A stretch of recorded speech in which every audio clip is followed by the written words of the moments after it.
Vertu, official partner of Yorkshire County Cricket Club.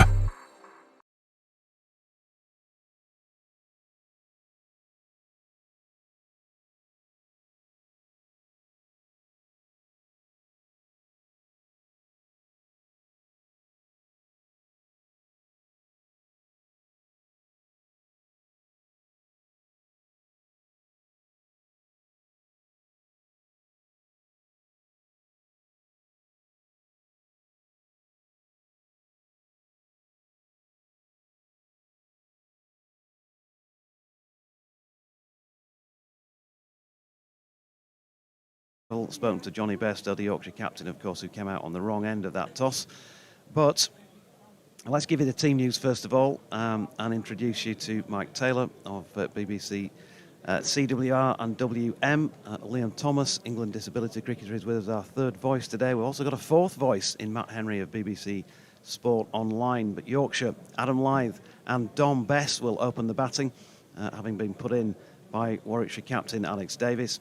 James Wharton, Joe Root, Harry Brook, Johnny Bairstow, George Hill, Jordan Thompson, Ben Code, Ben Sears, and his debut for the club, Jordan Buckingham, are the remainder of the 11. There is no David Milan, who has a little groin niggle. Apparently went for a scan yesterday. Finlay Bean, of course, left out of the side this week. He wasn't in the squad when they announced that earlier in the week. And Jack White is just missing out on rotation. As far as the seamers are concerned, you're not going to bring in two overseas seamers and then not play them in the match, I guess. Ben Code back in the side as well, which is a big plus for Yorkshire. As I say, it's a green top with a bit of cracking underneath, and as usual, it feels like one of those sort of mornings at Headingley where you just got to try and get through the morning session, and then things will improve as the day goes on. Mike Burns and Rob White are the two match umpires. Mike Taylor is alongside to give you the Warwickshire team. Good morning, Mike. And Tom Bess. There are a couple of alterations for Warwickshire. They bring in Bo Webster, who is the Australian all-rounder who we've seen in English cricket a little bit before, made his test debut for Australia over the winter, and he has taken the place of Vishwa Fernando, who was the Sri Lankan bowler who's been for the first time.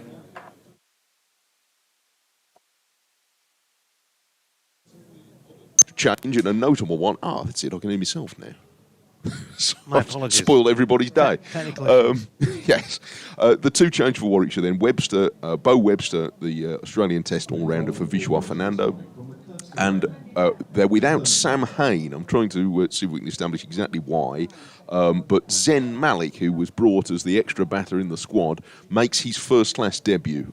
He's a product of the South Asian Cricket Academy. It's done such a lot of good work. And signed last year, played a couple of one-day cup games, but he's going to make his first-class appearance. So we'll see whether he does indeed slot directly into the batting order at 4 in place of Sam Hain in due course. But Malik in for Hain and Webster for Fernando. Hopefully you're now up to date and hearing Mike loud and clear. And we're going to see the first ball of the match, bowled from this Kirkstall Lane end of the ground by Ethan Bamber. I'll apologise at the top of the piece, folks, and just say that I've been full of cold all week, and the throat's not brilliant, so there might be an odd bit of coughing and spluttering, but I'll try and keep that to a minimum as we go through the proceedings. And Bamber to bowl to Adam Lyth, right arm round the wicket first up. It's turned into the leg side by the Yorkshire opener, and there's no run. So the first call here, the first head scratcher or questions that are going to be asked are, of course, about the fact that Dom Bess is opening the batting and not Finlay Bean, who, unfortunately for Finlay, hasn't managed to make a sort of notable score yet so far this season. And with the return of Harry Brook and Joe Root for this one-off match, as far as the ECB are concerned, just letting him play this one game, then it's obviously brought about a selection dilemma for Yorkshire as Bamber bowls to Lyth angled in, then just holds its line. No run. And to enable Anthony McGrath to get the 5 seamers in that he's gone on the record as saying he wants wherever possible, they want to still have a spin option as well. Just for this one match, it does feel like a I suppose in some senses a little bit of a free hit. Don Bess, who's full of confidence with runs on the board, his first county championship century here against Worcestershire, as Lythe plays one square on the offside, no run. Keep him in the side, just promote him for this one match, and see how it goes, I guess. I think probably everybody would expect Finlay to be back in the side for the trip to Chelmsford next week. You never know, of course, with these things. No. That seems to be the thinking. I mean, Bess, it might be a tricky assignment on a green pitch like this, but nevertheless, he's by no means an incapable batter. So rather than move another batter and cause another problem, it seems fair enough. Bamber in and nicely angled into the deck past third slip there by Adam Lythe for the first runs of the match through third man. Vacant third man, 4 men in that slip cordon plus a point. There's also a long leg. Man in at mid-wicket, mid-on, mid-off. Ethan Bamber caused Yorkshire some problems, I think I'm right in saying, at Lord's last year. Yes, he's a new signing from Middlesex. So that was announced the middle of last year. We're excited about him. Took the new ball and did well. Took 3 wickets in his first spell in the opening game of the season to get off on the right foot. And here he is bowling to Lythe. That one nipping back this time, and that was a good leave, just wide of off stump. Mike's going to be popping in and out to do his updates. And just going back to that scorecard last year, and if Yorkshire needed any further signs that when you've got a stellar lineup, kind of don't look over your shoulder and expect the next man to do the job. They were shot out, of course, for 159 with their superb batting lineup at Lord's last year. Bamber, 2 for 43 in the first innings there. Bowled well, as Lythe defends this final ball of the over, and 2 for 50 odd in the second innings as well. So might just be another marker, I guess, that from that Lord's match he's playing again today. But they've survived the first over fine, 4 without loss. And as I was saying at the top of the broadcast, really, under cloudy skies at Headingley. It's not heavy, dark skies, but cloudy and bright enough. But these are conditions that you generally want to have the ball in your hand on. Ollie Hannon Dolby, formerly of this county, of course. He's going to open from the Howard stand end of the ground, and Don Bess will get to face his first ball, certainly as a Yorkshire cricketer in first-class cricket, as an opening batter. Right-handed. So 4 slips in place for Bess, plus a point. A man at mid-wicket, mid-on and a mid-off. And they've gone with another fine leg, really, rather than long leg here.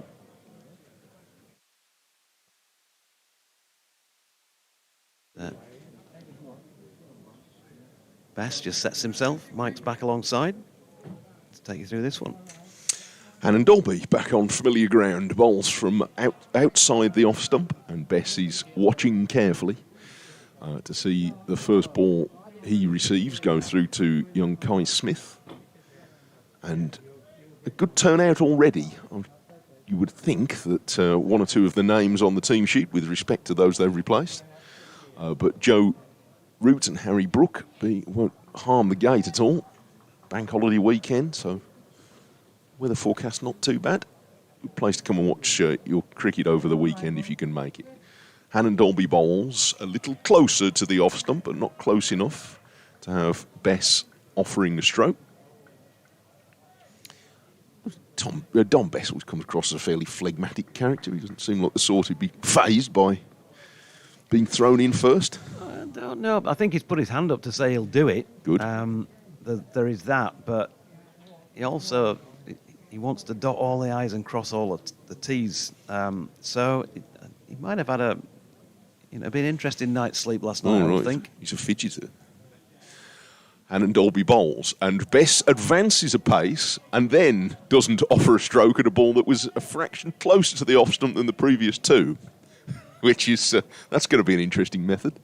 Yeah, and I take your point about what you said about Dom. Not that he can't hold the bat, but it's a bit of a sea change from batting at 7. Oh, sure. to bat in at the top of the order at Headingley under reasonably cloudy skies with a pitch that's got 12 or more millimetres of grass on it. Yes, it's a challenge. 3 slips and a gully. Hope that they might be interested here by a ball that's a little wider from Hannon Dolby, and Bess, having again advanced a pace, then steps aside and allows it to go through to Kai Smith. Hannon Dolby finding his radar. Second appearance of the season, missed the first 2 games with a muscle strain, having been the reliable man in an injury, all too often injury-hit Warwickshire attack over the last few seasons. 50 wickets in the Championship in each of his last 3 seasons. Ollie Hannon Dolby, terrific effort. And here he is again, hustling in to bowl to Bess, who very nearly played at that one, offering the benefit of the doubt by taking his bat away a little later and allowing it to go through to Kai Smith. And Hannon Dolby is settling into his probing method here right at the start. It's at no great pace, but he's become quite a craftsman in the last few seasons. It looks as though Adam Lythe, while ever Don Bess is out there, is going to be getting his steps in today, because he's already walked down several times to have a chat. Well, he's a good guy to have out there if you're in an unfamiliar role, I'd have thought. Hannon Dolby is very close to the outside edge this time, as again Bess takes a pace towards him and tries to shield the bat behind his front pad and kid on to Hannon Dolby that he was never going to play at that anyway, and it's the end of a thoughtful maiden over, which might have given Don Bess quite a bit to think about. But he managed to survive it, didn't have to touch any of them, and it's 4 for none Yorkshire after 2 overs having been put in by Warwickshire.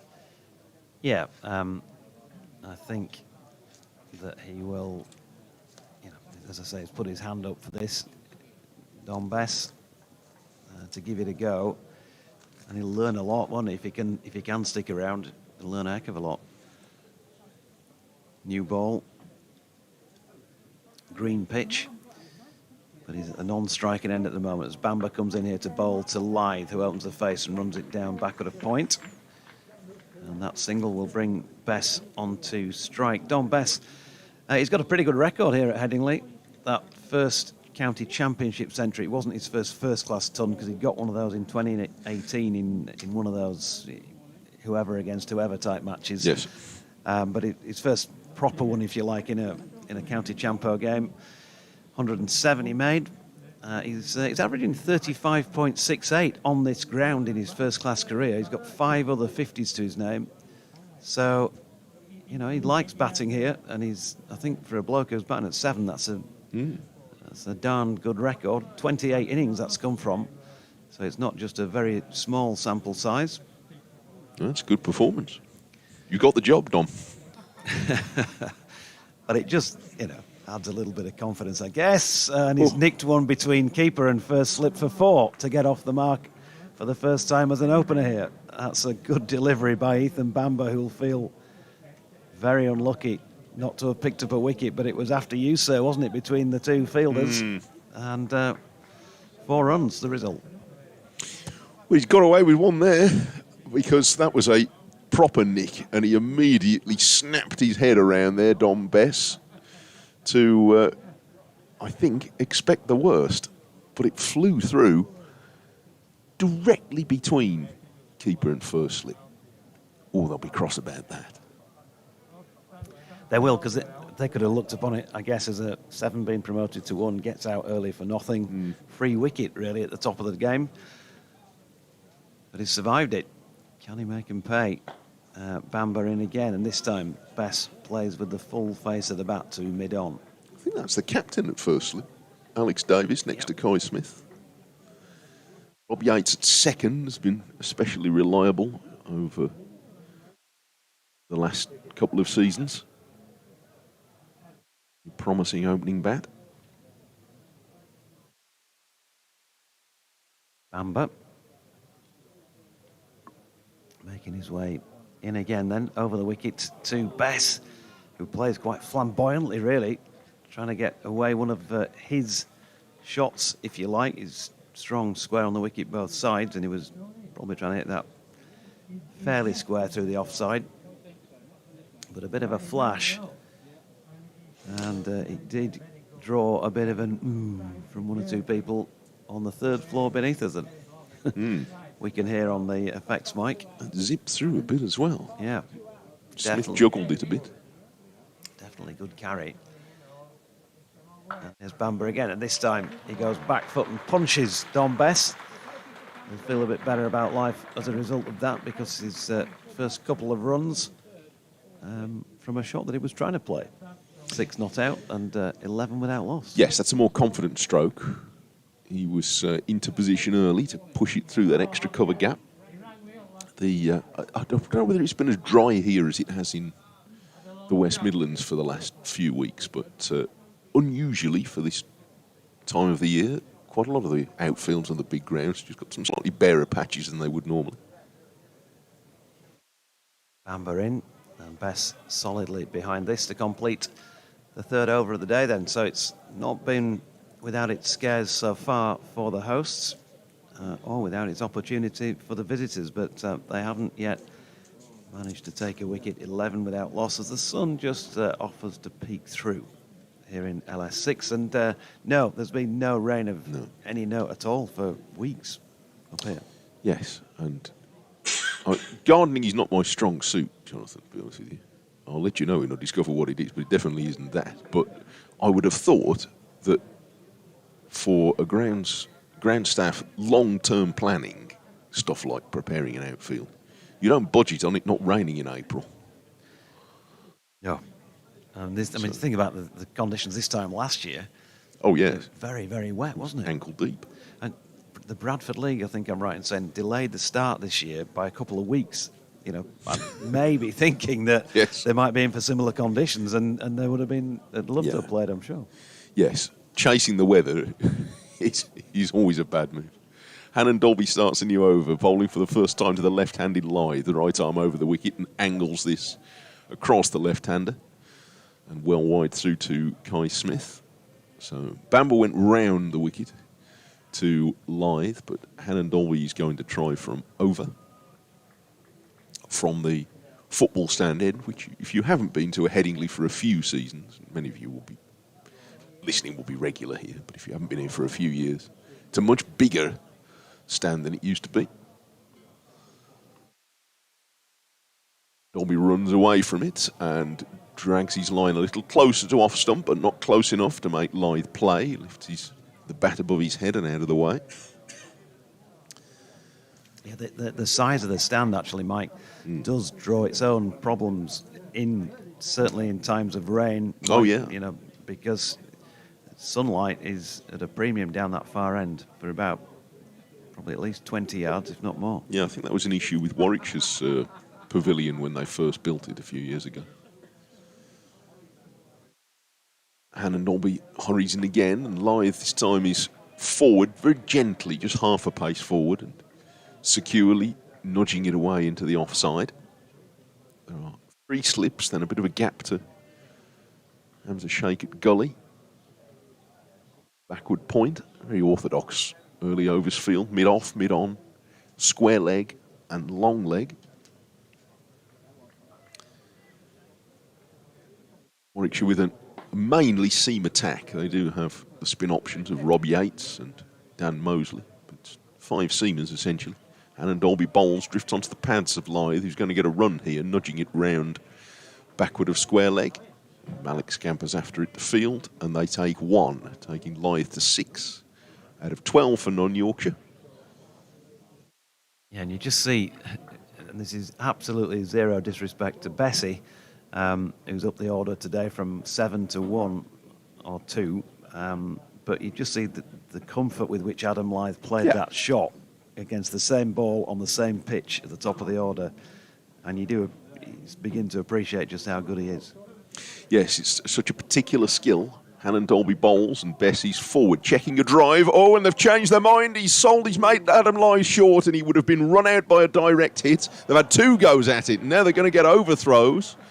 And in their eagerness to try and run out Lythe, I think they had 2 chances. The first throw coming from backward point, missed, went straight to mid-on, And the second throw from mid-on, I think, probably would have run him out as well. Yeah, I think Laurel and Hardy batting there, and Norman Wisdom was the man putting in the first throw. Probably dear. Benny Hill the second. Well, it's 2 missed opportunities now. Well, 2 in 1 ball in a way. But, yeah, Beth sold like the pop there, didn't he? Gosh. They did in the end take a run, but it was a scruffy old run. Anyway, 13 for none. Hannon Dolby bowls and Lythe, he's forward, defending from the crease. The ball runs through the non-striker's legs up to Mosley at mid-off, and it's the end of the over. 13 for no wicket.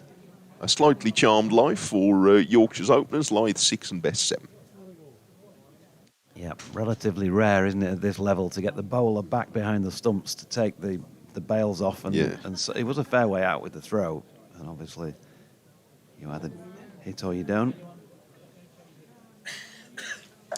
So, this cough, I thought I was fine. No problem. And only now and again. And once I've started talking... You'll be fine. It's not ideal, got to say. You'll make it through. Sorry, folks. So, Ethan Bamber, hopefully he's not suffering from the same. He's making his way in now. A bit of shadowing, natural shadowing from the sun. And Don Bess plays that one comfortably into the offside, no run. But he hit a pretty good length in his first couple of overs, Ethan Bamber.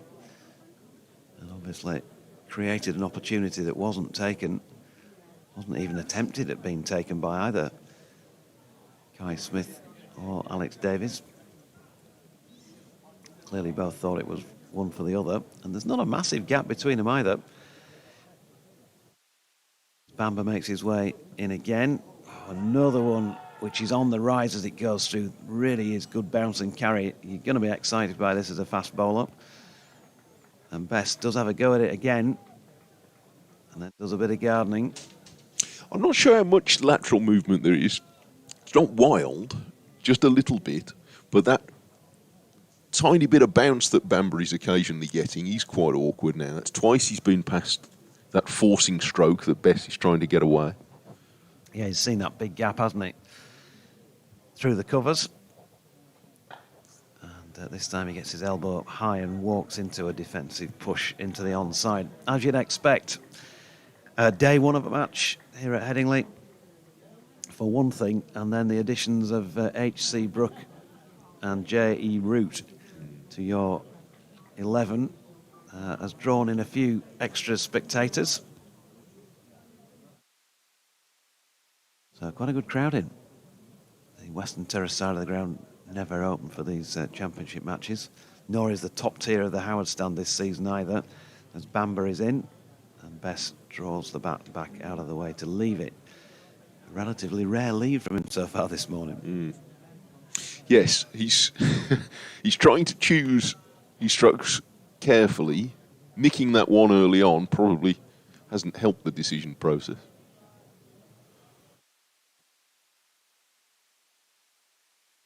The team without loss then, Lythe on 6 and Bess on 7. It's the latter who's facing Bamber, bowls it now, and that's pushed into that gap in the covers. Sensible play by the batter.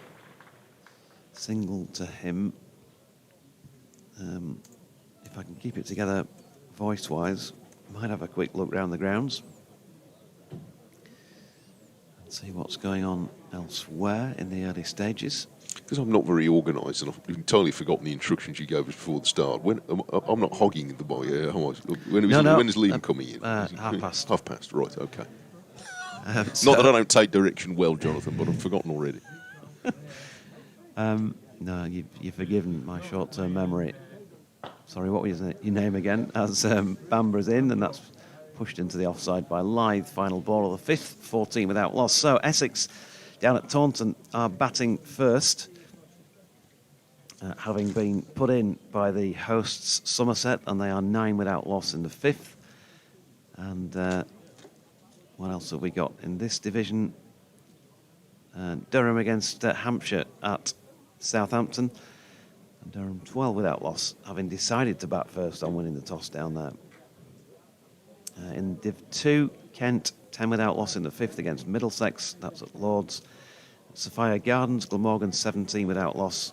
They were put in by Derbyshire. Leicestershire 17 without loss, having been put in by Northamptonshire at Leicester. Hannon Dolby starts a new over, wide of the off stump, and Bess lets it pass.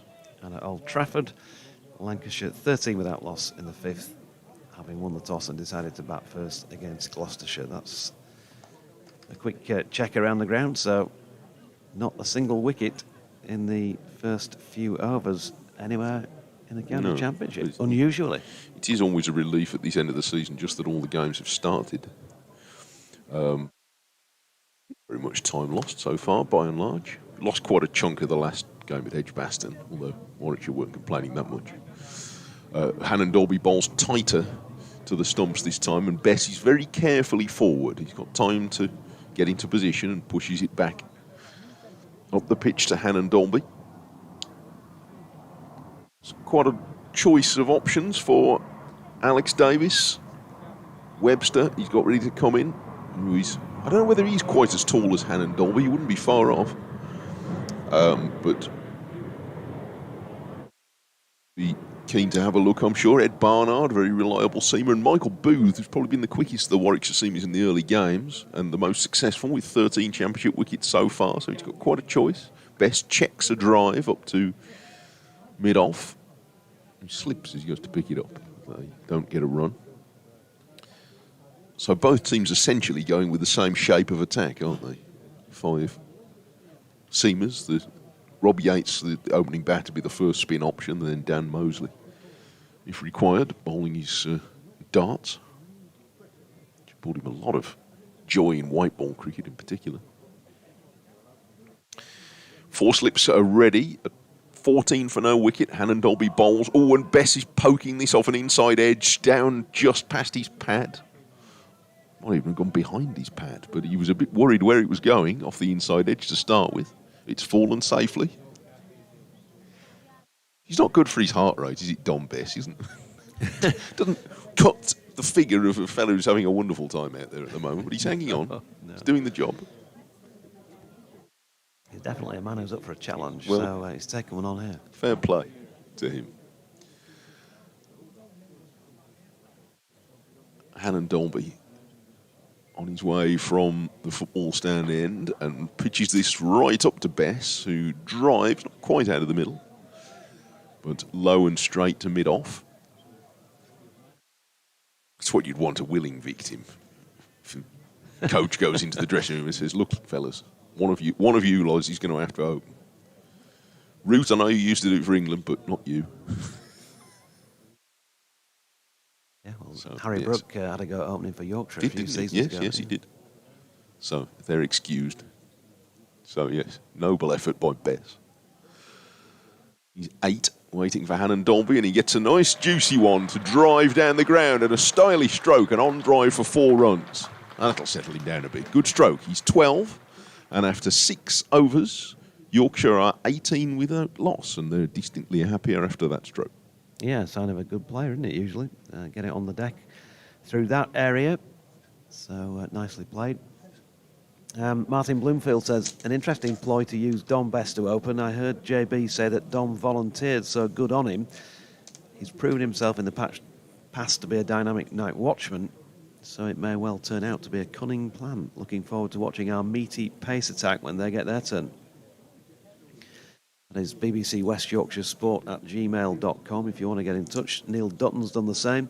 Morning, Doidgy. Good to hear you again after a few weeks off. Make sure you stay away from chocolate if your throat is a bit out of form. I can't stay away from chocolate, Neil. There's never an excuse for that, Neil. Sorry.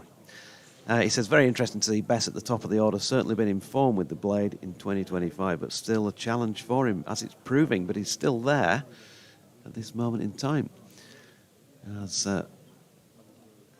it is Adam Lythe on strike at the moment.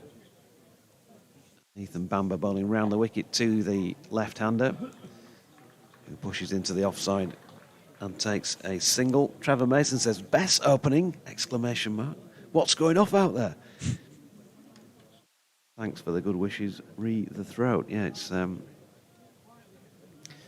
ideal. Lythe on to 7, Bess 12. Into the 7th over here. No early losses for Yorkshire. Warwickshire, of course, winning the toss and wanting first use of the ball. Something that Johnny Bairstow said he would have done as well for Yorkshire. Yorkshire won the toss. Bamber back over the wicket to bowl to the right-handed Bess, who pushes into the offside. No run. You can also get in touch on X. My handle on that is at JDZ Events. Mike's is at Mike Taylor Sport. I'll let Liam give you his when he comes on for the first time in a few minutes. Bit of jollification going on downstairs. It's very chatty today, isn't it? Yeah. Headingley's good. Here's Bamber. Oh, lovely drive by Bess. He's going to get 4 for that in the gap between the stumps and mid-off. Lovely off drive. Just about the shortest boundary on the ground, and he's found it. Yes, I can understand the temptation to want to be full and explore if there is any swing, but now in the last 5 minutes, both Hannon Dolby and Bamber have gone a little bit fuller to Dom Bess, and he's quite enjoyed it. So the length that's caused him more trouble has been just back of a good length.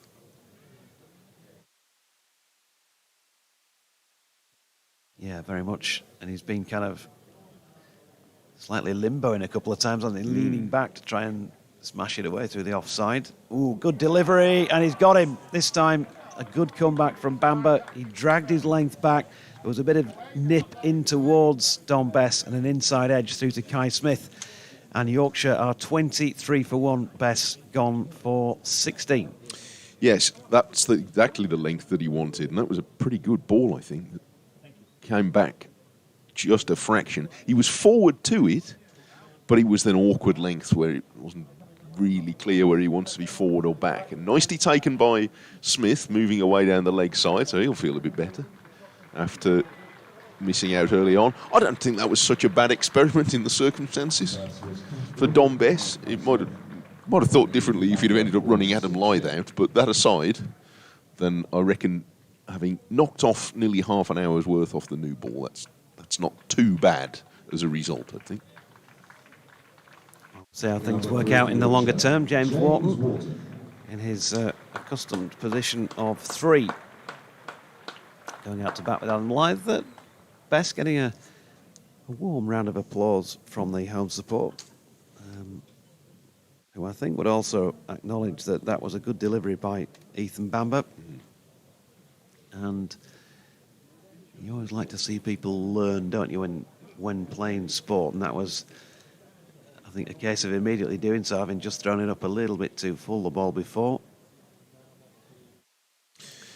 And the plus point about having Bess do that was that you haven't disturbed anybody else. Because if you'd promoted Wharton, then you're moving him out. Admittedly, you've got some fellas who can bat going in after him, but nevertheless, you've made the minimum amount of disturbance. Yeah. So Wharton can come and just do his thing at 3. Yeah, it's kind of, served a little bit of a purpose to try and get the 5-seamers and the spinner into the side. Finlay Bean obviously would be disappointed with that, and you can understand that as an opening batter, but tough call for him, tough call for anybody picking the team as well, I think, as Bamber comes in then to bowl to Wharton, right-handed of course, and he's happy to watch that first delivery go safely by wide of off stump. James Wharton has got some big runs in Division 2 at the back end of last season. Massive score here. Different test, of course, against Division 1 bowling attacks. But he's already put a few runs on the board this season as well. Here is Bamber bowling to him now. That is flicked to mid-on to complete over number 7 then. So the first wicket of the match. During that over, Dom Bess caught by Kai Smith off the bowling of Ethan Bamber for 16. It came off 26 balls, by the way, 3 boundaries included. And 1 for 17 from 4 overs and no maidens so far for Ethan Bamber. We're at 11:30, so I think it's time for a change in the com box. Liam in, don't. Oh, he's coming in where you are, is he? No, he's coming in here. No, I'll move out of the way. My apologies. He's following Wolves and West Brom and teams like that. It must be confusing during the winter. So it's going to be Ollie Hannon-Dolby to bowl from the Howard stand end. Adam Lyth leaving that one first up wide of off stump. And good morning for the first time on our BBC broadcast to England disability cricketer Liam Thomas. Morning, Dodger. Good morning, everyone. What you made of the first half hour? Yeah, it's been a bit of a... Looked like it started to settle down a bit, did Yorkshire? Don Bess hitting a couple of lovely drives there. Obviously, Kai Smith will feel a little better after seeing that one go past first slip. There's Hannon-Dolby in again, and that's dropped into the offside by Lyth. Which no run. Been a wicket keeper myself. I do feel like that were probably his catch. Ball's been nipping about a little bit this morning. It's been difficult, but like I say, I think Bess were just starting to settle down quite nicely. Yeah, I think gloves on, a ball that splits you and first slip. I think you're right. You've probably got to go for that yourself. No, 100% agree, Dodger. I'd be disappointed if that were me, and I think Kai Smith will know that himself. So Lyth waits. Still a four-man cordon as Hannon-Dolby is in. It's wide of off stump and left. Alex W says optimistic today and for the next 3 days. Very strong squad on paper with both bat and ball. Let's see how we go on grass. Bent Nielsen, good moaning. What am I moaning about? My golf, my life. What's not to moan about? Well, hopefully I'll not be moaning too much about Yorkshire's play today. Let's have a good match, he says. Gary Connell looking forward to the next few days. Bent Nielsen querying the use of Bess up front. As Hannon-Dolby comes in to bowl to Lyth again, it's wide of off stump and left once again. Mark Bennett says, morning Jonathan, working from home today, looking forward to listening. Another exciting day's play, followed by an evening with Geoffrey Boycott at Kidderminster CC, the Wolverhampton Tyke. Love the ground, love the clubhouse. Is that Kidderminster? Not been, but yeah, I've seen pictures, good reports. Yeah, it's very nice. We managed to play a few games there when we played the Tri-Series for the England Physical Disability Squad. Beautiful ground, beautiful clubhouse, really nice place to play. I think my old pal David Leatherdale played some club cricket down there when he was playing for Worcestershire. Here is Hannon-Dolby again, and Lyth once more, leaving that one wide of off stump. Seems to be getting a little bit of zip, does Hannon-Dolby. He's just get some decent carry through to Kai Smith, who's kind of took a step back a little bit. I think he's realised that he probably stood a yard too close. Yeah. Everyone trying to make the necessary adjustments in the early part of the day. One ball to come in the 8th. Hannon-Dolby then making his way in and bowls it now. And Lyth just a defensive push into the offside to complete the over at 23 for 1. Richard Matlinder says, morning JD and all. Interesting start to Dom's first knock as an opener. Looks to have a bit of pace in the pitch, which could be interesting when we have a bowl. Though the pitch looks a little green, it's nothing compared to the image I've seen on social media of Taunton today. Yeah, a few people have mentioned that in the press box as well. I think it was a brave decision if Dom's put himself forward. I think you could tell early doors the difference between Lyth and himself, Lyth and Bess. So Dom looked a bit more frantic. I think Lyth looked a bit more assured and very experienced, but hats off to Dom for putting his hand up and obviously managed to make sure that they couldn't readjust the order. Here's Ethan Bamber bowling to James Wharton, who's got another easy leave wide of off stump. Simon, or Cluffy, says, morning JD and colleagues. Before the start of the season, Dom Bess changed his Yorkshire shirt number from 29 to 2. It was actually 47 originally to 2. Perhaps the plan to promote him to opener was longer in the making than we're all assuming. Just a thought. Yeah, it's a good connection you make there, Cluffy. I like that. The rightful number 2, maybe. If we get to speak to him during the week, I'll be asking him about that number 2. Oh, good delivery by Bamber here, and Wharton driving at it. There's a big appeal, and he's gone. It took a while for the umpire to make his call. Kai Smith diving quite a long way away to his right. It felt like it was a fairly obvious nick, but maybe it was just a case of did it carry or not. The Yeah, umpires are now conferring after the finger's been raised, but Wharton has gone without scoring, and Yorkshire now 23 for 2.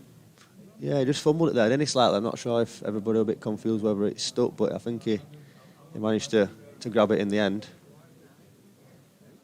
Great ball by Bamber there, trying to draw him into that drive, just nipping away slightly. Yeah, I think Smith will be quite relieved with that one that hasn't gone down after this morning.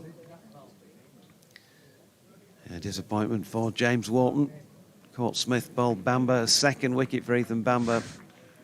And James surviving just the 4 deliveries.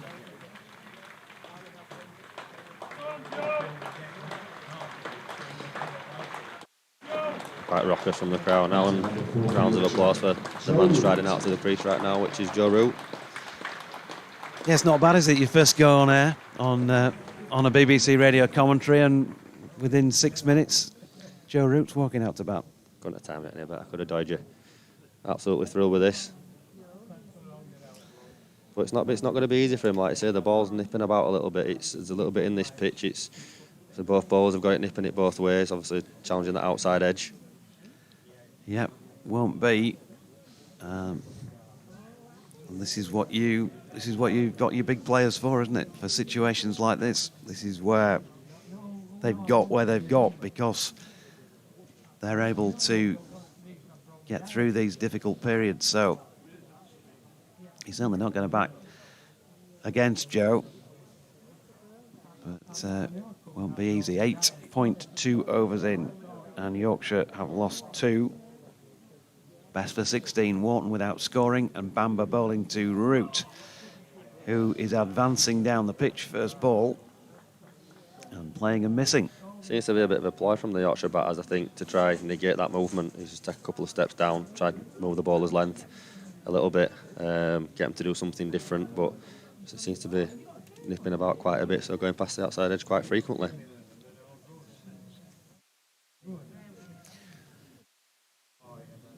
Just taking a moment out of the game, bit of experience, making Bamber wait before he bowls his next one, readjusts his gloves, and in comes Ethan Bamber again.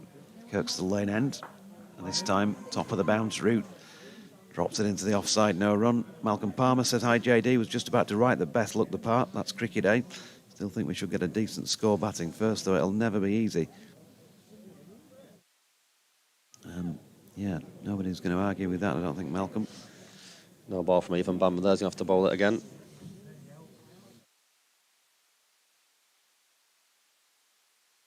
Good spot. Halfway through the 9th. We're in again. This time with an angled bat. Root runs it to gully. That's the difference, I think. Obviously, the way Wharton just chased after that a little bit. Root's letting it come to him, as he so oftenly does. Soft hands playing it down into that offside. Got Don Bess's record on the ground. We can do the same for Joe Root.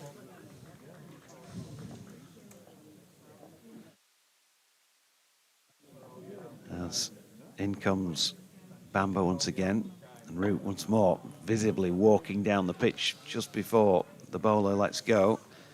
Just as he gets into his delivery stride, he's taking a half stride and then goes full stride to try and smother, try and negate that any kick off the pitch, possibly any movement.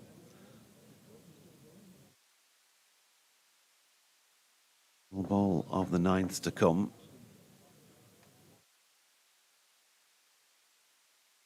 Bamber again, wide of off stump. And Root leaves. End of the over then. 25 for 2, Lyth on 7. Joe Root yet to score. And Ethan Bamber, very good start to the match for him. 2 for 19 from his 5 overs. Joe Root on this ground. If my arrow on my laptop will move. There we go. He's scored 2,498 first-class runs here at Headingley in 56 innings at 47.13, including 8 tons and 8 other 50s, the highest of 236 at Headingley alone, that is. So, well, as we knew, he can play here. And Dolby to bowl over number 10. On the Howard stand end, bowling to Lythe, who walks back and across his trigger movement, then pulls the bat out of the way. Been really bowling challenging length this morning, the Warwickshire bowlers, both opening bowlers. It's been really difficult for the Yorkshire batters so far. One of the best knocks I've seen Adam Lythe play in my time as commentator was here against Warwickshire. I think it was the year that Warwickshire won the Bob Willis Trophy. Is that 4 seasons ago? Five. Alan Dolby bowling to him now. And that's a lovely shot by Lythe. Just uses the pace of the ball, opens the face, and angles it through the cordon to get 4 through third man. He's on to 11, 29 for 2, but he got 130-ish against Warwickshire here when it was doing all sorts. Chris Wokes playing that day, I remember, bowling from this end, zipping around, nipping around everywhere, and he just left and left and left.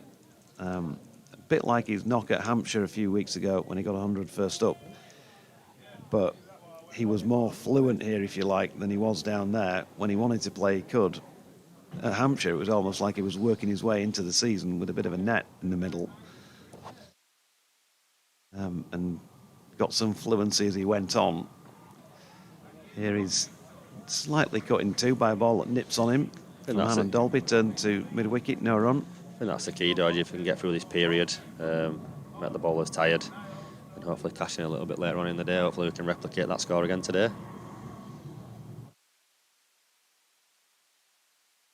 Yeah. Alan Dolby.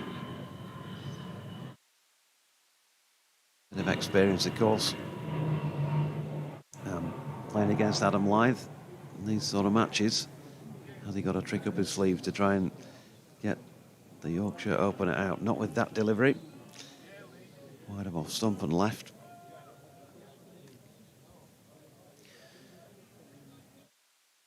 Ticked off 15,000 first-class runs recently. Anthony McGrath, Yorkshire head coach, who he passed as well in terms of run-making since the start of the 21st century. He's now Yorkshire's leading run scorer since 2000 in first-class cricket. And Mag said he deserves to be named up there with the Yorkshire greats. And he's pushing this one into the offside. Fuller in length from Alan Dolby, no run. Off the top of your head, Dodge, do you know his highest score? Adam Lythe? Yep. Put you on spot there, out of Dodge. 251. That is correct, yeah. At Old Trafford. I think I'm right in saying. I was going to, I wasn't sure if 251 or 257 I was going to say. I thought, no, 251. Definitely know your stuff. So 29 for 2. Last ball of the 10th. Alan Dolby to Lythe. Good leave, just wide of off stump, and the ball shaping back in. Look where Kai Smith took that. Liam just stepping away to his right slightly. Yeah, he's took that over middle stump. I think that looks a bit close for comfort, that one there, leaving that one. But there's no such thing as a bad leave unless you get cleaned up, is there really? So good leave all round there. Yeah, Liam with us on day one, as I say. Welcome to our broadcast and his first day broadcasting. We've got Paul Shaw, who's obviously been a regular for the last few years, with us tomorrow, and then Bumble days 3 and 4. That's the team for this week. We've also got Matt Henry, who'll be coming in shortly for his first stint today as well. BBC Sport Online. Mike Taylor, winner of the CMJ Award this year as well. We are in exalted company. Award-winning broadcaster Mike Taylor, BBC's CWR and WM. Too long before he's back with us, as well as Root drops one out square on the offside and picks up a single to get off the mark. Just another classic example there of him using his feet. Just negate that movement, get to the pitch. Worked it into the offside for a single, rotating strike. Obviously right and left hand at the crease now. Last thing Bamba wants to be doing is going over and round. So obviously right and left hand, if they can keep rotating, they might get odd boundary ball if Bamba starts to stray. Yeah, and I mean, that's classic Joe Root, isn't it? Because, you know, as we know, for years, he's just done that. Keep it ticking, put the bad one away. Good delivery from Bamber this time. And Lythe, probably for the first time in 45 minutes, he's beaten there. He's looking to play that one through the leg side. It's wrapped him on right on the knuckle, the knee roll of the pad, and dropped out into the offside. He fell over it slightly.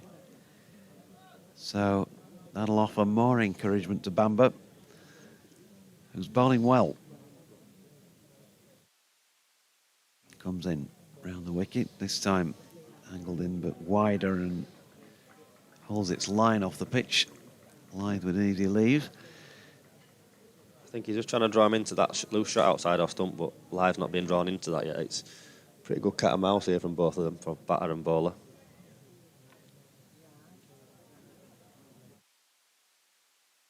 Yeah, and Ethan Bamber.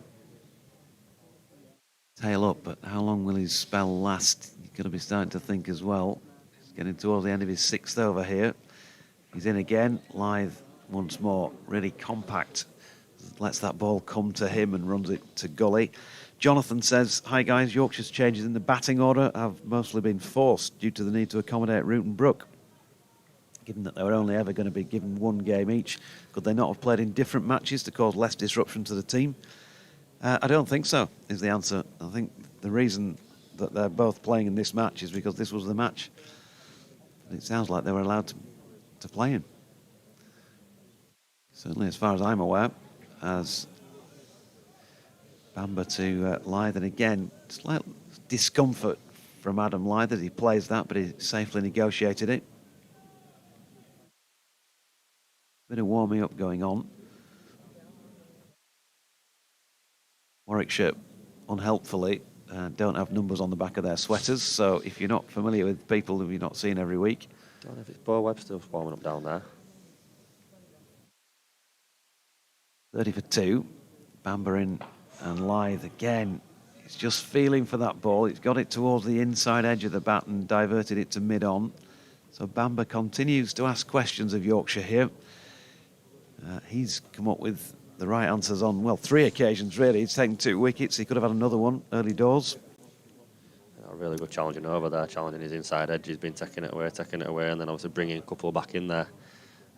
Really good piece of ball in there. Caused Adam Lythe a little bit of trouble at points there. I think we've got a change of ball in here.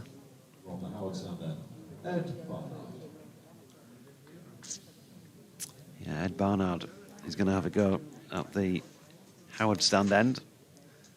First time we've seen him in the match. And so something different for the Yorkshire bowlers to think about. Hannon Dolby was tidy early doors. Hasn't managed to pick up a wicket just yet, Ollie. He had time to do that. One thing that this Yorkshire pair with the bat will be pleased about at the moment is that the sun is shining. That's a little bit of a positive for them. It's going to be easy. You can just see that there is a bit of moisture from Ollie Hannon Dolby's follow-through footmarks on the outer edges of the pitch. Barnard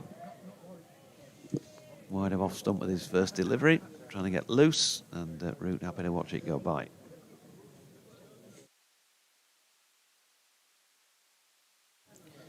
I mentioned X, by the way. You can, if you're a Blue Sky user, get me on there as well. Just never remember the handle. It's at jonathandodge.bskyb.social.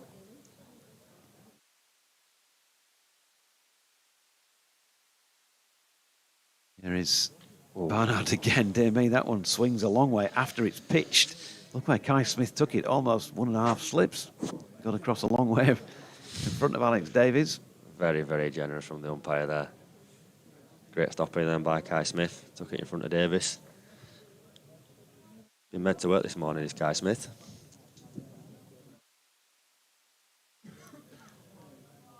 Yeah. Just made a change in the field, and Bamber's been sent down about 10 yards in from the boundary at third man, down at this Kirkstall Lane end, as Barnard's latest delivery again is wide of off stump. So taking a few balls to get loose here. His Ed. Yeah, he's just not settled down yet, has he? I know it's his first couple of balls, but he's just not. He's just trying to find that line and length.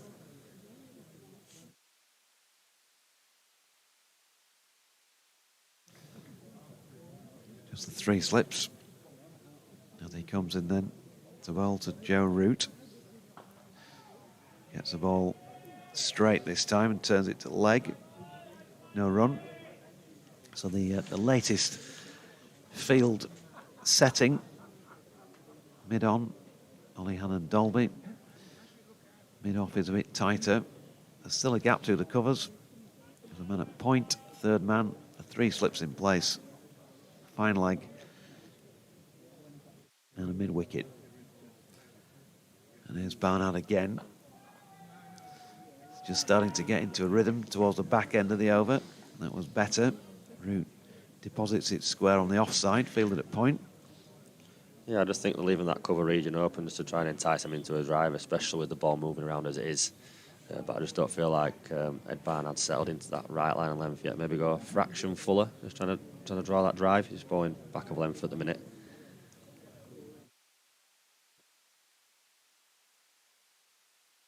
Making his way in again then. Running towards us. That's a better delivery to complete the over. With a little bit of nibble off the pitch. It was just started off too wide to interest Joe Root in playing. But that's more like what Ed Barnard, what Alex Davies and what Warwickshire supporters want to see. Yeah, great finish to the over there. I still think it can be a fraction fuller. So approaching the top of the hour, top of the first hour of our championship matches for this Friday the 2nd of May. Durham have lost a wicket. 48 for 1 against Hampshire down at the Utility Bowl. Essex 40 without loss in the 13th against Somerset. Kent 25 for 2 after 12 against Middlesex at Lords. Bamber continuing from the Kirkstall lane end, bowling then to Adam Lyth, who turns it to mid-on, no run. Well, Morgan 55 without loss, have had a good start against Derbyshire. They were in down there as well. And Leicestershire similar, 54 without loss in the 13th after they were put in by Northants. Lancs 23 for 2 after 11. They're playing Gloucestershire. It's at Old Trafford. Bamber in again. Lyth gets a straight delivery and turns it to leg. But there's a little bit of frustration by Lyth there, just kicking away a bit of grass. I don't know if that's frustration or if something that's just caught his eye. But yeah, really challenging bowling from Bamber here. Lyth just seems to be cutting across it slightly. Bottom man coming through a little bit. Yeah, it didn't really start until Bamber's most recent over. And he's finding a way to bowl at Adam Lyth that's making it a little bit uncomfortable for him. That was wide of off stump and left. Noticeable with the amount of grass on the pitch. The carry through to the gloves of Kai Smith. I think that's the beauty of coming around the wicket. You can challenge both edges, nipping it in, nipping it away. Sometimes as a left-hander myself, you don't know whether to play or leave. It can draw you into them into making a mistake.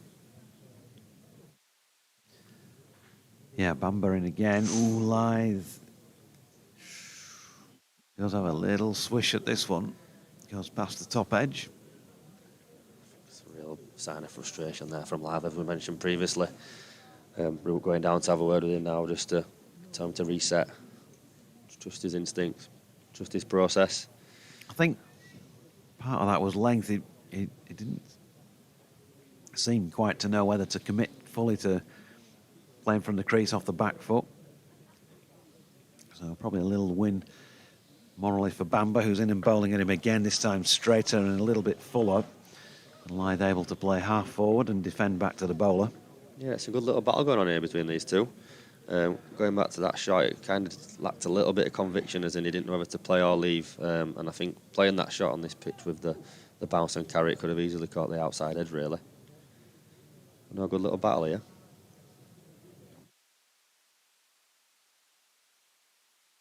Interesting first 55 minutes of play, Yorkshire. 30 for 2, doing it fairly tough here, particularly against this bowler, Ethan Bamber. Adam Lyth has managed to get one past him in his follow-through, squeeze it away straight for a single to complete over number 13 then, at 31 for 2. But the fact that after 55 minutes of play, Adam Lyth is on just the 12, when you know how fluent naturally he is as a player, tells you that Warwickshire's bowlers have started well, and there's obviously some assistance in a green pitch, and he's having to work hard for his runs.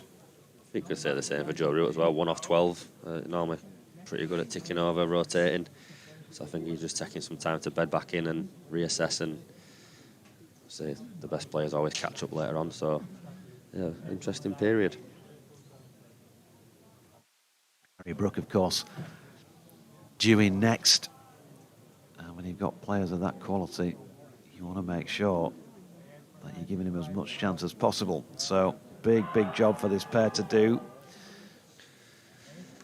As Adam Lyth takes that first delivery from Barnard and clipped him on the pad, I think. Yep, it's run down towards fine leg for a leg bite. First one of the match. Yeah, very optimistic appeal there, Barnard there. Not a lot going for it. Pitched outside leg, probably going over, going down. But apart from that, I think it was close. Lots going for it then.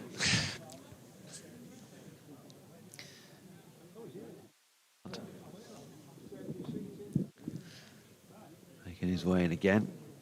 Upright. Back, and he's gone. Oh, he hasn't gone. Dear me, Joe Root put down first slip by Alex Davies. Straight in and straight out. Oh no. Would you believe it? Wicket keeper as well. Let's have a enjoyed that. Oh, I think it swung away a little bit.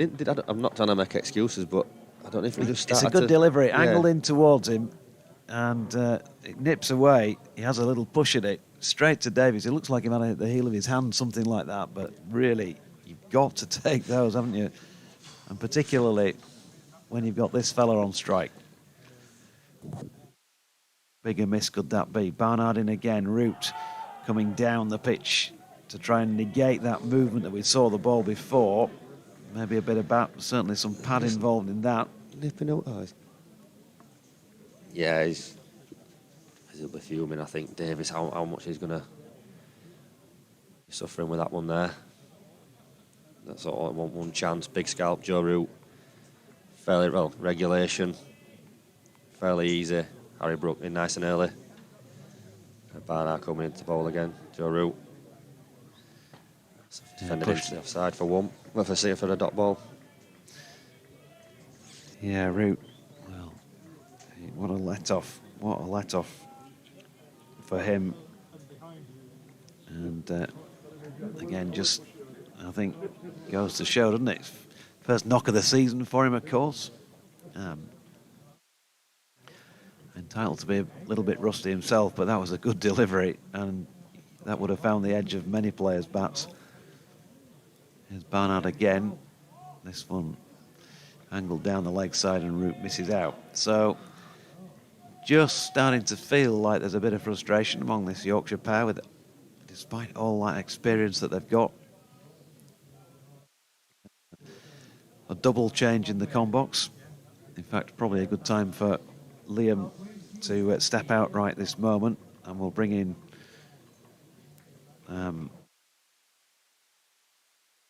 Matt, and then we'll have another double change in a sec. But Root has gone. Joe Root has pushed one this time to second slip, and Barnard has got his man, and so Alex Davies will be the most relieved man on the ground here at Headingley, I'm sure, having put that one down earlier in the over, because on the final ball of the 14th, Root has angled one to Rob Yates at second slip and gone for one, and Yorkshire in trouble at 32 for 3. Great time to step in, Matt Henry. Yeah, Joe Root's not going to be very happy with me. Not good timing at all, but yeah, he's looking up at the screen, I think, on the way off, which, yeah, doesn't make particularly pleasant reading for him on his first innings in almost exactly 2 months. First innings since the Champions Trophy match against South Africa in Karachi, I think, the last game of that group stage when England went out. He's gone for 1 from 17 balls as Joe Root. He's played and missed at a few. He looked a little bit edgy. You get so used to looking at Joe Root, and after his first 17 balls and he's already on 15 or something like that, isn't he? But he just edged one chance, and then the second time he did so, he's out. But good news for Yorkshire is as one England batter disappears, another one arrives. Yep, and of course, you know, if you're going to prepare a pitch that is green, like this one is, then I guess you've got to be prepared that if you're asked to bat first, that it's going to be a challenge, and so far that is proving to be the case. But a long way to go yet. And of course, Yorkshire will get their opportunity to bowl on it as well. But so far, you've got to give the Warwickshire bowlers credit because they're using the conditions well. Excellent stuff from Ethan Bamber so far. And Ed Barnard, having just struggled to get loose for a few deliveries, has got things spot on, as it turns out, during over number 14 there. So 2 overs, 2 maidens, no runs against his name, and 1 wicket for Barnard. 2 for 21 off 7 for Bamber. I'll just carry on until Mike's finished his update. And, well, in fact, yeah, you can take it up for us if you like, Matt, on this over. Yeah, it will be. Ed Barnard from our end, Kirksall Lane end and Kirksall Road end, sorry, and down into the... It's Ethan Bamber. It's Ethan Bamber, sorry, yes. That'll teach me. Yeah, played down into the gully. On the bounce by Ed Lythe. By Adam Lythe. That's him. 34 for 3, Yorkshire are. I think it's Ed's twin brother. Yeah. Bamber, number 54. In again. Live drives better this time. As nice as we've seen, really, and that gets some pleasant applause from the crowd because that's going to disappear to the extra cover boundary over towards the nets that are positioned over there because this boundary's in a few 10 or so metres, 15 metres in from the Western Terrace, as it used to be called. They're not meant to call it that any day these days, are we? That's what most people know it as, and that's a boundary to Adam Lythe. He moves on to 16, and Yorkshire are 38 for 3. I still call it that. I think, has it got a sponsor's name these days? Good question. There's sponsorship all over the back of it. Well, this one, you can hear it in the crowd, zips through. Good delivery. Lythe beaten, 16, he remains. Did it not have the White Rose stand as its name for a while? Yeah, that feels like it's the right thing. I know it's obviously got this reputation as the party stand, hasn't it? Particularly through the internationals or the T20s.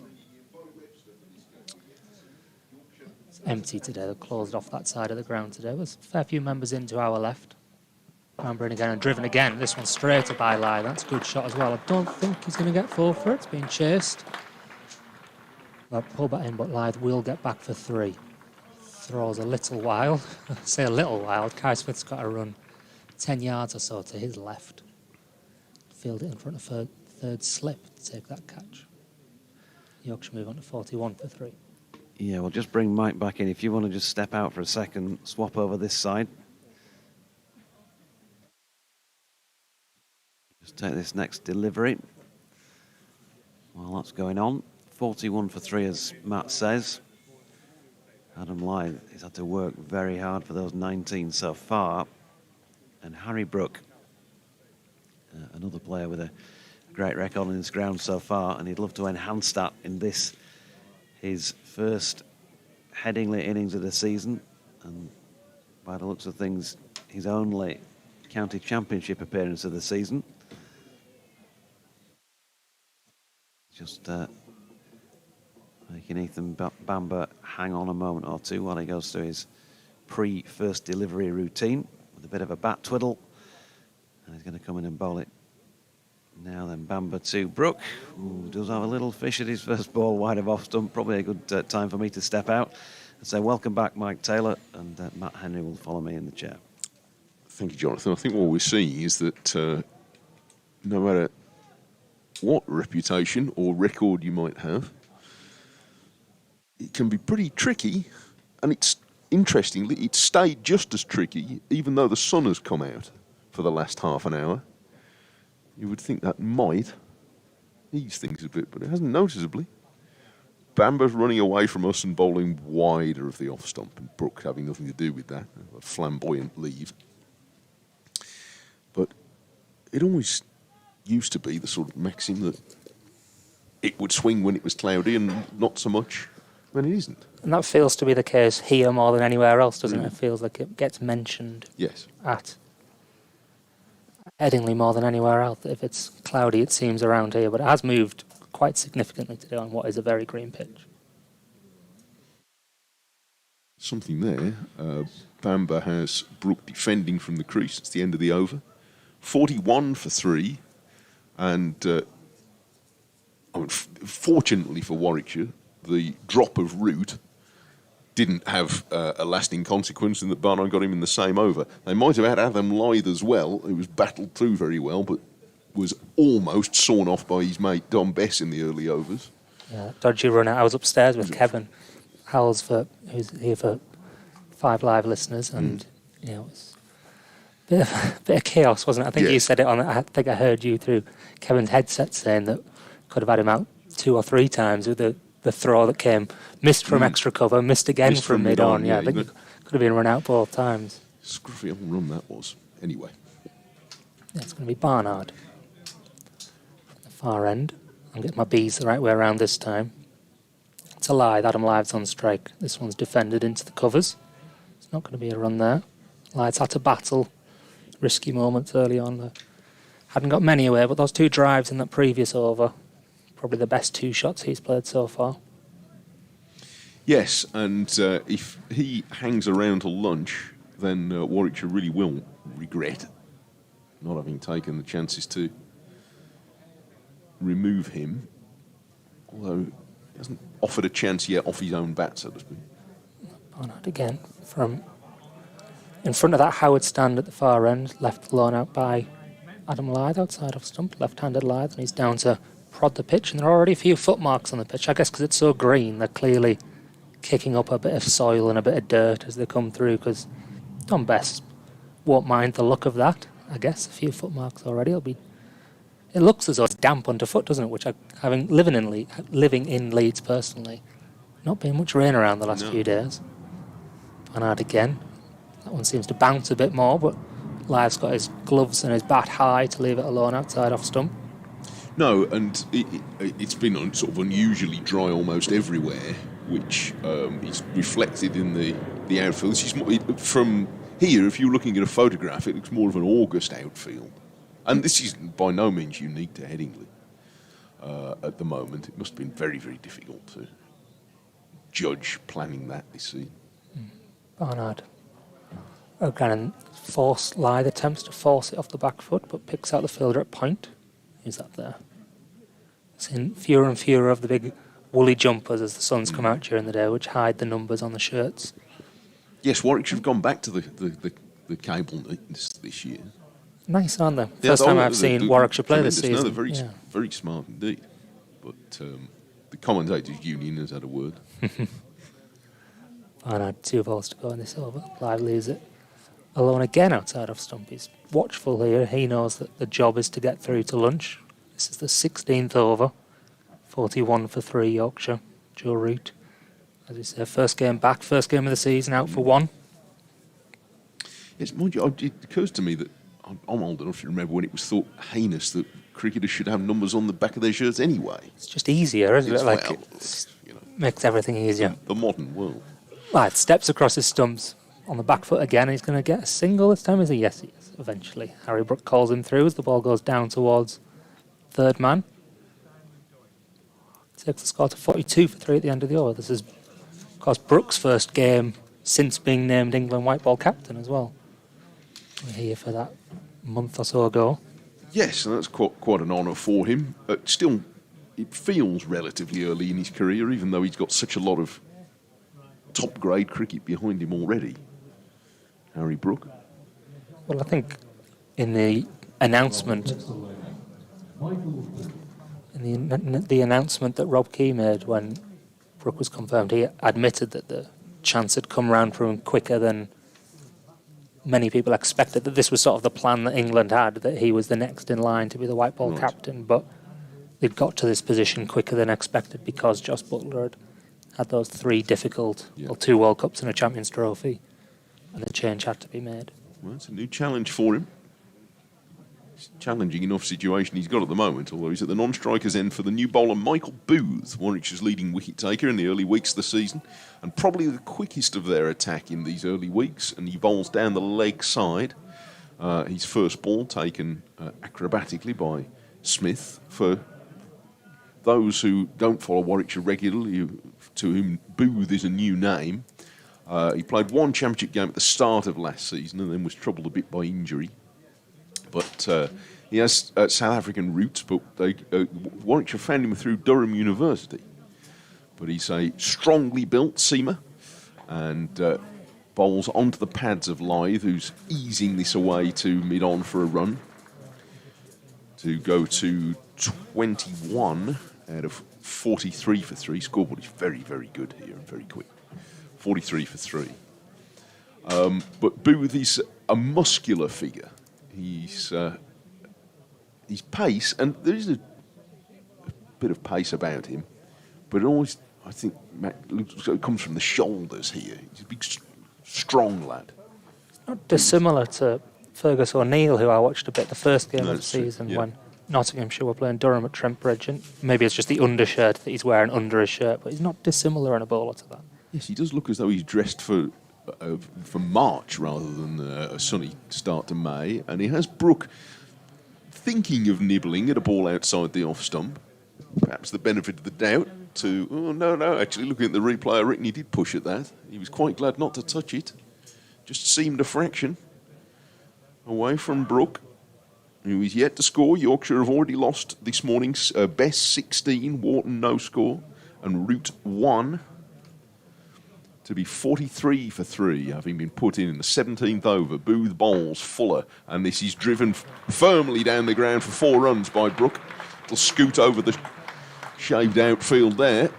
And again, Booth not the first bowler to find that you can be a little bit too full looking for any swing that's there. Yeah, Brooks just timed that really, and it wasn't much more than a push. Looking on the replay, it's almost just a defensive block that he's managed to time all the way to the long off boundary. Yes, the best length so far, and Bamber hit it really awkwardly, and Hannon Dolby did a bit as well. He has been maybe just a fraction back of a good length. Booth hits that this time and rushes a ball past the outside edge as Booth tried to force off the back foot in the way that Don Bess was earlier on. But that one zipped through. That's about the length I reckon they're looking for. Yeah, both batsmen have come down to prod it there, haven't they? The length, it's back of a length you'd call it. It's definitely not full. Brook's trying to play a cut shot to it anyway, which tells you that it's not a full delivery. Both the batsmen come down to give it a big prod and a poke with their bat to try and flatten something out. Booth bowls, fires that down the leg side, maybe looking for a Yorker. It's the end of the over. 5 from that for Yorkshire, 47 for 3. With Lythe 21 and Brook away with 4. And they'd take anything for 3 at lunch at this point. It's been a tricky morning after Alex Davies won the toss. But could have been worse with run-out chances for against Lythe, rather. And 4 prongs of the 5 pointed Warwickshire attack, but they're still keeping Webster in reserve for now. I think Barnard's going to carry on. Barnard from the far end running towards us.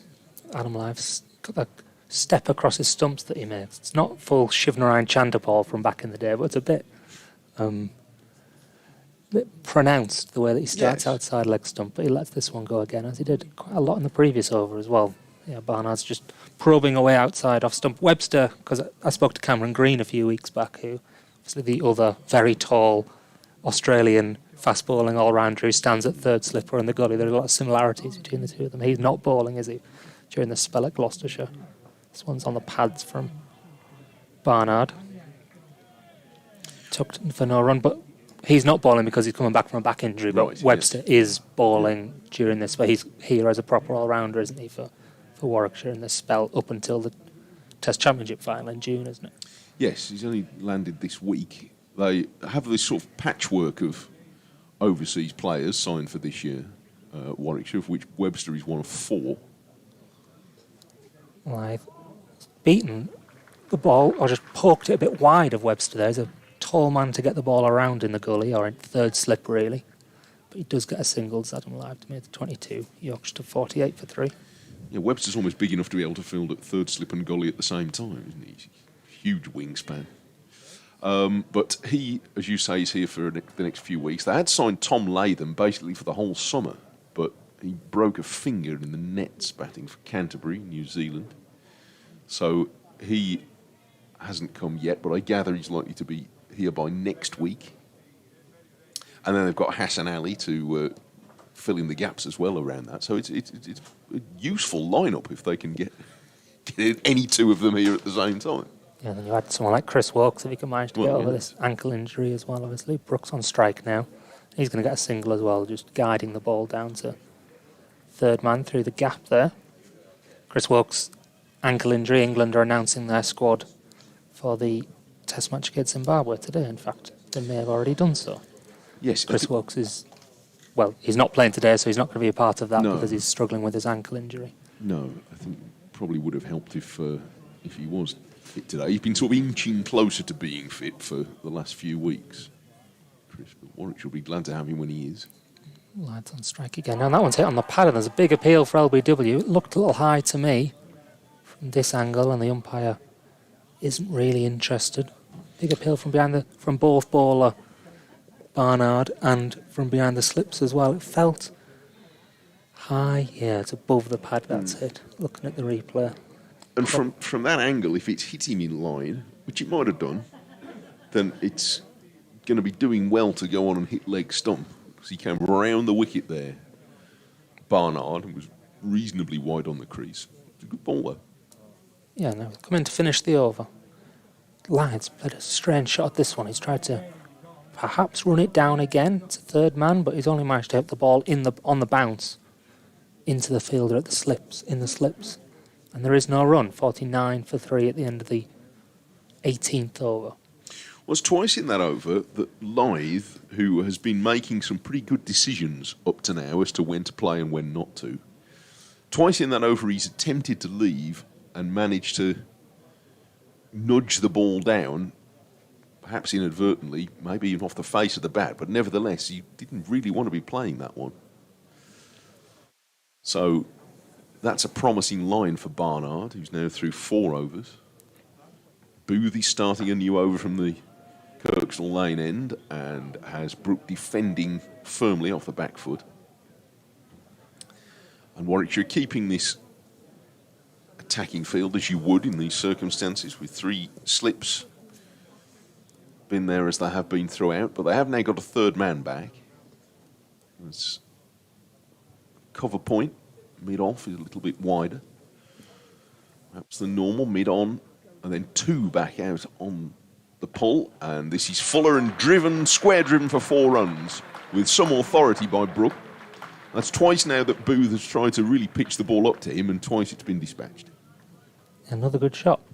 Don't bowl too full to Harry Brook seems to be the trend of today. It's probably the trend of although that wasn't, looking again at the replay, wasn't that full from Brook, but it's a nice shot. He's played similar shots that makes me think back to the 2023 Ashes series. I was here when Brook 70 odd in that chase that England had on the final day on the 4th day that was finished off by Chris Wilkes, the man we were mentioning, and Mark Wood. Brook got a really important 75 that day. He played a lot of drives to that stand over to our left. He's waiting now for Booth and drives off the outside edge this time. He was looking for a similar stroke, but he was hurried a bit and gets 1 down to, I think it's Hannon Dolby with his sweatbands at third man. 55 for 3. It's been a long time since Hannon Dolby was on the staff here. He's been at Edgbaston long enough to get a testimonial last year. And now, I can't remember whether it's chair or chief exec, but basically head cook and bottle washer at the PCA, which is an interesting challenge for him. Booth fires this in. Oh, it swings late. It was very full outside the left-hander's off stump and wide enough for Lythe not to play, but it jagged back almost out of the foot marks. And it's going to be one by down the leg side. Smith had to change direction, managed to get a glove on it, but that zipped away. Swung a long way from where we're looking here, because Lythe's a left-hander has left that outside his off stump, and the ball's beaten Kai Smith on his right hand. Yeah.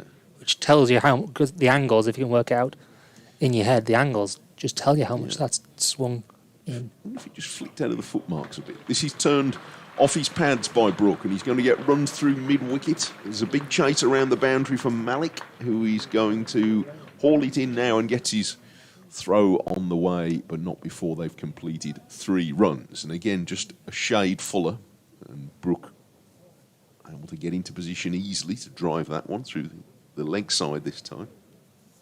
The longest part of the boundary down there as well, I think, isn't it? Yes, it is a bit. The pitch is over a little to the left, actually quite a bit to the left of the centre of the square as we're looking from the pavilion at Kirkstall Lane end.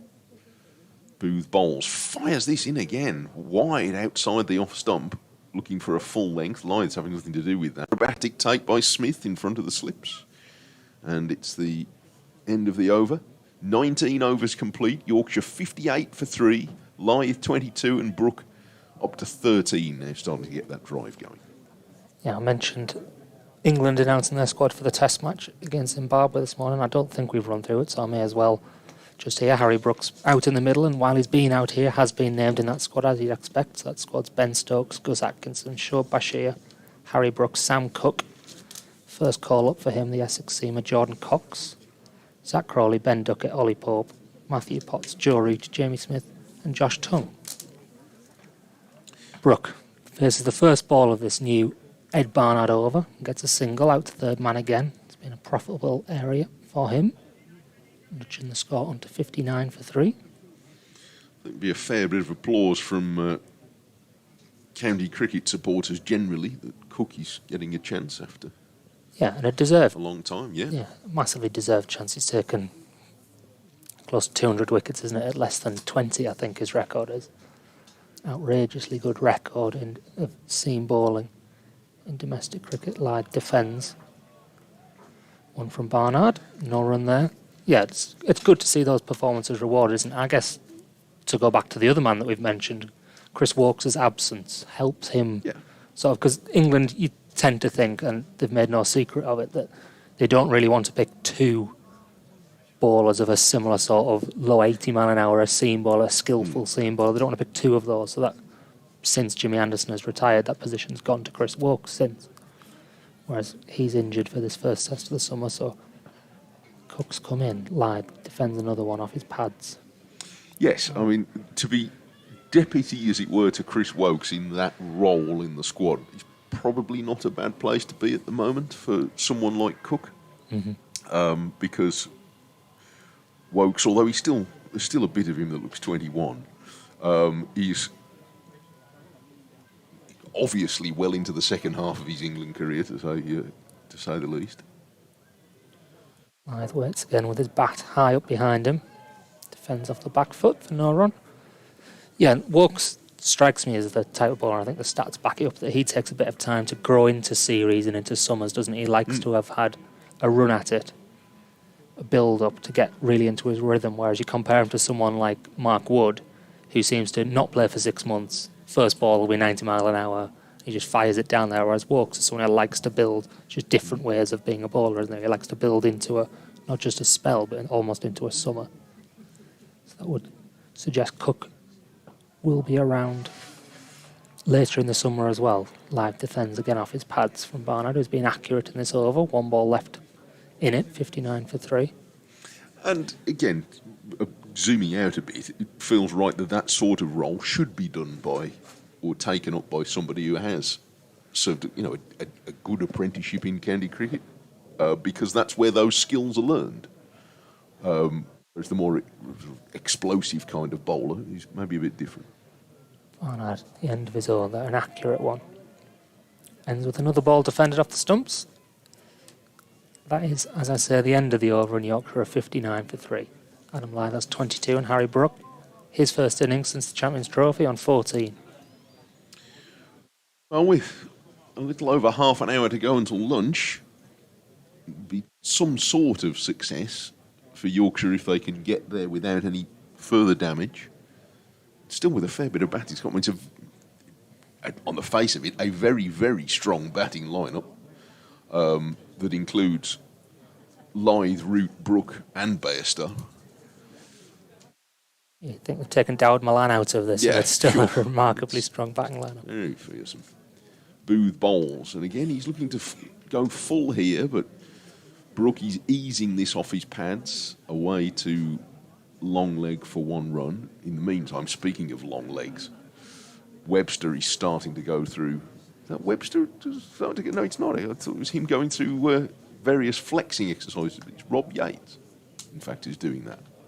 Webster is the altogether bigger figure now, standing just to his right. Thought Webster would bowl him before Yates on an occasion like this, but one never knows. Booth bowls, and this is driven stylishly by Lyth, but straight to Ed Barnard at mid-off, so he doesn't get a run. I'm speculating, but I wonder whether the fact that Bo Webster has only flown in this week and all these sort of miles in the legs of bowlers are managed so carefully these days, and obviously Australia have a very big game coming up in just over a month in the Test Championship final against South Africa that he will, it's not guaranteed a place in, but will be hoped to be a part of. I wonder whether that's been managed in terms of number of overs he's been allowed to bowl. Booth bowls. Oh, and just as he was bowling, Lyth started to back away, so Booth had really had to go through with delivering the ball. Fortunately, it was wide of the stumps, and umpire is signalling dead ball. May as well just put that one down as a Have dot. that one again. Yeah, well, they could do. Yes, Wouldn't really matter, would it? I think you're going to have Booth will have to come in again. At least it's not 5:30 doing that. He would feel like a bit of a labour. It's only 12:30. I imagine Bo Webster wasn't sent across economy class, but he probably would need, after a long flight, need a couple of days to stretch a bit. Now, this swung late again from Booth, so much so that it's gone through the gloves of Smith, and he almost parried it onto the body of Davies at first slip, and it's gone away for 4. But that moved again very late. Interesting, isn't it? The last few overs from this end, the ball really has moved around. Yeah. But it's that swing after the ball was pitched. Yes. Looking again, it's not sort of gone. I think it may have moved off the pitch as well. The pitch is still very green. But that's one of those, I assume, where it pitches and the seam stays bolt upright after it's gone, and then just gives the wicketkeeper very, very little chance as a ball. A specialist wicketkeeper will come in a minute and tell us, but that looked pretty difficult to deal with for Kai Smith. They went for 4 byes. This is defended off the back foot for no run by Lyth. What do we reckon, Liam? We're giving Smith the benefit of the doubt on that one. He's being diplomatic. 64 for 3. But it is moving late after the ball has passed the stumps now. I thought the one out the last over might have just caught the footmarks a bit, but this one swung the other way. 3 slips waiting to grab something. Lyth is checking a drive back to the bowler, fielded efficiently by Booth, and he's followed through. It does look he's wearing about 3 shirts, Michael Booth, doesn't he? Yeah, it's not as warm as it has been the last few days up here, but it is now, while running into ball, T-shirt weather, surely. Yes. And it's an all effort he's charging in as well, so you'd think he'd be working up a bit of a sweat there. And he beats Lyth here, who takes one hand off the bat, and in the way that left-handers do, gets the bat out of the way quick, but I reckon he nibbled at that. It's the end of the over. 64 for 3, good competitive stuff from Booth. Are we having a double change again, Jonathan? No, we're not. Oh, Liam's coming in. So Matt Henry's going to go and resume other duties. You're on website duty as well, Matt. He's on the double docket today. And Liam Thomas is going to come back in. 64 for 3. Brook is fidgeting away, twirling his bat at the stumps, while he's waiting for Barnard to start a new over from the football stand end, and she's forced off the back foot by Booth, but straight to mid-off, and it's very enthusiastically fielded by Shake. And there's no late swings, a nightmare, I should think, for a keeper, isn't it, Lou? Yeah, definitely. I think him got himself in a bit of a tricky situation there, and sometimes as a keeper you need to make a decision, and he's gone with his reverse cup. Probably could have took it, rotated his hips and opened up a little bit more, but he's probably expected it to bounce. But yeah, it's a difficult take. 3 slips get ready. Brook with his bat up behind his ear, waits for Barnard and defends this back up the pitch. I think it's been interesting watching. It's looked difficult out there for a keeper. I don't envy him at all, to be fair. It's moved, it's popped, it's carried. He's probably stood maybe not where he wants to be. Probably needs to be a yard deeper, but I think obviously because it's reacting differently, it's been difficult. So it's been a testing morning for Smith. Yes, it's been awkward, but he has a couple of catches in the book. Now, Brook comes 2 paces down the pitch and has a huge slap at this, gets it off the toe end of the bat, and it trickles up to mid-on. There's 1 or 2 fielders looking at one another as if to say, what was that? That was a sign of aggression, wasn't it? I think yes. I was just about to say he looked really well, nice, tight and compact, and looked the most fluent of the batters, and then he runs down and plays a horrible hack. Yes. Well, if he'd have got it out of the middle, it would still been going up. But Barnard will see if he can probe that spot again. Brook goes back and forces this in more orthodox fashion off the back foot for no run, 64 for 3. So when you're the keeper then, you go out at the start of a day, you've seen the conditions. What are the things you're thinking of when you say, OK, this is how far I think I need to stand back? Obviously the pace of the bowler is something, but there's more to it than that? You just got to kind of take a read off the pitch, I think, for me. Barnard's going to bowl. 3 slips are waiting next to Smith, and this is on the pads of Brook, who's going to ease it round to deep backward square leg for 1 run. Booth fields 65 for 3. You kind of almost know where you're going to stand and how far distance is for each ball that's there, and obviously then the next thing to consider is the pitch, how the pitch is playing. Is it carrying? Is it going a bit slower and lower? And then obviously you might take a pace up, pace back. The line of where you're standing. So now Smith will come, because he's coming round the wicket, he'll probably come a bit narrower, whereas going over, he'll come a bit wider so you can see the bowler running in. Yes, Barnard round the wicket to the left-hander. Lyth fidgets a bit in the crease and defends this away into the leg side. It's the end of the over, 65 for 3. So there's a lot of moving parts in that. Ultimately, yeah, it's what's comfortable for you. I think you look at all the keepers around the county circuit, around the world, they've all got different techniques, but the main thing is you judge on is, do you catch the ball? And I think it's been difficult this morning looking out there for Smith. Yes, it's been a tricky one. And so then are you setting the slips then? You've taken up your position. I kind of organise the slips. So like for me, I know for a fact that I'm good to my left, so I'll push the slip wider, whereas right, and I'm a bit weaker with my right leg, obviously being my amputee, so... Right. Booth starts a new over at 65 for 3 and goes shorter of a length, and Brook plays an awkward chopping shot and hits it down into the ground. I'm not sure that's quite the shot he meant. And it bounces down to 3rd slip. But there's been quite a lot of adjustments for everybody to make, because this session has gone on, the ball seems to have behaved slightly differently. So it's swinging later and things are happening. Yeah, it's just been nipping about. I think Booth looked the most, probably the quickest of all the balls. He looks like he bowls a heavy ball as he comes into ball now. Yeah, he's a strongly built man. And Brook's 2 paces down the pitch, and the Warwickshire think he's nicked this, trying to swish it away over the leg side, but nobody else does. But that was another wild stroke by Brook, who was, he was 2 paces down and a pace to the leg side, trying to flail that maybe over extra cover. Is he aiming, I think? I think so. He's trying to go into over extra cover there. But I think that's just such a difficult shot to play on this wicket when it's behaving as it is. But I admire his bravery. Well, this is the way he plays, I suppose. Bowls again. And he plays a much more elegant stroke through the covers for 4. I'd much rather him stand still and do that, to be honest. Yes. Beautiful shot. Waited for it, let the ball come to him. Nice solid base, pushed it through the offside for a boundary. But that's when players of this calibre make it look so absurdly easy. Just looking back, you think, well, I could do that. Just looks like a throwdown, doesn't it? That's not even that short either. That full either. Placed the bat in the right place. That's given the bowler something to think about.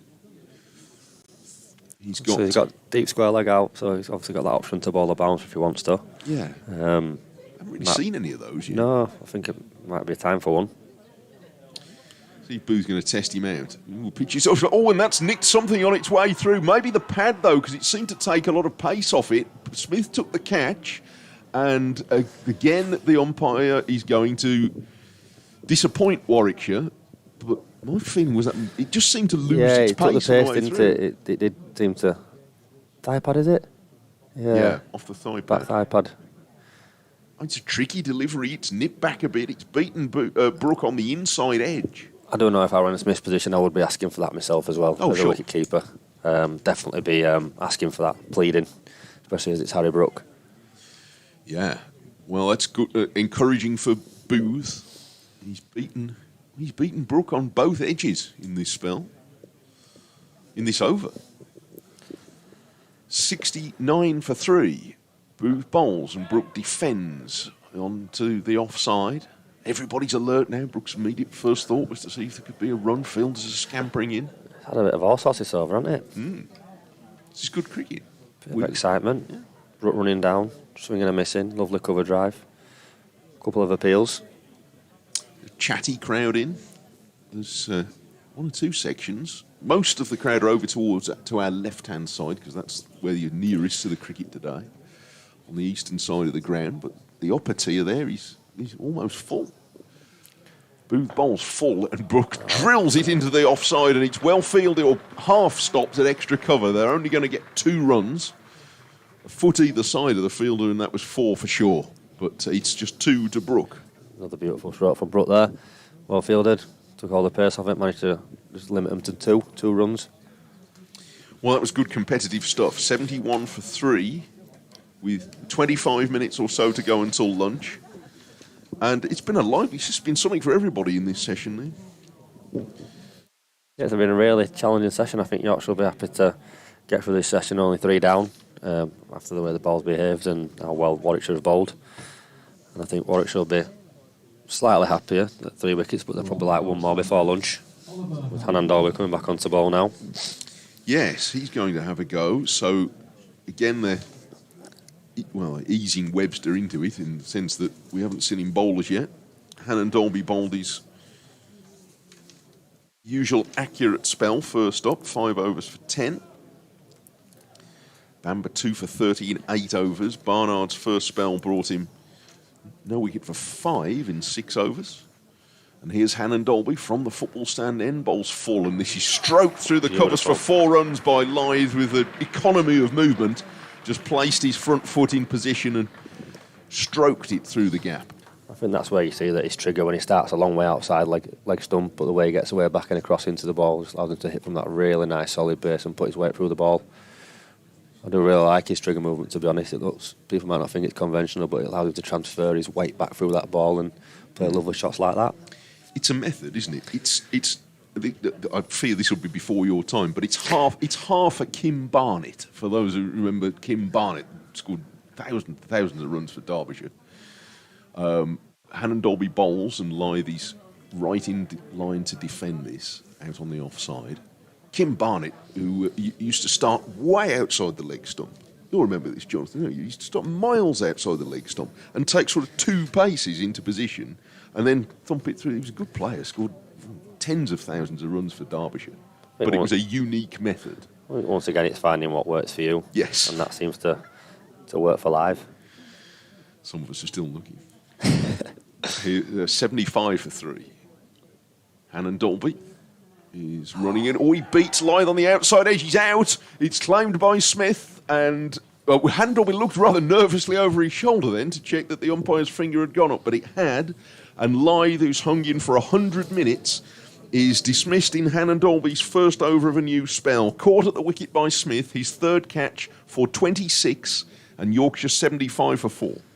Yeah, Hannon Dolby just nipping that away slightly. Yeah, that's a beautiful ball. Just nipping away slightly, drawn live into the shot. Jai Smith takes a relatively simple catch. Yes, and that was a classical Hannon Dolby dismissal, because it's not about moving the ball miles, it's about moving it just enough to take the edge. Just enough to drive him into the shot, and that's what he's done there. Live, that's it. Couldn't really do too much about that. He had to play it, ball's nipping away. Unlucky there, and he's gone for 26 after a tough inning. It's not been that easy. If he's got 26 off 71 balls, it's definitely a difficult pitch, and that brings Johnny Bairstow out to the middle. This could be fireworks before lunch, these two at the crease. Doesn't look as though they're going to die wondering, does it, if judging by the way Brook has played so far. And here comes Johnny Bairstow being very warmly greeted, the Yorkshire captain, which, and reading up in advance of coming here, that's an honour that clearly means a great deal to Johnny Bairstow, a great man of this county, with long family connections going back to the early 70s, as everyone knows. But being captain of Yorkshire, it still means something. Oh, definitely. It definitely does to Johnny. When you read his book and you read about his dad, Sure. Absolutely love and live and breathe Yorkshire, his brother as well. So yeah, it'll be a massive honour and something that I'll relish in. Well, he's coming right into an interesting contest here against Ollie Hannon Dolby. They probably did just about play together at the start of their respective careers, I think, before Ollie went to Warwickshire. And the two England batters facing 3 slips still. Just need to get through to lunch, these two. Don't want to lose any more wickets. Shadow of an airliner goes over the ground. We're still right on the flight path here. On the 4th floor, if it was them literally right on it. Hannon Dolby running away from the football stand. Bowls to Bairstow, who defends carefully from the crease. A really well-targeted first ball on just a tricky length.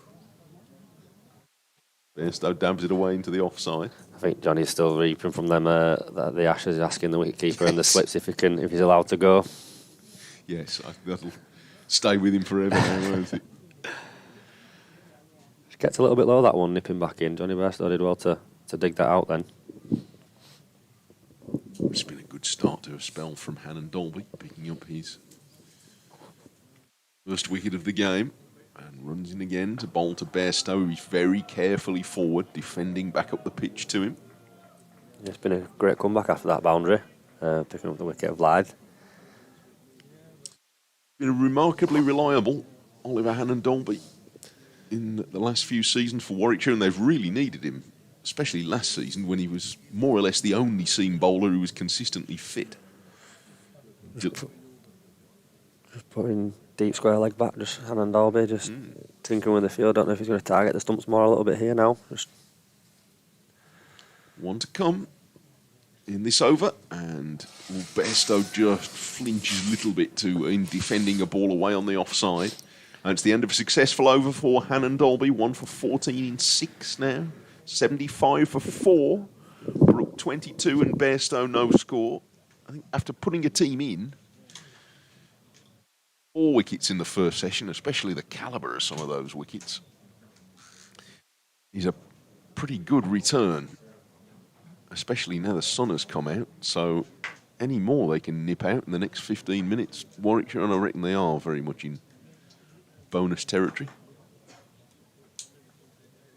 Jonathan Deutsch is moving back in, taking precautions today. Yeah. Jonathan, because he's got a miserable cold that everybody's taken a turn in over the last little while. So after I came off air, I nipped across there's a chemist just out the back of the stadium here on Kirkstall Lane. So I went in, said, could I just have something for a sore throat, tickly cough type thing, which I've got, but it wasn't just straightforward. Yes, here it is off the shelf. Oh, I see. Can you please pay me your money? Thanks. It's one of those, folks, but other cough mixtures are, I'm sure, available. There'll be a truck of it round your house now. Just to prove I'm not telling porkies, as this one is from Webster, half driven really by Harry Brook. Doesn't get a great connection on it. Bit of a fumble at mid-on, no run. So anyway, he said to me, "Can I take your blood pressure?" Oh, yes. Do you need to do that? Tell me some cough medicine. Yorkshire are 4 wickets down. It's quite high. Yeah. And he said, well, your pulse rate's quite high. I said, well, I'm not surprised because the steward wouldn't let me back in the gate a couple of minutes ago, and I did have to dash to the car to get a cricket bat out as well. I've got a cricket bat here, as this is dropped out by Harry Brook, backward of point for a single. There you go, folks. There's a cricket bat Right, okay. signed by quite a lot of people. You're not in next. It's for a particular purpose, but...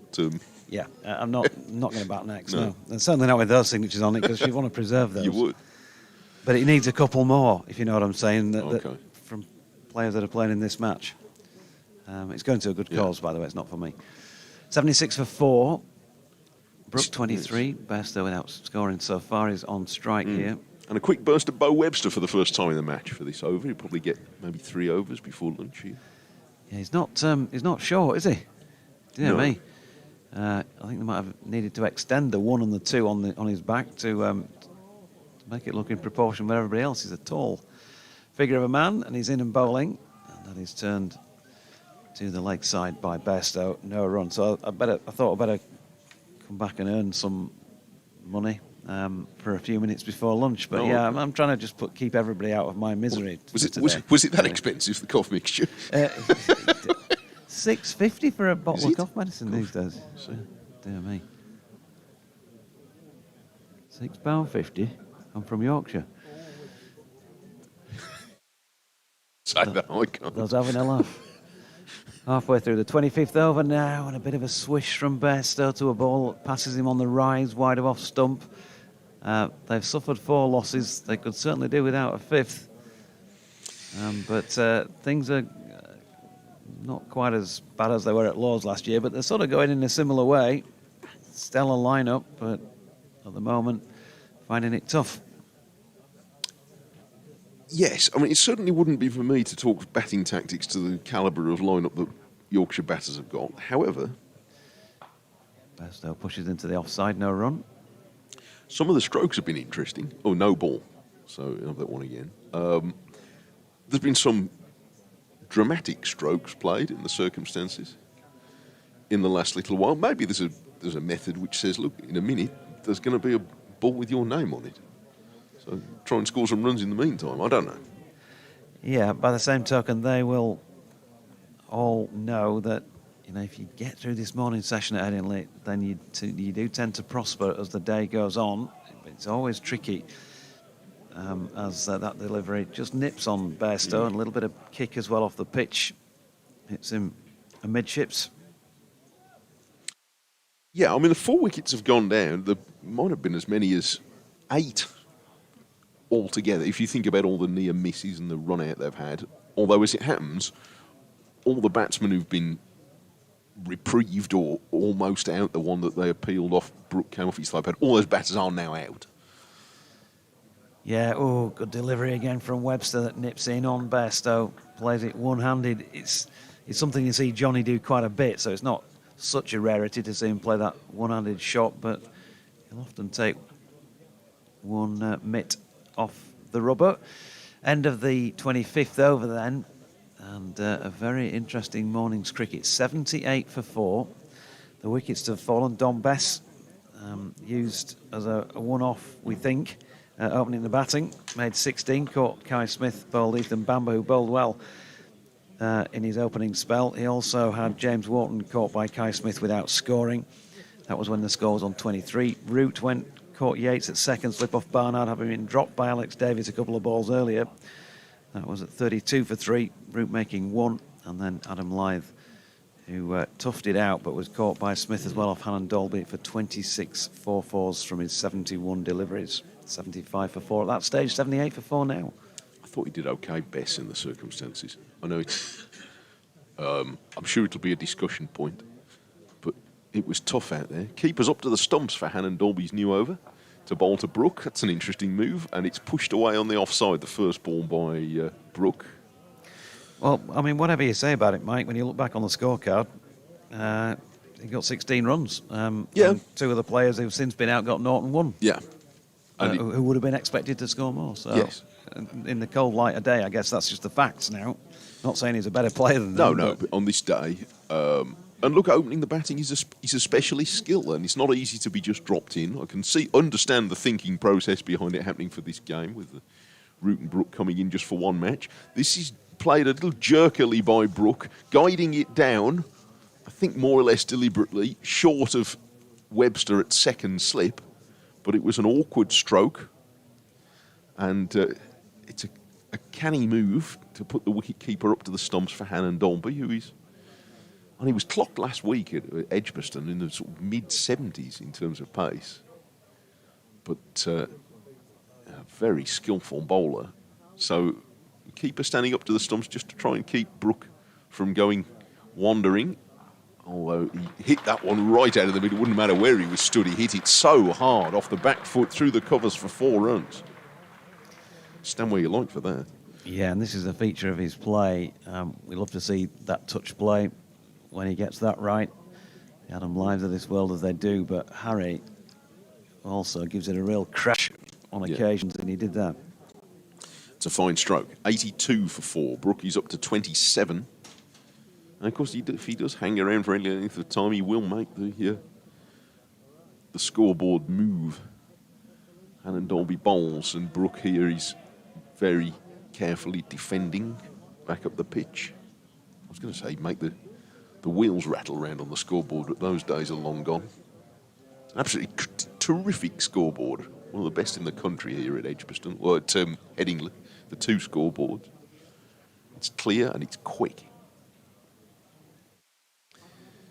82 for 4. Just putting on a show for you today, I Mike. like to think so.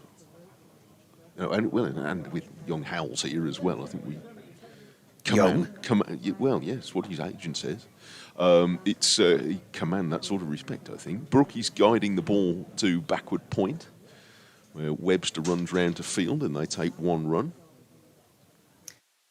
Young and Kevin Howells, I don't think that's been levelled at him for decades.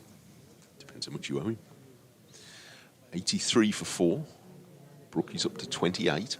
It's a gorgeous day here now. A bit of early cloud that's burned off has gone. So if you can get to Headingley, it's a bank holiday weekend, so some people will be, not everybody will be off, but some people are off. If you have to get off work a bit early today, do come to the cricket. We love you following it with us.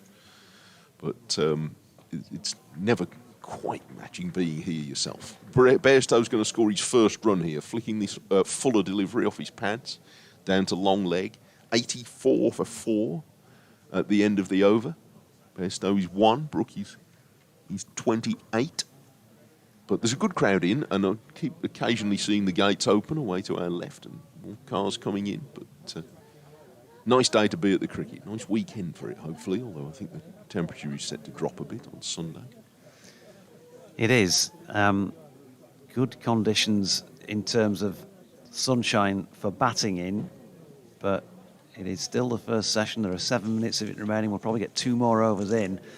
Really important for Yorkshire that these two stick around and then hope for better as the afternoon wears on.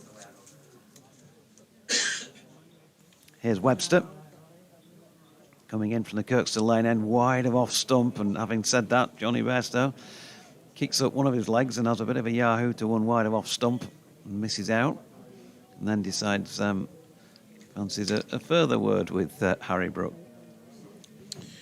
You never quite know with Johnny whether he's telling you something or telling somebody else something or asking them something. You know, Yes, that happens to me at home. Did he walk down to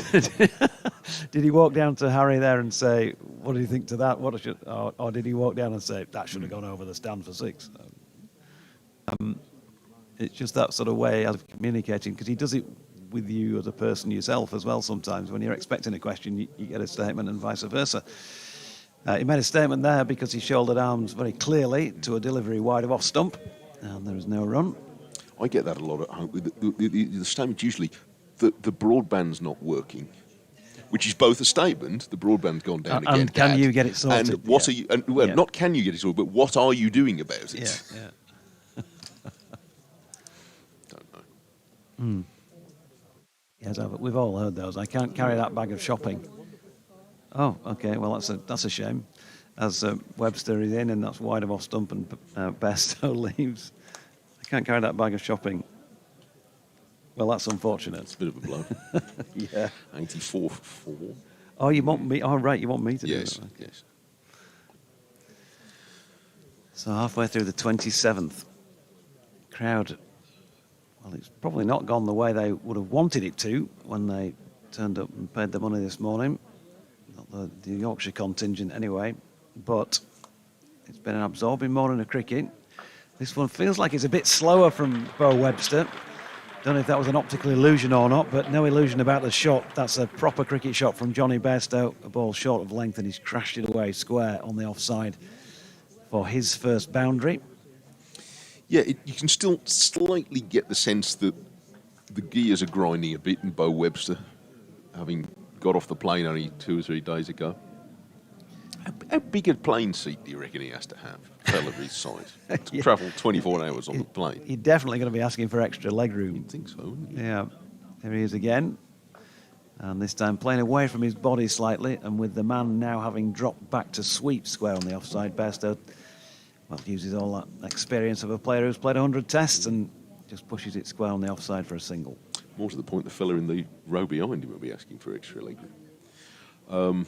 Michael tweets me to say, what a day today. He's got the cricket on and watching the snooker at the same time. Because Yorkshire is it always is, but it's the capital of the sporting universe, isn't it, with the snooker. I can't take my eyes off that. It's always the capital of the sport universe. What you said. White Taylor, as Webster's latest delivery is blocked by Brook, and it's a no ball. You know, there was obviously talk about moving from this venue going back a couple of decades Yes. or so. And apart from the inconvenience factor of somebody who's from not far away, just would have felt wrong, wouldn't it, really? Because it's just because of the history, not just on this part of this complex, but on the other side as well. Yes. It's just an historic sporting venue. Webster in. Oh, good delivery. Nips on Brook. It's cannoned into his thigh pad, I think it was, maybe pad flap. He's got a leg by for it, and he's just pulled it with a slight limp at the end of his run. 92 for 4, Brook on 28, and Bairstow on 6. A quick 17 has been added since that most recent wicket of Adam Lyth fell just 18 minutes ago. 5 byes, 2 leg byes, and 8 no balls in the match so far. And at 2 minutes before lunch, Yorkshire are 92 for 4. Yeah, still the odd ball nipping about. Even though the sun has been out now for the last 90 minutes. They'd love one more, Warwickshire. It's been a good morning, but look at the calibre of the fellas who are in. One more might make a big difference. Keeper standing up to the stumps again for what will probably be the final over of this session. Hannon Dolby bowls, and Brook is... Now he has to behave himself because the keeper's standing up to the stump, so he defends back up the pitch. He's tremendous fun to watch, Brook. Because quite know what sort of stroke he's going to play next. We're already in this short innings so far. In his hour at the crease, we've seen 2 or 3 absolute thoroughbred pucker strokes. And we've seen some... Does it look like he's casting a lasso? Hannon Dolby bowls, and this is punched off the back foot, right out of the middle of the bat. And it went past Mosley at extra cover, and it's going to beat the fieldsman running round the rope as well for 4 exquisitely timed runs by Brook, and he's 32 out of 96 for 4. Yeah, it's just the sort of shot that makes him my favourite cricketer, Mike. Unashamed, unabashed. Did a piece once for the cricketer on that front. He's just got all sorts about his game, hasn't he? Never a dull moment, I think, is the best way to describe him. He's entertainment. 3 slips are ready. Hannon Dolby going to try something else. I'm going to leave you after this ball to go and update local radio listeners in the West Midlands. Hannon Dolby bowls, and Brook is defending back to the bowler. Yep, still a couple to come in the over, and a couple to come in the session, as it turns out, because it will be lunch when this one is done. And Harry Brook, having played that lovely punch off the back foot through the covers to bring up the boundary. We'll know all too well, 3 to come in fact in the session, all too well that he just needs to see these through now. Guy Smith standing up to Hannon Dolby, 3 slips in place, and Brook, well, he's going to be off strike in fact, because he's just worked 1 into the leg side. Wickets have fallen elsewhere after a fairly dormant first, 20-25 minutes when I first gave you a roundup. I'm sure you'll be able to hear more about that over the lunch break, wherever you are. Johnny Bairstow sweeps a bit of muck off the deck. Hannon Dolby brings 3rd man up to point. And then makes his way in from the Howard stand end of the ground. Holds it now, Bairstow shoulders arms. The ball does nip on him, but he got a long way across. And for all sorts of reasons, that one looked a good decision of not out. But, of course, you would, wouldn't you, appeal as a field inside with no shot played.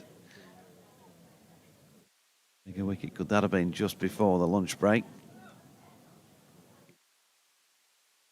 Height and direction didn't have a huge amount going for it other than the fact that the Yorkshire skipper didn't play a shot. Final ball of the morning session then.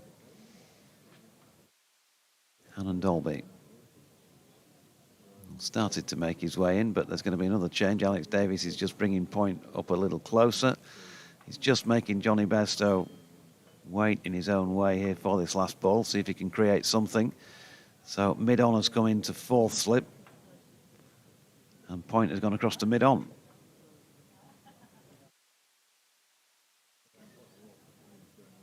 And Dolby comes in now from the Howard stand end then.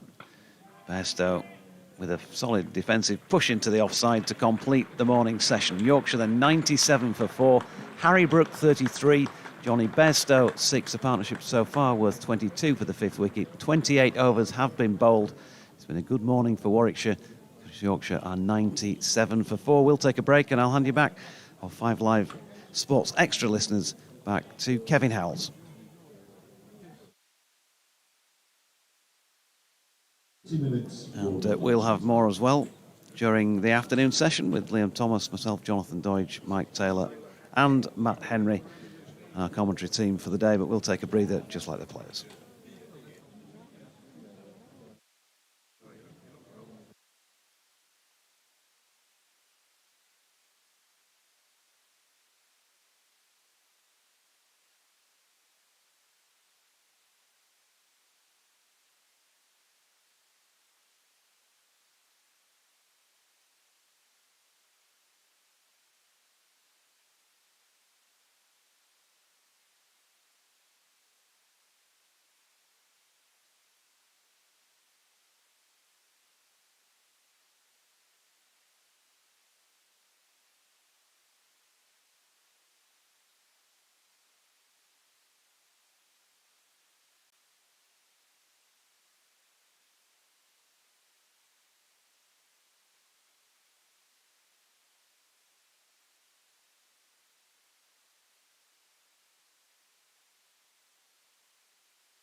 Vertu, official partner of Yorkshire County Cricket Club.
Vertu, official partner of Yorkshire County Cricket Club.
Welcome back from Headingley. Mike Burns and Rob White, our two umpires for this game, making their way back out to the middle. Warwickshire, well, they've had their pre-session huddle as well, just there on the outfield. And the golden voice of Howard Ferguson reminds us that it's Johnny Bairstow, Yorkshire captain, and Harry Brook in his only championship game of the campaign, we think, who are going to be back out there and continuing with the bat for Yorkshire. Harry, 33 from 38 deliveries so far in just over an hour's batting before the lunch break. 5 fours. Johnny Bairstow, 6 off 16. He was out there for the last 20 minutes or so. 1 boundary for him. Liam Thomas, England disability cricketer, is alongside myself, Jonathan Doidge, for this first little spell post-lunch. We've also got CMJ award-winning commentator Mike Taylor with us from BBC CWR and WM, and Matt Henry as well at BBC Online is going to be in for an hour or so during this afternoon. So it's a bit of a party here in the commentary box, and important, Liam, that Yorkshire get off to a good start here, but equally as important for Warwickshire to do the same. Yeah, I think it was a brilliant start from a good morning session from Warwickshire. They'll be happier of the two. It was nice to see Brook come out and play positively in the way that he has done for England over the last year or so under that Stokes and McCullum regime. So let's see. So it's going to be Ethan Bamber, who bowled so well from this Kirkstall Lane end first up this morning to open the afternoon session. That one wide of off stump. And Harry Brook, it is on strike, plays the leave. 2 for 30 from 8 overs and that 1 ball for Ethan Bamber. I think he bowled really nicely this morning. He set the tone up top with as a new ball bowler should. Backed up by the other bowlers. Hannon Dolby came back just before lunch and took that vital wicket of Adam Lyth. Here's Bamber then, 2 slips at the moment. Comes in and bowls it now. And Harry Brook with that familiar compact defensive push back down the pitch. No run. He has looked more fluent than everybody else out there with the bat so far. Although Adam Lyth was looking pretty good, wasn't he, as well, for his 26. Yeah, I think it's more of a patience in it from Lyth. Brooks looked really fluent. I think you can see Lyth went free flowing as he normally is, play some lovely shots. Here's Bamber then. Wide of off stump, and now then Brooks gone underneath this one and gone. Slashed it down to third man, an uppercut, and he stands there motionless, head bowed for a moment as the ball was making its way down to the third man fielder, and that has been taken in the deep by Hamza Sheikh. So Harry Brook gone, caught Sheikh, bowled Bamber for 33. Just 2 further minutes added to the 62 he'd batted before the break. 41 deliveries in total, 5 fours. And Yorkshire 97 for 5. And with 2 of their 3 biggest names in the match gone. Yeah, it's a real gift of a wicket from Harry Brook. Ethan Bamber with a nothing ball, really, short and wide outside off stump. I think Harry's gone to try hit it as hard as he can, probably come out of the shot a little bit too soon and got that top edge down to deep third man. Real shame, really, especially straight after lunch. Good opportunity for George Hill now to step up alongside his captain. Yeah, that's a huge blow for Yorkshire and a big wicket, and his reward really to Ethan Bamber for the way he's bowled during the day so far. A 3rd for 30 now for him. Big task here for George Hill, coming in at number 7 on this occasion for Yorkshire. Several first-class hundreds to his name, as we know. But not the easiest of situations, and definitely not the start that Yorkshire would have wanted to this afternoon session.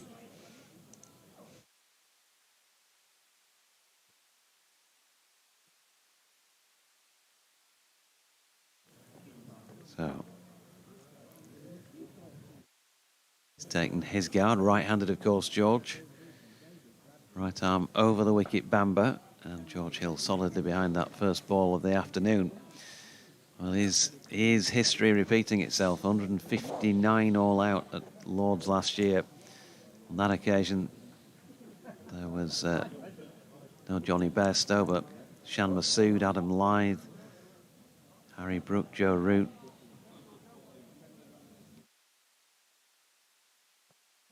Bamber, as I mentioned earlier, took a couple of wickets in that innings and a couple more in the second. 3 in this one. Was that a chance? Or was it driven into the ground? Hard to tell from here. Bamber fielding off his own bowling. George Hill struck it pretty firmly back towards him. No, straight down into the turf there. Worth pointing out, for those who are watching this rather than just listening, we are 4 strips away to the leg side of where you might be watching. The easiest of angles to tell whether it had bounced or not as George leaves the final ball of Bamber's over. So, instant peril, I guess, for Yorkshire because they lost a wicket on just the 3rd ball of the session, and they don't come much bigger than that of Harry Brook. 97 for 5 after 29 overs. Yeah, you can just see Warwickshire have got a little spring in the step here. They're starting to bounce around between overs straight away now. They're ready. Probably smell an opportunity to try and get the big wicket of Johnny Bairstow and really get into this tail end. Alan Dolby, 8 overs, 2 maidens, 1 for 25. Going to start the afternoon at the Howard Stand end. After a word from his skipper, who's jogging down to take up his position at slip. He's going to go with mid-on, mid-off. Extra cover, well, cover really. So Johnny Bairstow, point, 3 slips, a mid-wicket and a fine leg. Lovely sunny conditions, if you can't see the pictures. Actually blue sky overhead. A few fluffy clouds dotted about, but much better batting conditions, you'd say, than they were at the start of the day. Short ball by Hannon Dolby, smashed away through mid-wicket. Dear me, that travelled. Bairstow announces himself to Headingley for the afternoon by crashing that one away for 4. Yeah, it looked a real loosen of a hand on Dolby, that. You can't really be bowling that shot at that pace when you're bowling someone of the calibre of Johnny Bairstow. Brilliant shot, and that'll give him some great confidence to move forward in the session. 100 up for Yorkshire, but for the loss of 5 here. Don't forget, no batting points available until they get to 250. A long way off that at the moment. Hannon Dolby in. Bairstow this time punches just backward of square on the offside, but straight to the fielder. Much better comeback by Hannon Dolby there. Good line and length. Bairstow equal to the task, pushing it into backward point for no run.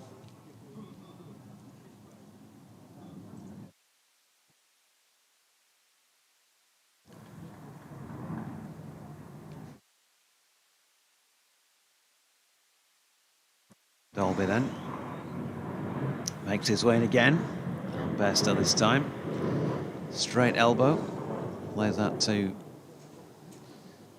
mid-on, no run. To the sound of passing air traffic. We've got a vapour trail in the distance. It's more like a wide mid on that, isn't it? It's more coming, if you were playing club cricket, it'd be more of a mid-wicket, wicket ends. Just probably trying to cover off both angles of that. Yeah, a bit of a halfway house. Snappers around. They'll often be heard in the press box bemoaning the cold, but they're sitting in the shade, maybe deliberately today, as Bairstow on strike gets a ball short of length. Not too dissimilar to the one he smashed away for 4 earlier in the over, but this time he's a little more circumspect in how he plays it. You just practiced that shot again, JD, after you said that.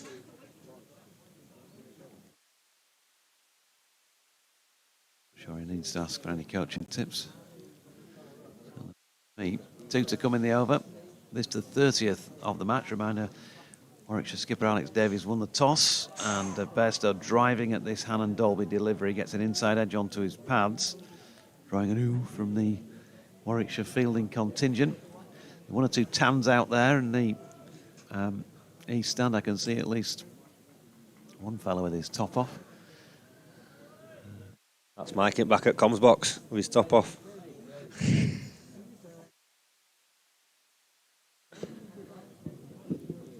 Hope the commentator cam isn't going to be on too much then during this afternoon session. Don't want any further embarrassment bringing to the broadcast as Hammond Dolby is in, and that's cut by Bess. Lovely shot through third man for 4. Yeah, just waited for that nicely. Use the pace of the ball to guide it through backward point for 4 runs.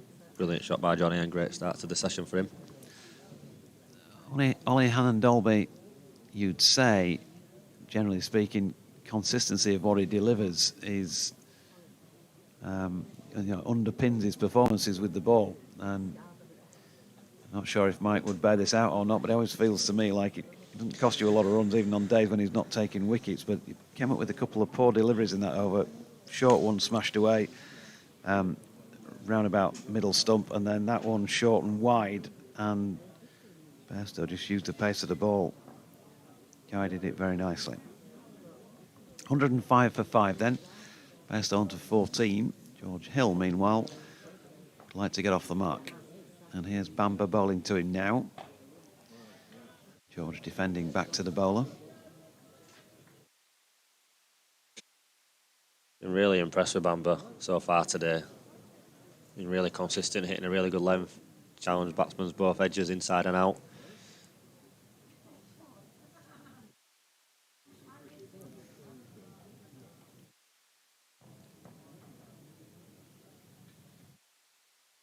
Makes his way in again then. Up there to drive, driven at and caught at first slip. George Hill has gone without scoring. A 6th Yorkshire wicket is down for just 105 on the board in the 31st over.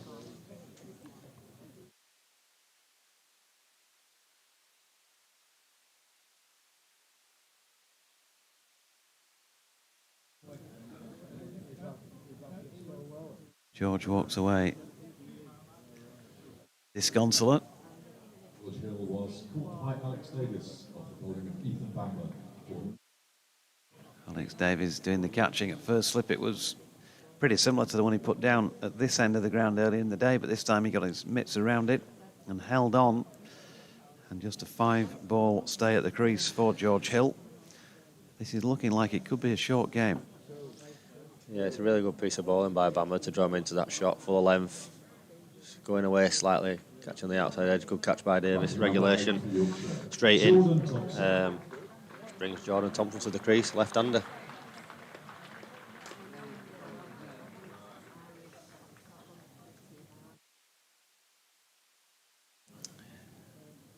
Yeah, good delivery once again, and Ethan Bamber now with 4 for 30 against his name, so he's not cost a run since the lunch break, and he has the wickets of both Harry Brook and George Hill added to those 2 he took earlier on, Don Bess and James Wharton. Yeah, I think he's been the pick of the ball this morning, hasn't he? I say nagging away on that good length, nipping it both ways. I think it's been really challenging, especially in helpful conditions for bowlers.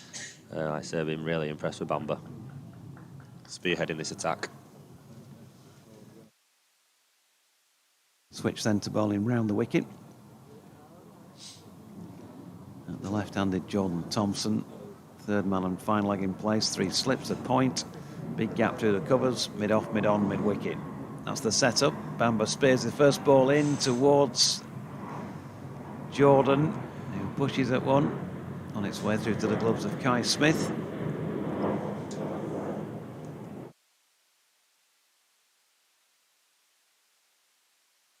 And a word in his shell-like from Johnny Bairstow, who's barely had a great amount of time to look at this himself. 22 balls, 34 minutes either side of lunch for his 14 so far. For YJB, he's at the non-striking end though, because Jordan Thompson walks into and plays this drop defensive shot into the offside. Bamber fields off his own bowling. 2 points on the board already for Warwickshire. And bonus points for Yorkshire don't appear as though they're going to come with the bat. At this moment in time, at least. But they'll fancy the chances of picking up some bowling ones, I would think, on this surface. 105 for 6. The Tykes. Bamber is in. That one, again, evidence of a little bit of extra bounce. And Jordan Thompson coming forward. Took that one above the waistline to play his defensive push. Yeah, I've noticed that Jordan Thompson's trying to get really outside off stump there, just to negate that mode of dismissal for LBW unbowled. Obviously, the ball outside his eye line, then he can leave if he wants to. And obviously, he shouldn't really be getting in trouble by anything that's coming back in, so trying to counteract that movement from Bamber. He just put square leg back now, so I don't know if he's potentially got the option to try bowl it straight or try with a short ball. Bamber in again. Oof, good delivery, which has Jordan Thompson playing and missing to complete the 31st over at 105 for 6. So since lunch, Bamber to Brook, no run. Bamber to Brook, no run. Bamber to Brook out. Caught Hamza Sheikh for 33. Bamber to Hill, no run 3 times. And then when he got the ball back in his hand again, Bamber to Hill, no run. Bamber to Hill out. Caught Alex Davis, bowled Bamber for naught. And then Bamber to Thompson 3 times. He's not conceded a run in 2 overs since lunch and taken 2 wickets. That's not a bad return for your afternoon so far. No, definitely. I think that's something that we spoke about after lunch, that we need to get the foot back on the throat when we get out there, make sure we put pressure on, and that's exactly what he's done. Just needs backing up by Hanan Dolbin out. He's continuing from the Howard stand end then.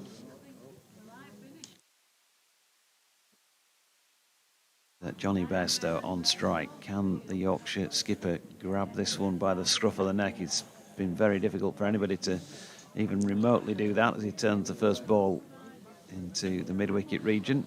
And there is no run. Sorry, there is a run, I should say. A single. 15 to him. Jordan Thompson wanting to get off the mark. Got runs here in the previous home match this season. 70, if I'm not mistaken. That's correct, 58 balls. Last man out. 6 fours, 4 sixes. Jordan Thompson on a going day. Can this be one for him? Trying to get off the mark with a little drop into the offside, but Warwickshire fielder in quickly to prevent it. I think it's Dan Mosley.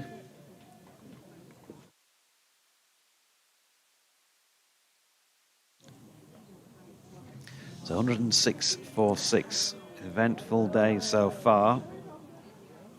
Your day so far if you're a Bears supporter or player.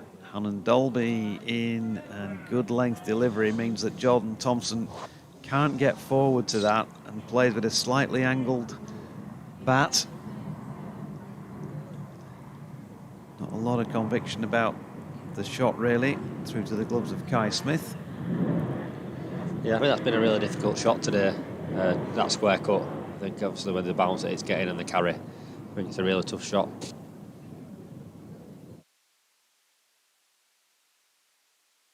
Comes OHD once again. Oh, good delivery once more, slanted across the left-hander, who played a leave after the ball's gone, but didn't when it was for real. It's another good delivery. Almost surprised to see Thompson use his feet, maybe take a couple of steps down. Now he's gone past the outside edge a couple of times.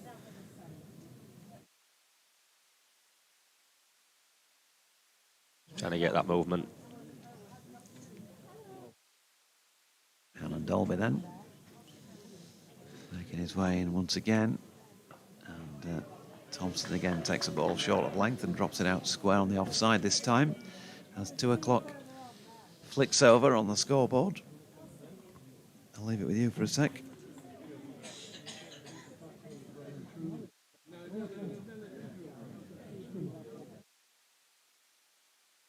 That usually means talk. Sorry, I was just watching. Never mind. Engrossed in what's going on.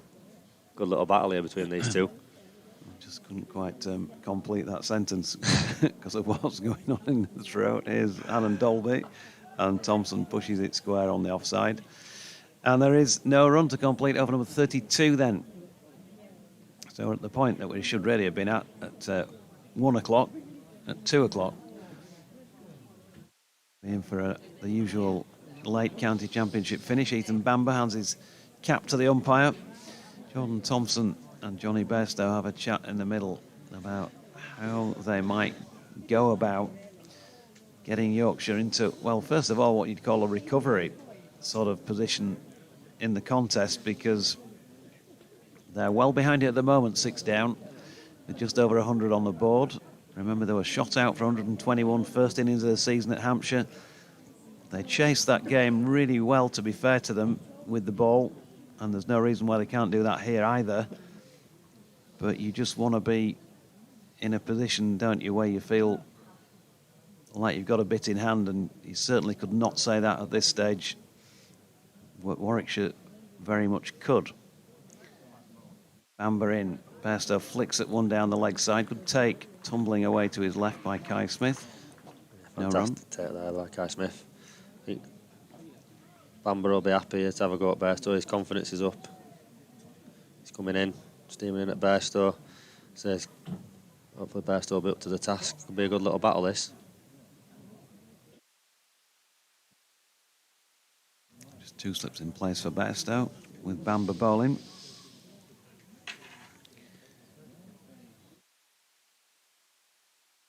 Pushes off and comes in again now. Wide of off stump. His aerial slightly off Bairstow's bat, but there's no gully in place. It makes its way down to third man, and he walks through for the single. I'm sure Ethan Bamber, like any of the seamers, would have been licking his lips when he saw the surface that was presented here, but it's all right saying that. You've still got to go out there and perform. You've got to hit your lengths, got to get those lines right and just take advantage of it, and he really has done that very, very well. Yeah, he gives very few loose deliveries, and I think that one there and the one that he got Brook with are only 2 that I can really remember. Here he is again, wide on the crease at Jordan Thompson. Lovely shot from JT. Just a little too full. It's exactly where Jordan Thompson loves to see it. And he's just punched that one away through extra cover for 4. Yeah, I think that goes back to the point that we said earlier around getting outside off stump. Anything full outside off stump, he knows he can put his hand through. I think that movement, obviously trying to negate that LBW on bowled, it opens up the option to play that shot through the offside. So, good bit of batting by Jordan Thompson there. So he's off the mark. Nelson on the board, 1-1-1 for the loss of 6. And here's Bamber again. And a good response, as you'd expect, the way he's bowled today. It's pretty rare he's thrown up a half volley outside off stump. In fact, it might be just about it, really. The previous delivery, and this time he gets it straighter and fuller. And Jordan content to defend.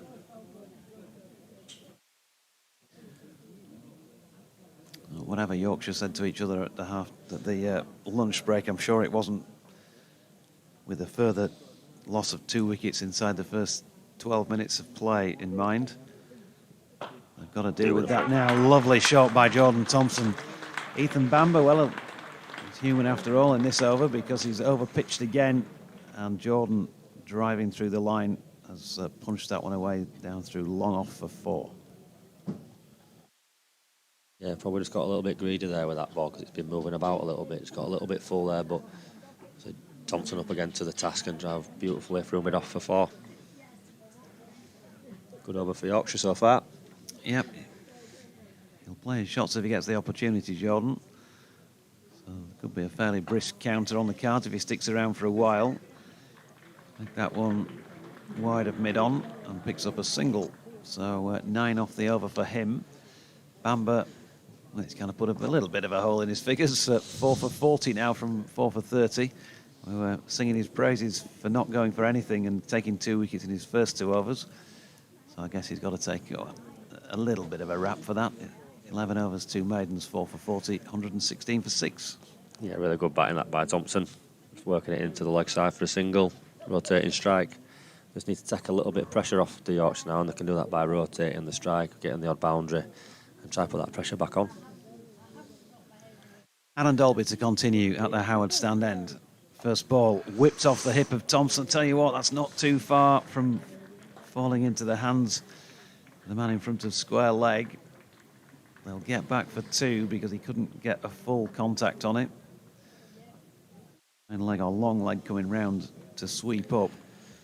He's got to be a little bit careful there. I think he thought we were in the game there. It just dropped short, managed to get a decent hand on it. Stop it going for a boundary, but probably for a second there, thought he was with a chance. So Jordan Thompson into double figures, 118 for 6. He's on 11 as Hannon Dolby bowls now. That's straighter and defended. They'll come pretty quickly, the runs for JT, as I say, if he sticks around. As we know, on his day, dangerous player who can just change the feel of a game. The fellow at the other end's not bad either.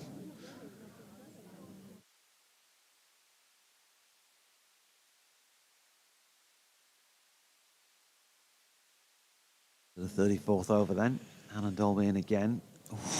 Good delivery, which appears to nip on Jordan Thompson as it goes through. Pulls his bat out of the way eventually. Yeah, good delivery there. He's nipping away a good length. Going through to the keeper nicely. Dying to know what that game is. Logistical. Alan Dolby in again. Back and across for Thompson, who drops it into the offside, takes on the field and gets there. Good piece of running between the pair of them.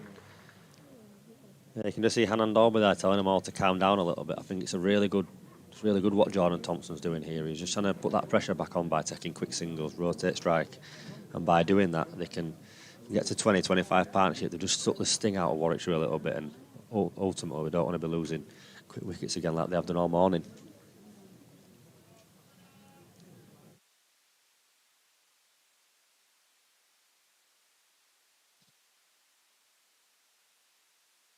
Johnny Bairstow just checks that there are 11 opponents on the field. Dolby comes in as one of them to bowl to him. And he's turned that one to mid-on. I was going to say mid-wicket. He was coming in from mid-on, and he was well down there, Johnny. Jordan Thompson had his heels dug in at the non-striking end. The last thing they need at this stage is a run out. Yeah. Well, sort of be partly responsible, would you, if you were out there with your skipper and he got run out? Can't imagine he'd be best pleased. But he's still there, and he's on 16 from 26 deliveries, Johnny Bairstow. I think that's 17 now because he's just turned one out towards the sweeping mid-wicket. And that will complete the 34th over at 120 for 6. Quick 15 put on between the pair of them. Last 16 deliveries. That's the way it can go with them. But the way things have gone with the ball today, the next wicket is not feeling like it's ever too far away. It's never really felt like anybody were in today. It's been obviously, they feel like there's a ball with your name on it, the way the pitch has played, the way the bowlers have bowled. Like I say, it's been very difficult for the batters so far. Partnerships so far, well, have been very scarce, haven't they? 23 for the first wicket, 0 for the second. Just 9 for wicket number 3 as Bamba bowls here to Bairstow, who defends back to the bowler. They went from 32 to 75, which I make 43. Comfortably the best of the contest. 22 for the 5th wicket. And just the 8 for the 6th. So They'll take anything at this stage if they can get to a 50, something like that. It'll be a bit of something as Bairstow pushes and misses at another good delivery from Ethan Bamber. Yeah, good ball that again. Really good length, testing length there to Bairstow, just outside the off stump. Managed to draw him into a shot. Fortunate enough for him, he missed it. Soft handers pulling them hands back a little bit. Didn't go searching for it. So I've been really impressed with Bamber today. And he comes in again to bowl to Bairstow. 2 slips in place. Johnny is taking the bottom hand off this to defend into the offside. We're going to make a double change. So to facilitate that, Liam, we can say thanks to you for now and bring Mike back in so that we're not all fingers and thumbs changing headsets at the same time in a few deliveries. And Bairstow 17, Jordan Thompson on 12, 15 between the pair of them in a fairly short space of time, but it's a long stand that they really need, Yorkshire here. And Warwickshire has snuffed out any opportunity for that as Bamber bowls again and Bairstow defends into the offside. Doesn't feel like there's many long stands around in this game. Whether it will be the same when it comes to Warwickshire's turn to bat, it might be. It certainly feels like it's going to be hard work, Mike. I think just the conditions at ground level, not in the skies, because they've been pretty good for all but the first, 45 minutes or so, maybe hour. Bamber in again, well defended, another ball that nips on Bairstow, and he had to be watchful there. And just having a look at the footmarks from Bamber. I think one or two of the players think that's the end of the over, but it's not. Bairstow and Tomo just having a chat in the middle. He's found a very reliable spot since lunch, hasn't he, Bamber? I mean, you got the wicket of Brook in an unorthodox way, but he's putting the ball in the right place. It's not seeming miles. It's not swinging miles. It's almost trickier when it's just nibbling a little bit. Final ball of the over, Bamber to Bairstow. Solid defensive push. So 35 gone, 120 for 6 with Bairstow 17 and Thompson on 12. I'll leave you with Mike, and Matt Henry will follow me into the chair. Well, Bamber is looking like a very handy pickup. They got it done, it was about July last year, I think it was announced, that he was going to be moving to the Midlands. Very enthusiastic character. When I spoke to him before the start of the season, he's had a fair bit so far to be enthusiastic about. 4 wickets in this innings, taking him to 13 in the championship so far. And a good day to be bowling. Hannon Dolby is with him, and he's going to start a new over from the football stand end to the left-handed Thompson, who is defending on the offside. I should get into the habit of saying the Howard stand on account of the fact that it's literally in my eye line in 2-foot-high letters right in front of me, but I'm not hired to do this job because I'm good at spotting things. Matt Henry, fortunately you are. It's a very good place to watch cricket, actually. Isn't it just? Yeah. The Howard stand. It's very steep. I've spent a couple of days watching or just nipping out from the press box during a test match or a one-day international, and because it's so steep you feel like you're right on top of the action. And then Dolby bowls across the bows of Thompson and through to Smith. Yeah, for people who don't know Headingley, and I know a lot of you will, at the very least seen it on television, but many of you will have been here. It is all but unique in England in that it is a cricket ground one side and the rugby stadium the other, which also has had a lot of development work done on it in the last 2 or 3 years and been built up quite substantially. And so that stand is effectively two-sided, so it looks out on one side of the cricket and the other side of the rugby. Hannon Dolby bowls, and Thompson plays this very angular style from the crease back to the bowler. So it is, I can't think of another example in this country. I'm sure there are in other countries. It reminds me a bit of Ipswich Town. You cover football at Ipswich Town. They've got a little pitch outside the ground itself. So you come up behind the stand and there's a pitch immediately next to it. But it's certainly not remotely on the same scale and then got seats pointing the opposite direction. Yeah, when I was in Delhi for the 2023 World Cup, I went to the far stand at that stadium. Come back to this ball for you. Hannon Dolby right arm over the wicket. Fuller to the left-handed Thompson, who square drives for 4, just out of the reach of the dive of Dan Mosley at cover point. And again, just searching for any swing that's available. Just over-pitched a fraction, and Thompson didn't spare that. 124 for 6. Yeah, the Arun Jaitley Stadium in Delhi, where like the Delhi Capitals play, and you'd have seen it. It's that the stadium, the stand at the far end from where the press box is, looks like it's collapsing because it all tilts in. The way it looks like there's been an earthquake or something that's falling. I went and stood at the top of that stand to watch a bit of the game, and right behind it there's this massive football pitch. I was like, I did not expect to see this in central Delhi. Unhittable balls, and Thompson follows this, and it's dropped, I think, by Smith diving in front of first slip. It swerved away. It seemed to swerve late again, that one, and Thompson followed it and guided it maybe even off the face of the bat. Now, Davis at first slip is bending down, just testing as if that was going to be his catch. Well, it was going right into the first slip's hands until Smith dived across in front of him and tipped it around the post, so to speak. First slip's catch, that, isn't it? I think may have swung after taking the edge, but that's going straight into the hands of first slip. And Dolby to bowl to Thompson, who's had a life, and he doesn't score a run here because of a very good stop diving to his right by Malik just in front of square leg. He turned that crisply off his pads there, Thompson, and must have thought he was good for a couple of runs, but an excellent stop. 124 for 6 at the end of the over.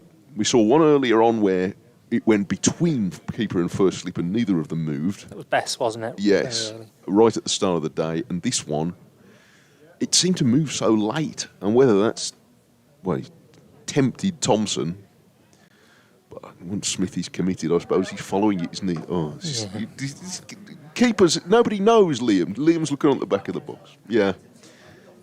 Nobody knows how hard life is for wicket keepers. The Wicket Keepers Union are well represented here today. There still waits for Bamber. Gets a bit of an inside part of the bat on this, and the ball squirms up towards mid-on.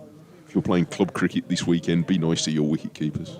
You never know when you might need them. Couldn't live without them. There'd be a lot of chasing of the ball. You would. If you didn't have a wicket keeper. Yes. I've got gloves on though, so. Yeah, well. Oh, now you've started. We're getting heckled. Now you've started. Heckled from the back of the box. Oh dear. Bamber again. Hurries in. Bairstow tries to find the gap in the offside between point and cover, but fielder gets around there to field. No run. You read stories of back in the ancient days of cricket. The very early fast bowlers, wicket-keeping kit and gloves and, dare I say, skills were maybe not as advanced as they are now. Pitches outfield probably not as reliable. So you usually have a long stop on the boundary behind the wicketkeeper. It's like what we used to have in junior cricket. Oh, yeah. Bairstow attempts to force this one off the back foot, but again picks up the fielder at point. Somebody will fill me in the details, perhaps the cricket historians, but one of the great fast bowlers of the very early cricket age, I have in my mind it might have been a chap called Fuller Pilch or something. I remember reading a story saying that he would have a long stop, and the long stop would hold a coat in order to throw on the ball if all else fails, which doesn't sound entirely sporting to me. Yeah, I'm not sure that gets through the playing conditions these days. Possibly it's 5 penalty runs these days. Bairstow slashes it. He's nicked it. Has he? Warwickshire think No. he has. Warwickshire think he's nicked it. He's played a slashing shot. Umpire's unmoved. The way Bairstow reacted and sort of turning to lean on his bat seemed like a man frustrated to me, or a man disappointed that he couldn't believe what he'd done. But in the end, no, he turned. Is it not carried? No, it's not carried, I think. Bairstow seems to point back behind as if to tell the umpire the ball hasn't carried. Yeah. He's nicked it, hasn't he, I think? Yeah. I was certain he'd nicked it at first instance, but then when the umpire didn't move, I was unsettled. But no, he survives on 17 best. Who's seen his former England teammates now, Harry Brook and Joe Root, both depart. Bairstow's there on 17. Yorkshire 124 for 6. This one thuds into, I think, thigh pad. Maybe a bit of inside edge on it. We'll see what the umpire's given a leg by. So no more runs to Bairstow, but one more to Yorkshire, 125 for 6. Well, whatever's going to happen is going to happen quickly, I think, this afternoon. Maybe there is something in the policy of saying, sooner or later, we're going to nick a really good ball here. So we might as well try and leather anything that's remotely there in the meantime. I was just chatting in the press box just as Harry Brook got out. And Bairstow was left there, and George Hill got out as well afterwards. And I instantly thought we were speculating, is this the point where Bairstow starts to really have a swing and try and counter-attack? It's something he's loved to do. He's done it in an England shirt, he's done it in a Yorkshire shirt, but seen it yet, really. No run this time. Final ball of the over. Thompson just working it to leg, 125 for 6. Thompson's on 16, Bairstow on 17. Hasn't necessarily been an easy thing to do as well, because some of the bowling has been pretty skillful so far today, notably from Bamber, but not only from him. 5 Live listeners will have heard Mick Lewis, the Yorkshire bowling coach, Yes. on at lunch, and he said 12 millimetres of grass was left on this pitch, which suggestions that may be the most ever left on a pitch at this ground. I don't know whether people actually check that. I don't know whether I fully believe that, whether someone's there keeping a record, but that is, by all accounts, quite a lot. Yeah, well, I think that with the first question, the first thing that would come into mind is saying that's 12 millimetres of grass. Is that a lot? Yeah, I mean, let me see if I can visualise 12 millimetres of grass. That's half an inch, give or take, folks. I think my lawnmower has three different points that I can move it down to. It's currently on the lowest one, which I'm told is a bad thing to do in early spring, but I did it anyway because it looks neater. Well, that's the kind of daring life you lead. Well, exactly. That's what, folks. Yeah, part-time. Live dangerously. Exactly. You know. Got to get my thrills somewhere, haven't I? Well, look, when you're on the road, can't be around every week to set to 12 millimetres. I must ask Mrs. Taylor what millimetres our mower's set to. I assume Too 12 much moss, apparently. That's the problem in that part of Birmingham. It's all moss, so it doesn't matter what you cut it to. It's all sort of moss. Even 12 on a must be a lot shorter than a standard lawnmower, I'm assuming. Probably is. Hannon Dolby starts a new over. He's got rather less than 12 millimetres on his scalp. And I feel his pain. And this is forced away on the offside by Thompson. 5 by Bairstow, rather, for no run. 125 for 6 on a gorgeous day in Leeds. I'm sure it's gorgeous every day in Leeds, but he particularly is today. It's been lovely this week. Yeah. It's been nice everywhere this week, although the temperature's supposed to be dipping back down for the weekend. How many jumpers do you bring when you're staying away in Leeds for 4 days? And it's going to be 25 one day and 12 the next. And Dolby nibbles back in off the inside edge into Bairstow's pad as he comes half forward to that.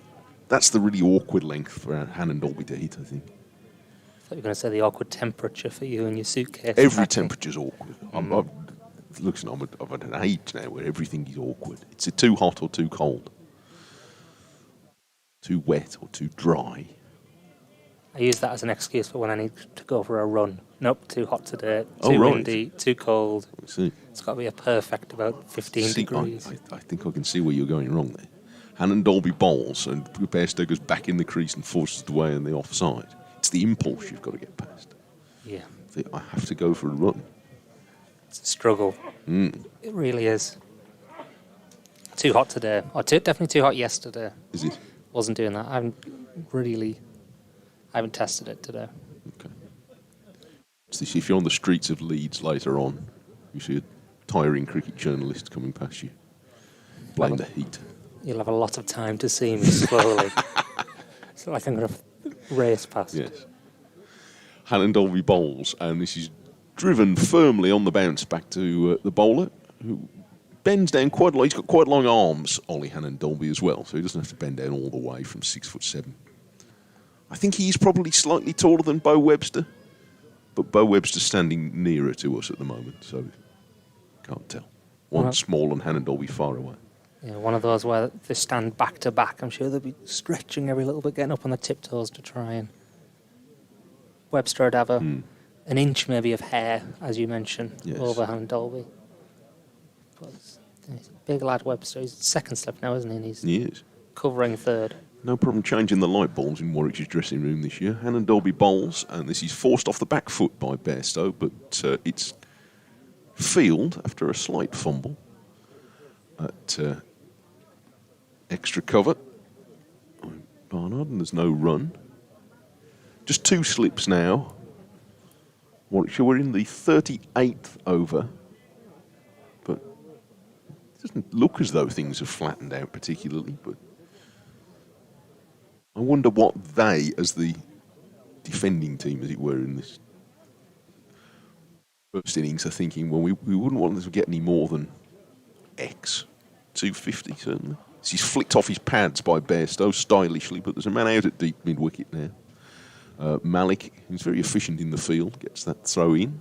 They take 1. It's the end of the over, 126 for 6. Yorkshire. If you haven't been with us all day, were put into bat when Alex Davis won the toss this morning and lost successively. Bess, the fill-in opener, 16. Wharton, 0. Root, 1. Lythe shortly before lunch for 26. And cinch lunch, Brook 33 and Hill 0.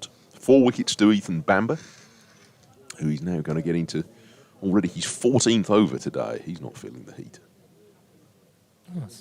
Yeah, a lot of hard work for him. It was cool earlier on. There was a bit of cloud around, wasn't there? But it's not a sign of it so far. I've got a little hold up here and I can't work out why. He's looking back towards our direction. We are so high up that I can't see the blame being pointed in our direction. It must be someone a few floors below, but Bamber's in now, and that's edged but short of first slip by Bess, so he gets away with that. Edged one that didn't carry to the keeper in the last over, previous over, and that one's short of first slip. Who's that over there? Yeah, so twice now in the successive overs from Bamber, he's edged short of the cordon. Seems to be a area on the pitch where the ball bounces from. Yeah. A little bit back of a length that seems to skip right through, hop through, but that didn't find it. Instead, well, that's about that area, but Bairstow's clobbered it, and the fielder deep square leg initially didn't see it.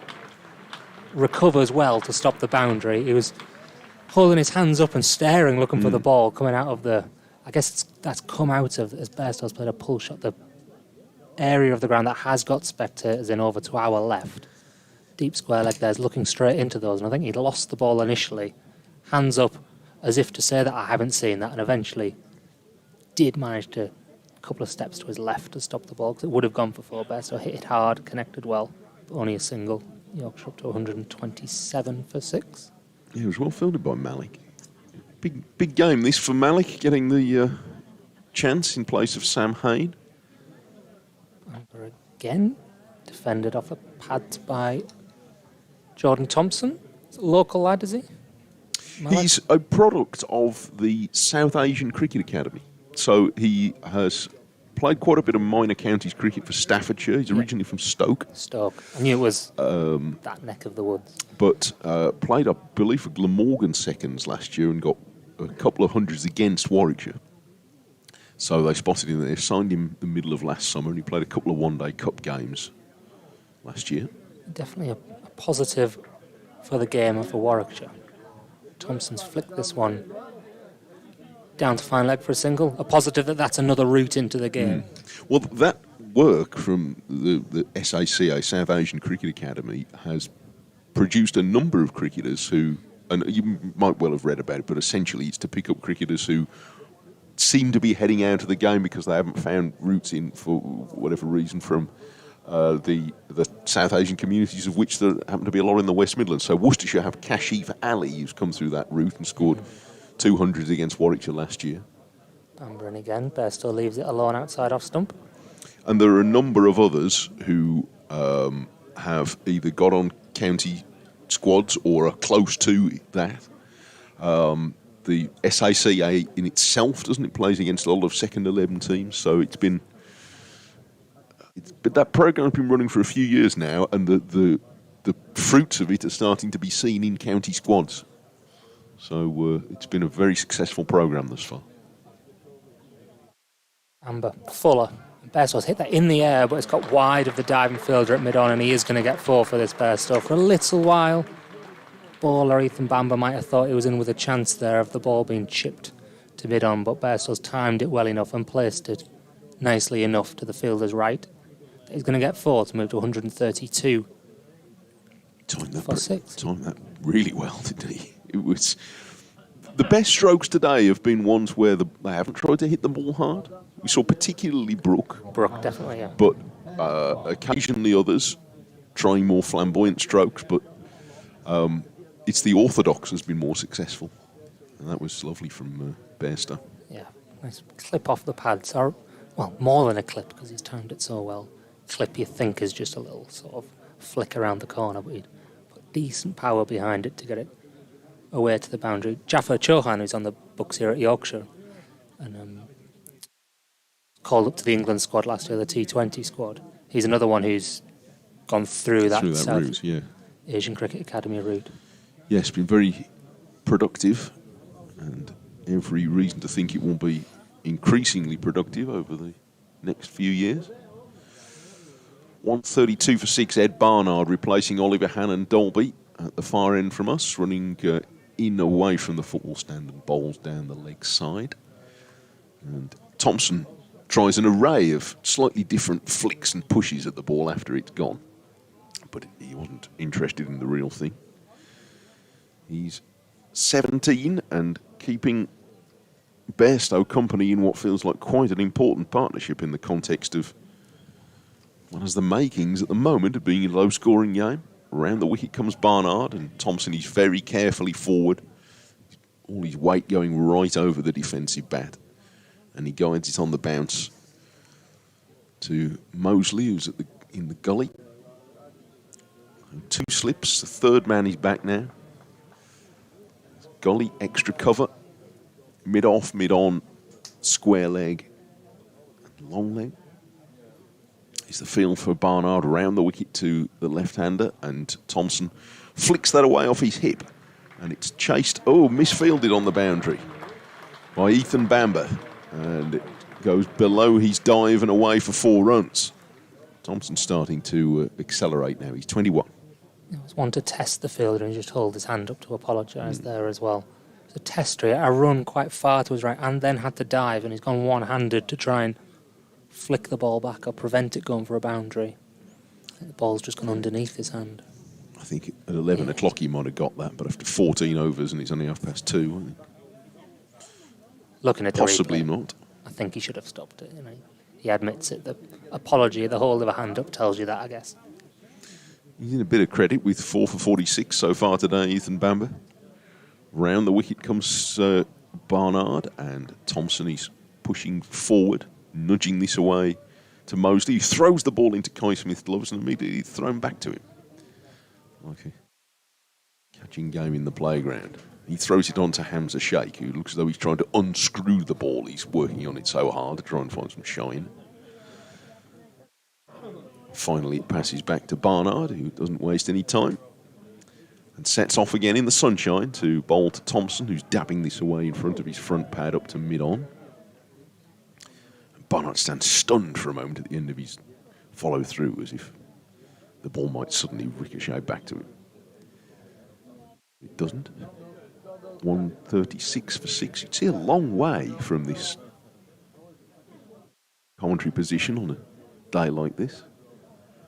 Way towards I think it's the moors in that direction that we can see, isn't it? Yeah, south-ish. It's pushed by Thompson. The mid-on's fallen over. So it might not have cut it off in the first instance anyway, but it's going to run off up to long on for 4 runs. And is that I think that's Davies at mid-on, who took 3 strides and fell flat on his face. A greener area of the ground, that isn't it, below the Howard stand? Yes. Up the old hill, isn't it, I think, where people used to say you run up the hill from that end. That greener area, maybe the grass just a little bit lusher. He slipped over there, Davis. So 2 boundaries in that over for Thompson, 140 for 6. And on what so far has been a day where it felt like things are happening quite quickly, this has been a pleasingly quiet period for Yorkshire. And they're starting to pick up some runs at a brisker rate. And two fast-scoring batters in. Quite an illustrious lineup they've got for this match, some of whom have failed today, but there's still runs to be had. 3 England internationals out so far. Well, 4 internationals, because Don Bess as well was up the order, yeah. So Bess, Lythe, Root and Brook all out. Bairstow's in now, and he pushes this one up to mid-on. there will be no run. Thought Lyth batted with great skill this morning for a long time. Yeah, he'd be frustrated, wouldn't he? Because he'd done so much of the hard work. He'd almost got himself to lunch, and then he gets out just before. Yeah, he got a pretty good ball, but it was a really good display of which balls to play and which balls not to play when it wasn't easy to make that choice. Experienced Bairstow gropes at that a little. It's skidded a little low, and he's coming down for another prod at the pitch, I reckon. Yeah, after the couple that have flicked the outside edge and not carried to the slips from Bamber, who is not slow and had the ball zipping through at times this morning, that one went through very low and slow, didn't it? Yeah, a little bit of uneven bounce. We've seen it all day, really. Bairstow waits again. His bat flashing in the sun, a reflection of it. Tries to force a cut off the back foot, picks out point. No real timing on that shot. 83.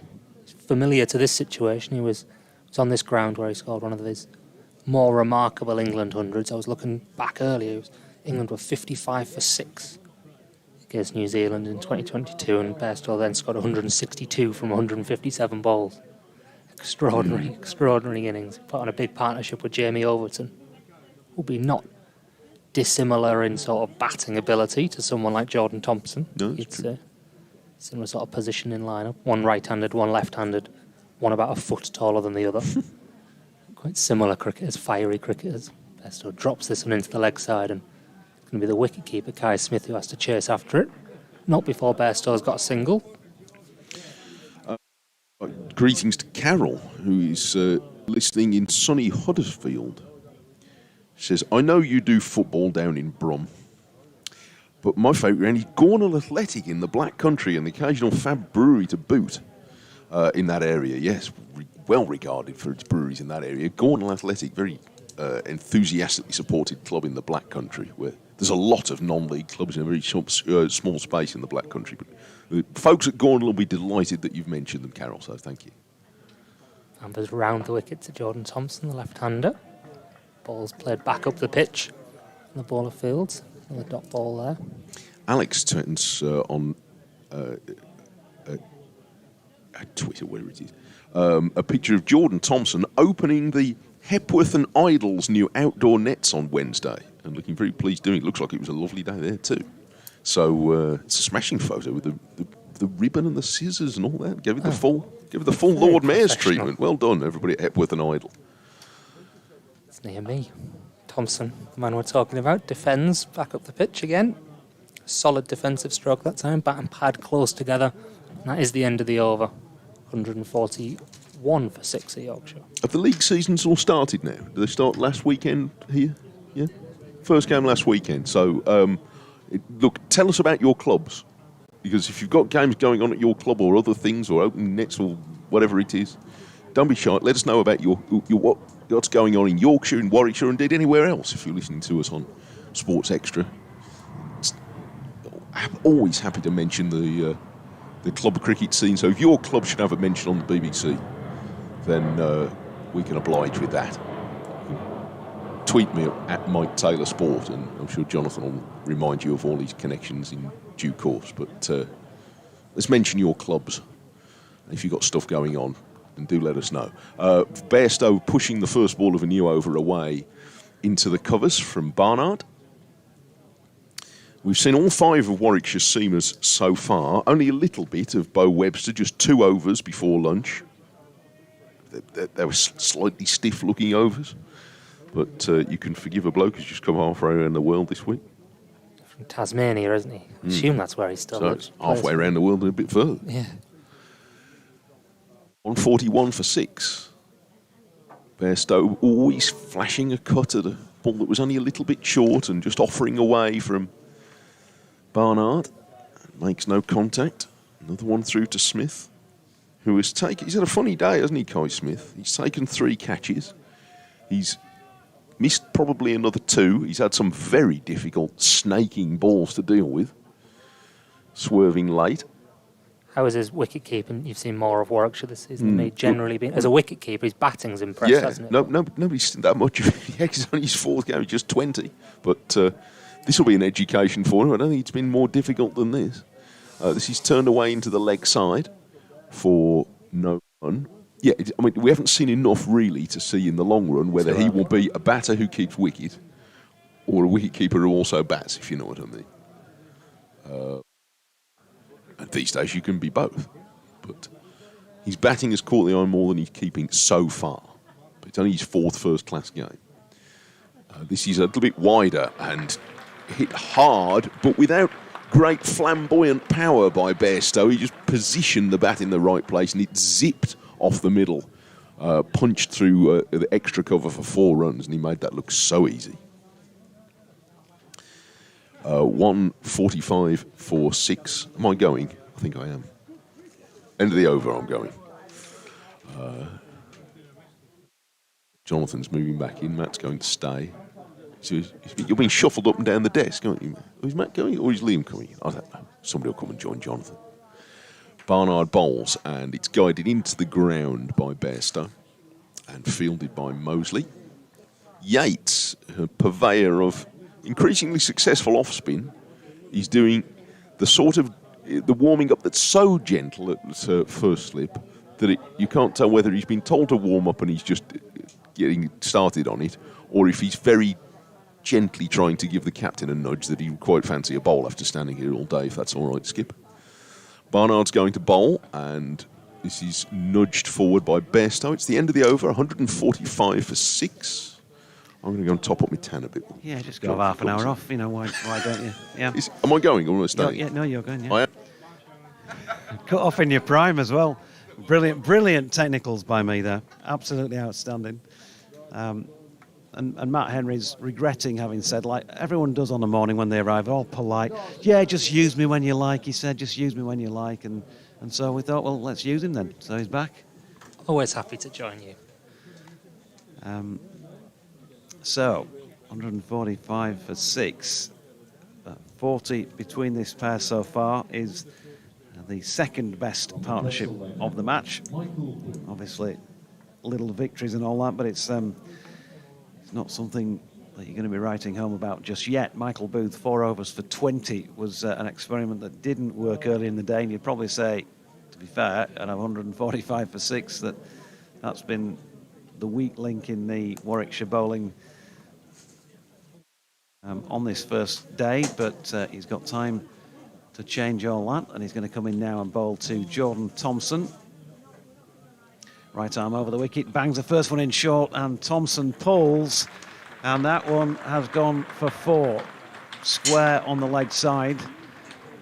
Very much a loosener, and JT's been out there a little while now, and with 29 against his name, his second best in the Yorkshire ranks as well on the scoreboard. He's timed that really nicely. It was short, not quite short enough to be a really threatening bouncer, but it's got up, and Thompson's just swished his hands in front of his face and clobbered it for 4, despite there being a fielder out there not too far away from him. He'll get nowhere near it. Yeah, it's Booth again. Good response this time, as Jordan pushing at one roundabout off stump. If there's one thing when you watch Jordan play over the last few years, as obviously I've done a lot, I'm sure you've seen a fair bit of him as well, Matt. One thing you could throw at him as a batter is that he has struggled with the short ball, particularly when anybody's got serious pace, dug in around the rib area, but he'll argue back, and he has done with me on a few occasions, I can play the short ball, and he'll put that one up as a case in point as he defends this one into the offside, and there is no run.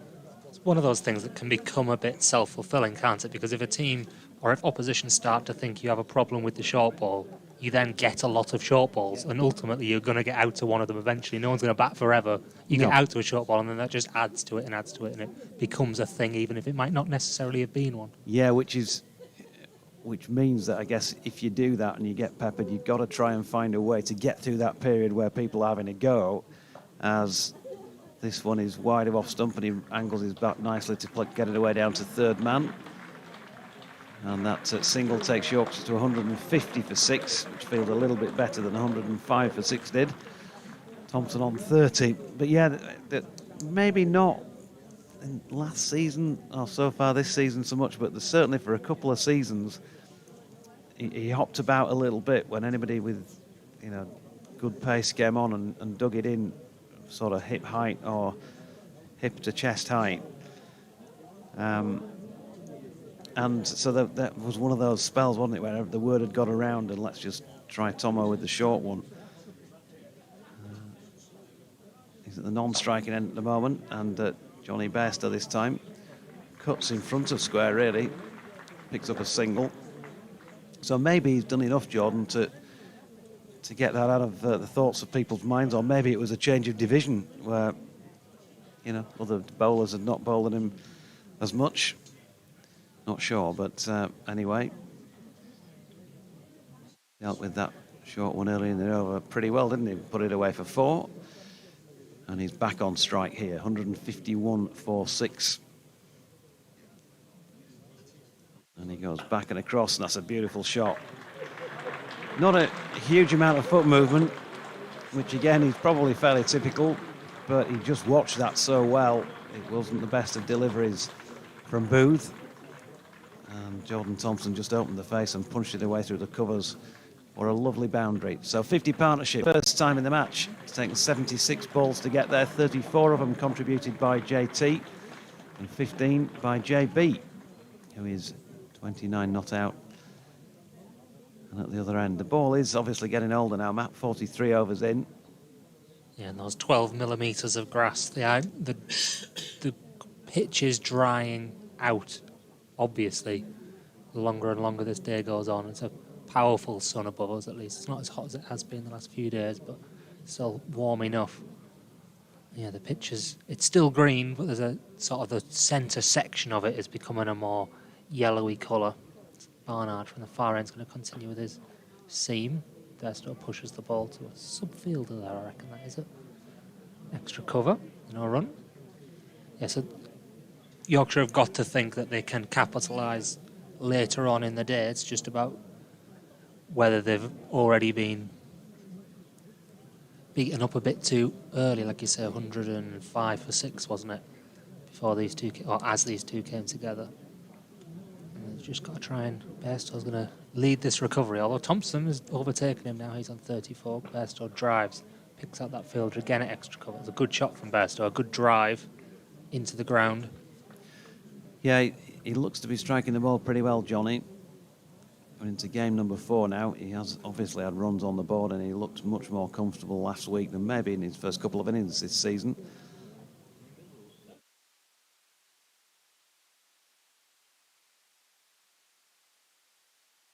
Batting here as well, obviously. Goes without saying. Proud Yorkshireman. Good record here. Tries to work this one into the offside, but that fielder being kept busy again, the extra cover fielder. There's no run. 155 for 6. 2 points. Already bowling points Warwickshire have got. Yorkshire obviously still a fair way to go before they're getting a batting point. Plenty of time left in the day. Just only 4 wickets left though. Bamford, sort of bustling seamer. Bairstow defends. Playing a game between the three of them at the moment. Extra cover, the bowler and Johnny Bairstow. Yeah, which underlines, I suppose, the consistency of what Ed Barnard's bowled in the over so far. And there's been no outshot yet for Johnny. How's he feeling today? A patient Johnny Bairstow? Is that someone who's going to want to flick a switch because he hasn't? That's a lovely... Does that answer the question? Maybe not. It's just a classical on drive, straight back past the stumps, just to the right of the bowler. The bowler's right, to the right of the left of the stumps at the wicket, at the non-striker's end, and it races up towards the Howard stand for 4. One of the shots of the day. Yeah, and he's just feels like he's just getting busy, doesn't it, out there? That's the last 2 deliveries after each one. The ball before, which was a dot, and then that one that was a 4. He's walked halfway down the pitch and had a word with Jordan Thompson both times. You know, you've got that feeling of momentum about him. A little bit of Johnny Bairstow swagger, and he drives again. It's well fielded in the covers. Probably would have gone for 4 as well out towards the photographers we can see over there to our right. Sat down in the sunshine. Looks a nice place to be with a little seat on the grass behind the nets. Looks like drinks are being run on for... It's not an official drinks break. Or is it? No, it is an official drinks break, yes. Yeah, the Warwickshire lads gathering because obviously they started this session so well. 12 minutes, just, 2 overs and 2 balls for 2 wickets. Harry Brook for 33, George Hill without scoring. Since that point, we've had 13 overs and 4 balls since the most recent wicket fell, which in terms of time in the match is the longest a partnership has gone. So they're just trying to wrestle back a little bit here, Yorkshire. Clearly the visitors still in the ascendancy, having won the toss and stuck them in, but they're digging in as best you can. Yeah, I don't think any drinks were actually run out there for the Warwickshire players. They definitely were for the batters. They came together, change of gloves maybe for Bairstow, but the Warwickshire players all came together in a bit of a huddle. I think that was possibly a bit of a remember where we are in the game. One wicket brings 2. Yeah, Booth 2. Thompson, who plays 1 foot off the deck. That's one of those things he'll do against the short ball, again, that we were talking about previously. Sticks his front leg out and sort of flicks across it. Missed out on that one. Well, you know, if you can't win the game by other means, then just dehydrate your opponents, I say. You know, make sure that you have a drink and they don't.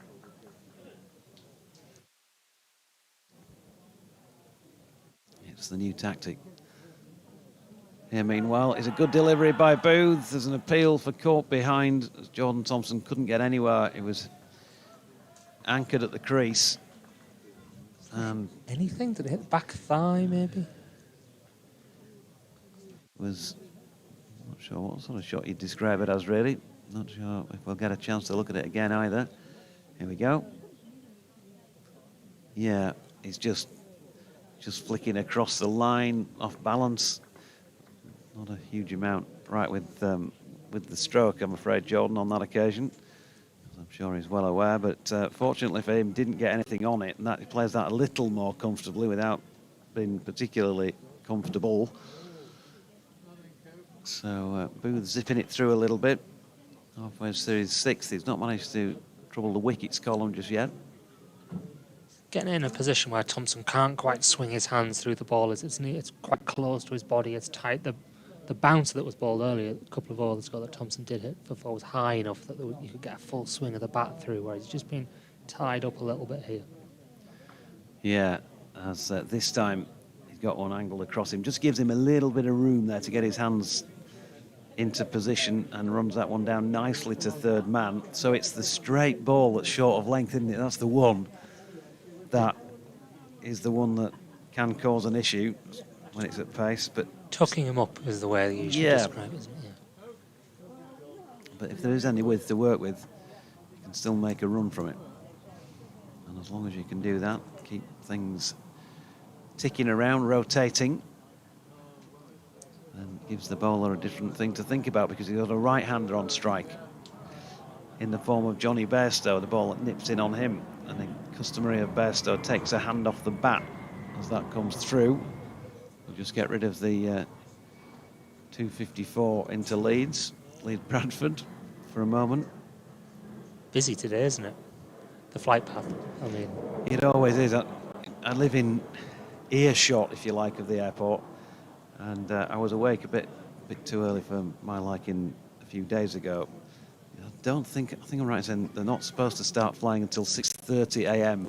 And I just heard, you know, like you do at work in that days when in the first few seconds after you wake up, looked at my watch, 6:29, and one was taking off. So they're a bit naughty. They're pushing the boundaries ever so slightly. That one's wide of off stump, and Johnny's hopping his way down to the non-striking end after running it down to third man for a single. So maybe ball or bat hit the boot at the same time. 1 run, 161 for 6. I wonder whether he's hit the inside of his own ankle there with his bat as he's played a drive. I mean, painful hit the inside of your knee. That's one of the ones that Yeah, really hurts. yeah, If you hit yeah. the inside of your point of your knee in there, say in there as I point to my own knee for your benefit and no one else listening, it can be really painful if you catch you at the inside edge of a bat.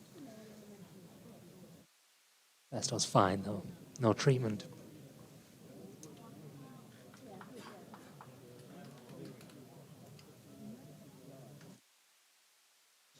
It'll be Barnard from the Howard stand end again. Yeah, Barnard is 10th over now, being tested in the sunshine, and that's dispatched by Bairstow. Too short, not quick enough to trouble someone like Johnny Bairstow, and he's just swatted that away really through mid-wicket. With disdain, really. Locals like that. Ed Barnard will not. He's dropped too short there. It's not a particularly good delivery. Johnny Bairstow, a minimal foot movement looking at the replay, just swished his hands at it, sent the ball to mid-wicket, then wandered down the pitch. Dismissive. Looks like the ball's taken a bit of a beating as well. It might have squeezed in the gap between two of the stands and onto the concrete there. It's going to be shined by, I think that's Alex Davies. It's a long way from us. Mid-off. Barnard's in again. Got the ball back in his hand and Bairstow's got this one down to fine man. To fine leg, sorry. I don't think quite how he intended it, but he does get the ball down there for a single. Yorkshire under 166 for 6 now. Coming up to just before 3 p.m. Still another 50 overs to go after the end of this one. Yorkshire will be starting to think that they can get to a position where they will be more comfortable. I'm not saying they're comfortable now at 166 for 6, but getting to the point where you get over 200, you're in the game. Thompson's bat wobbling behind as he waits, and he's nicked it. Nicked through to the wicketkeeper. Jordan Thompson had played really nicely. He had been dropped once, but he's nicked that behind for 35, and he's really disappointed with himself. He swishes his bat above the stumps. He then looks to the sky, and he's having to drag himself off because he's nicked that one from Ed Barnard behind, and Yorkshire have lost that 7th wicket. 166 for 7.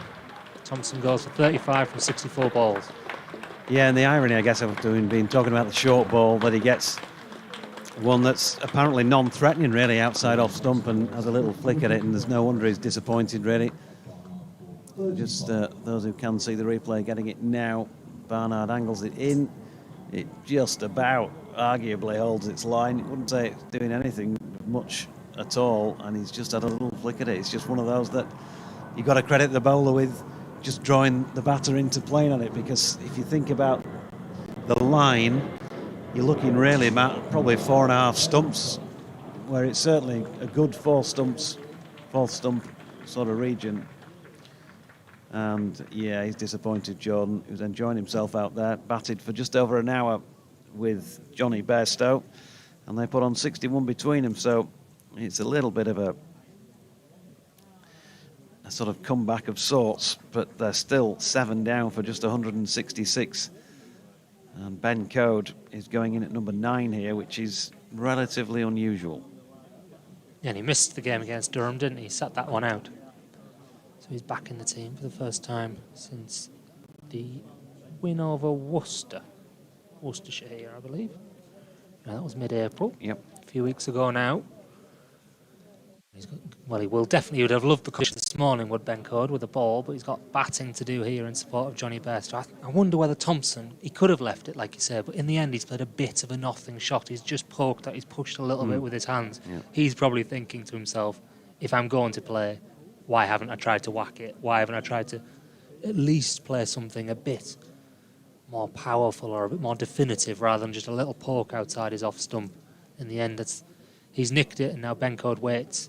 Oh, that's almost snuck through, but he's going to get a single. Bit of an inside edge to a full ball from Ed Barnard. It was arrowing in on the stumps. I wonder whether it was just swinging back a little bit, and Code's got an inside edge on his drive. He can steal a run to mid-wicket. That brings Bess to on to strike. He's on 39 from 69. He's hit 7 fours, but he hasn't been overly aggressive. He's hit boundaries when he's needed to, or when the opportunity has been there, but he's not come out on the charge like we've seen so often. I wonder whether the arrival of Ben Code at the crease, one not really known for his batting, will result in a flick of the switch. Bairstow's going to steal a single there where there shouldn't be one. up to mid-on. So Oliver Hannon-Dolby there probably shouldn't. The ball's been hit straight to him. Wasn't timed, but probably shouldn't have been a single there. Maybe I'm being a little harsh, but Bairstow gets one. Move into the 40s. I'll move 240. 168 for 7. Yeah, you know that Ben Code's obviously a half-decent tail-end batter. He's averaging 15 in first-class cricket, so pretty good. And bat. This field's been spread here, interestingly. I think that's to try and keep Ben Code on strike, but he does take the single from the final ball of the over. That's the end of the 46th, and Yorkshire 169 for 7. Code's on 2 there after that. Yeah, and he'll often chip in with a 20. He's clearly had a few scores higher than that as well, including a 60-odd. But you know what I mean, he'll chip in with a 20 a fair bit, really, and often when the team have needed it at the back end of an innings, and they certainly need one of those now. Just needs somebody to stay with Johnny Bairstow. I'm guessing if Ben's going in at 9, that confidence in Ben Sears and Jordan Buckingham as tail-enders is not high. Your 2 overseas have not been signed for their batting prowess. Yeah. Good bowlers. Excited to see Jordan Buckingham, actually. He's a bowler I've heard a fair bit about from Australian colleagues. They're a bit about from Australia. They rate him highly. Another plane zips overhead. Yeah, Booth to continue at the Kirkstall Lane end then. Ball short of length, and Ben Code tries to work that one somewhere down the Kirkstall Lane. To probably missed by 6 inches. Again, the short ball will be one that could have him in a pickle. But if it's in his half, certainly the scoreboard round about the northeast stand side of the ground, that kind of area, could be in for a bit of damage. And he plays one short of length, backward of point to get off the mark. Not off the mark. Second run. Just checks that his bat's still intact on doing so. 170 up for Yorkshire. Didn't look like at one stage that they might get to that. So it's a little bit of something. Johnny Bairstow just try and take it on here, fearing that he's running out of partners, or will he just play as he has been doing while Ben Code's with him? Might be about to find out. Booth in again, Bairstow right over the top of that. Punches to mid-off and then replays a sort of short-arm jab through mid-wicket that might have brought him 4. There's a big gap through there as well. So he's thinking about it, isn't he? He's thinking about whether to flick that switch, just in the way that he's replaying a more aggressive shot rather than the defensive one he played. Yeah, here's Booth again. This time throws that one right up there, and Bairstow opens the face and gets it beyond the diving point for a single. If he did happen to get a bit of support for 45 minutes an hour here, we know how he can play, and it could end up in Yorkshire looking at the ball thinking, well, I've not done too badly there from a pretty awful position, and Warwickshire might be in that mindset of, oh, chance slip. At the moment, they've still got a chance of bowling Yorkshire out for under 200. Booth in, oh, and Ben Code has gone. There you go. Thrown up wide of off stump, and he has a big booming drive at it, gets an outside edge, and it's another catch behind the wicket for Kai Smith. 5 now on the day, and Yorkshire 171 for 8. Yeah, he just couldn't resist, could he? The ball was there, it was full, it was outside off stump. Ben Code wanted to drive, he's been looking for that drive. He's thrown his hands at it, got to the pitch with his feet well, I said not quite got to the pitch. He's hardly moved his feet at all, really. And as a result, the bat's just not quite in the right line, and he's nicked it through to the wicket-keeper. Just as we mentioned that, another 45 minutes of Johnny Bairstow starting. I was about to say that 250 Yorkshire would take that from the position they were in, but now with 2 wickets left. Looks a long way off again. It does, and just saying, really, given that Ben was batting at 9, and he's not totally unaccustomed to batting at 9, but he'll often go in 10, really. Then it suggests that neither Ben Sears, who we've only seen sight of at Durham, nor Jordan Buckingham, who's going in after him. I've got loads, I think you'd have to say. I think this is now the time for Bairstow to go for it, isn't it? To flick the switch. He's got to know that these two partners may not last too long.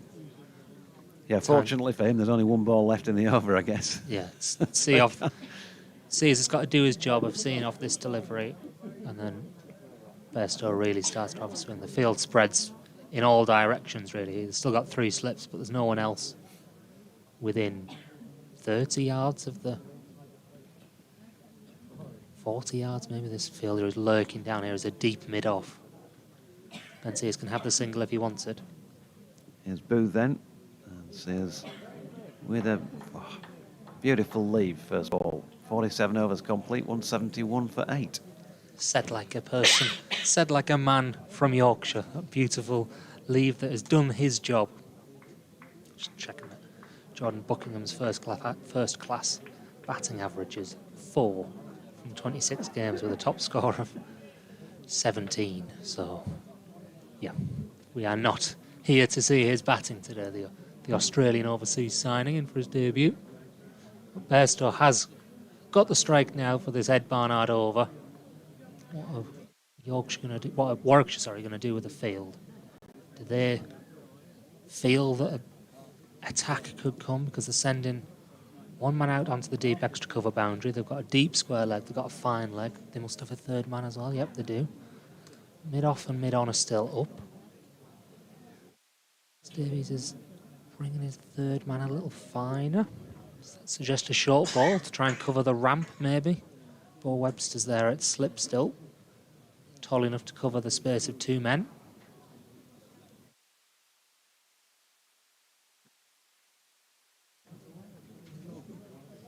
Here comes Barnard. Bairstow waits. What will we see from the Yorkshire captain? Worked off the hip, and interestingly, he takes a single first ball. So that tells you that he does have confidence in Ben Sears. I gave it the big build-up, thinking that we might be about to see a big shot. But Bairstow is happy to play the longer game and just take a single to give Sears the strike. He has got a high score of 41, Ben Sears, so maybe we're doing him down a bit. If he does get to 42 here, then people will forever be able to say, I was there when Ben Sears made 42. Josh Tung's first 50 in his first-class career, the first game of the season. Sears edges this one. Luckily, for him at least, it goes along the ground. It's a second slip where Webster stands. 2 slips now for Sears.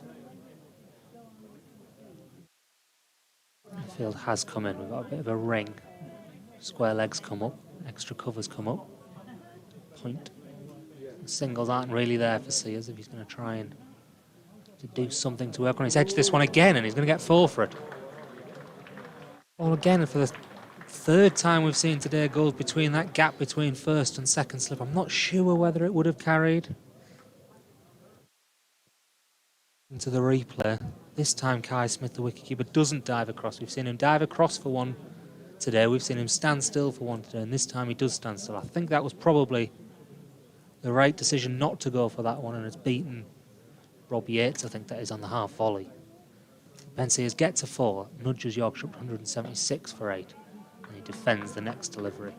Back up the pitch from Ed Barnard. Boycott-esque with that defensive push.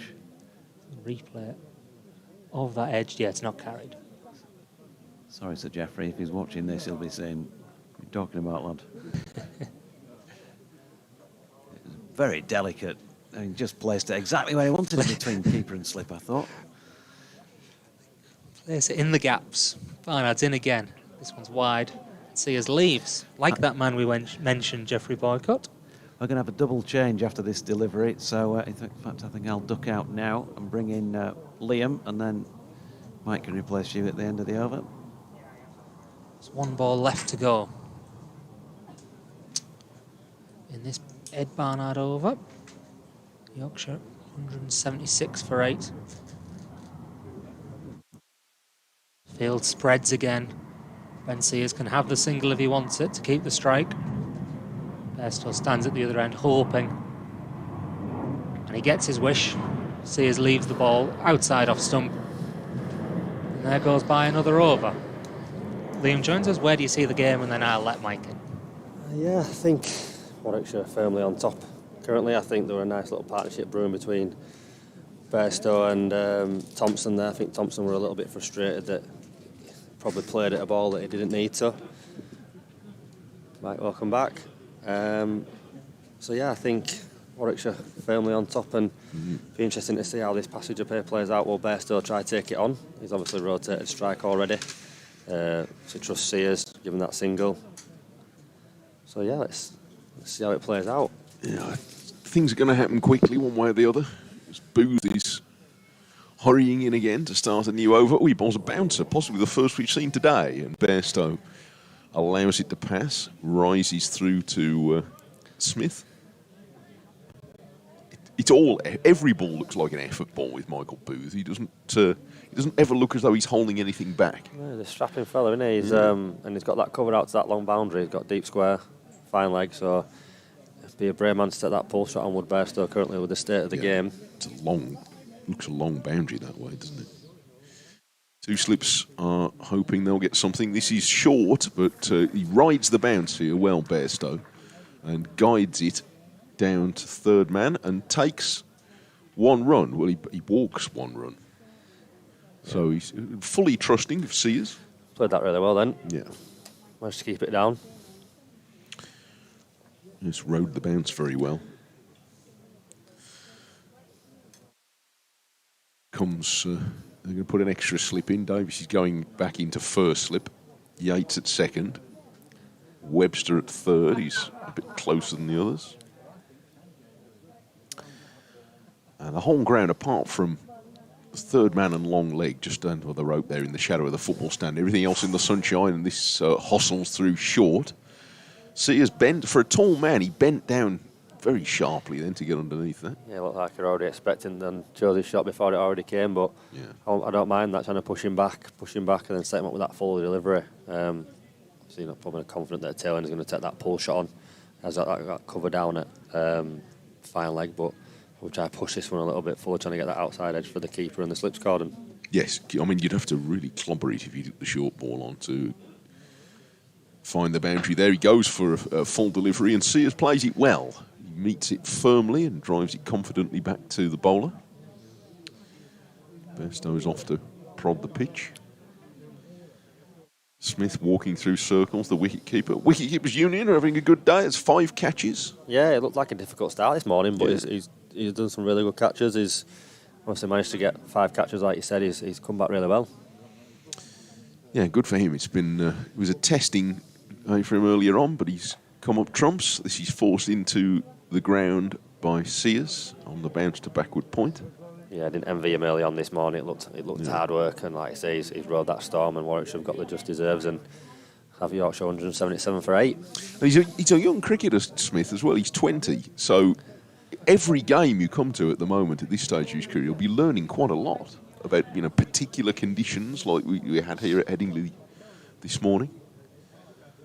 So it's all part of the big experience. Booth comes in and bowls down the leg side. He's going to get 4 here, Sears.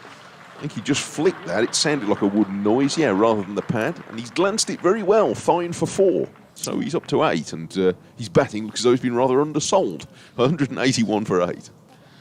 Yeah, I think when you look at wicket keepers and your technique is really exposed in the longer formats, I think white ball cricket you can get away with a batter who can keep. I think in the 4-day format, I think you're really exposed to the moving ball, how long you're in the field, the concentration levels, 80 overs under your legs. So yeah, it's a really tough examination of your technique. But yeah, for the rest of the day so far, he's stood up pretty well. I'd say he's only 20 years of age, so a lot of learning, and it's been, like I say, he's kind of probably effectively learning on the job. Yes, he's seen a bit of the world already in his young life. Born in Dubai. Parents originally from South Africa, schooled in Kent. And now he's standing behind Johnny Best, who heaves the first ball of a new over from Barnard away for 4. There are 2 men on the boundary. That's the shorter of the leg side boundaries that side. There's a deep square leg and a long leg, and neither of them moved. Yeah, really sensible cricket that from Johnny Best. He's picking his ball. He's been really intelligent with this innings so far. Obviously, pick that short boundary, pick the gap. He's really good at that swivel. Like, he swivels it well, and obviously can hit it in front, behind, so he's really strong on that shot.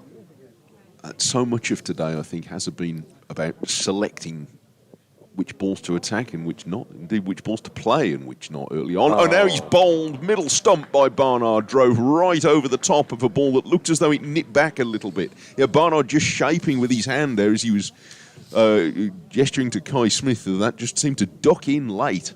And it beeped Bairstow's drive on the inside edge and knocked the middle stump out. Bairstow bowled Barnard for 47, and it's 185 for 9. That, I think, we're going to see. We're looking at a replay now. Those of you who've got the pictures will be looking at it. That looked as though it nipped back quite a long way. Fantastic delivery. I think he just put that another man out on the leg side. But yeah, that's come back in a long way, really. Yeah. It's moved late. You can see him trying to open up that offside a little bit, but yeah, that was a fantastic delivery by Barnard. And great comeback after that boundary alone in the over. So Bairstow bowled for the top score of 47 by Barnard. And now here comes a newcomer onto the field for the first time for Yorkshire. Jordan Buckingham. He'll be with them for 4 county championship games starting today. A Sheffield Shield winner with South Australia last winter. And now he walks out to the centre to join Ben Sears.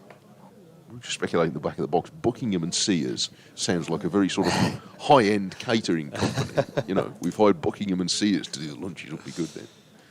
Or something really important. Anyway, they've got a bit of a job to do here before they get on with their main job, which is going to be to try and bowl and defend a modest first innings.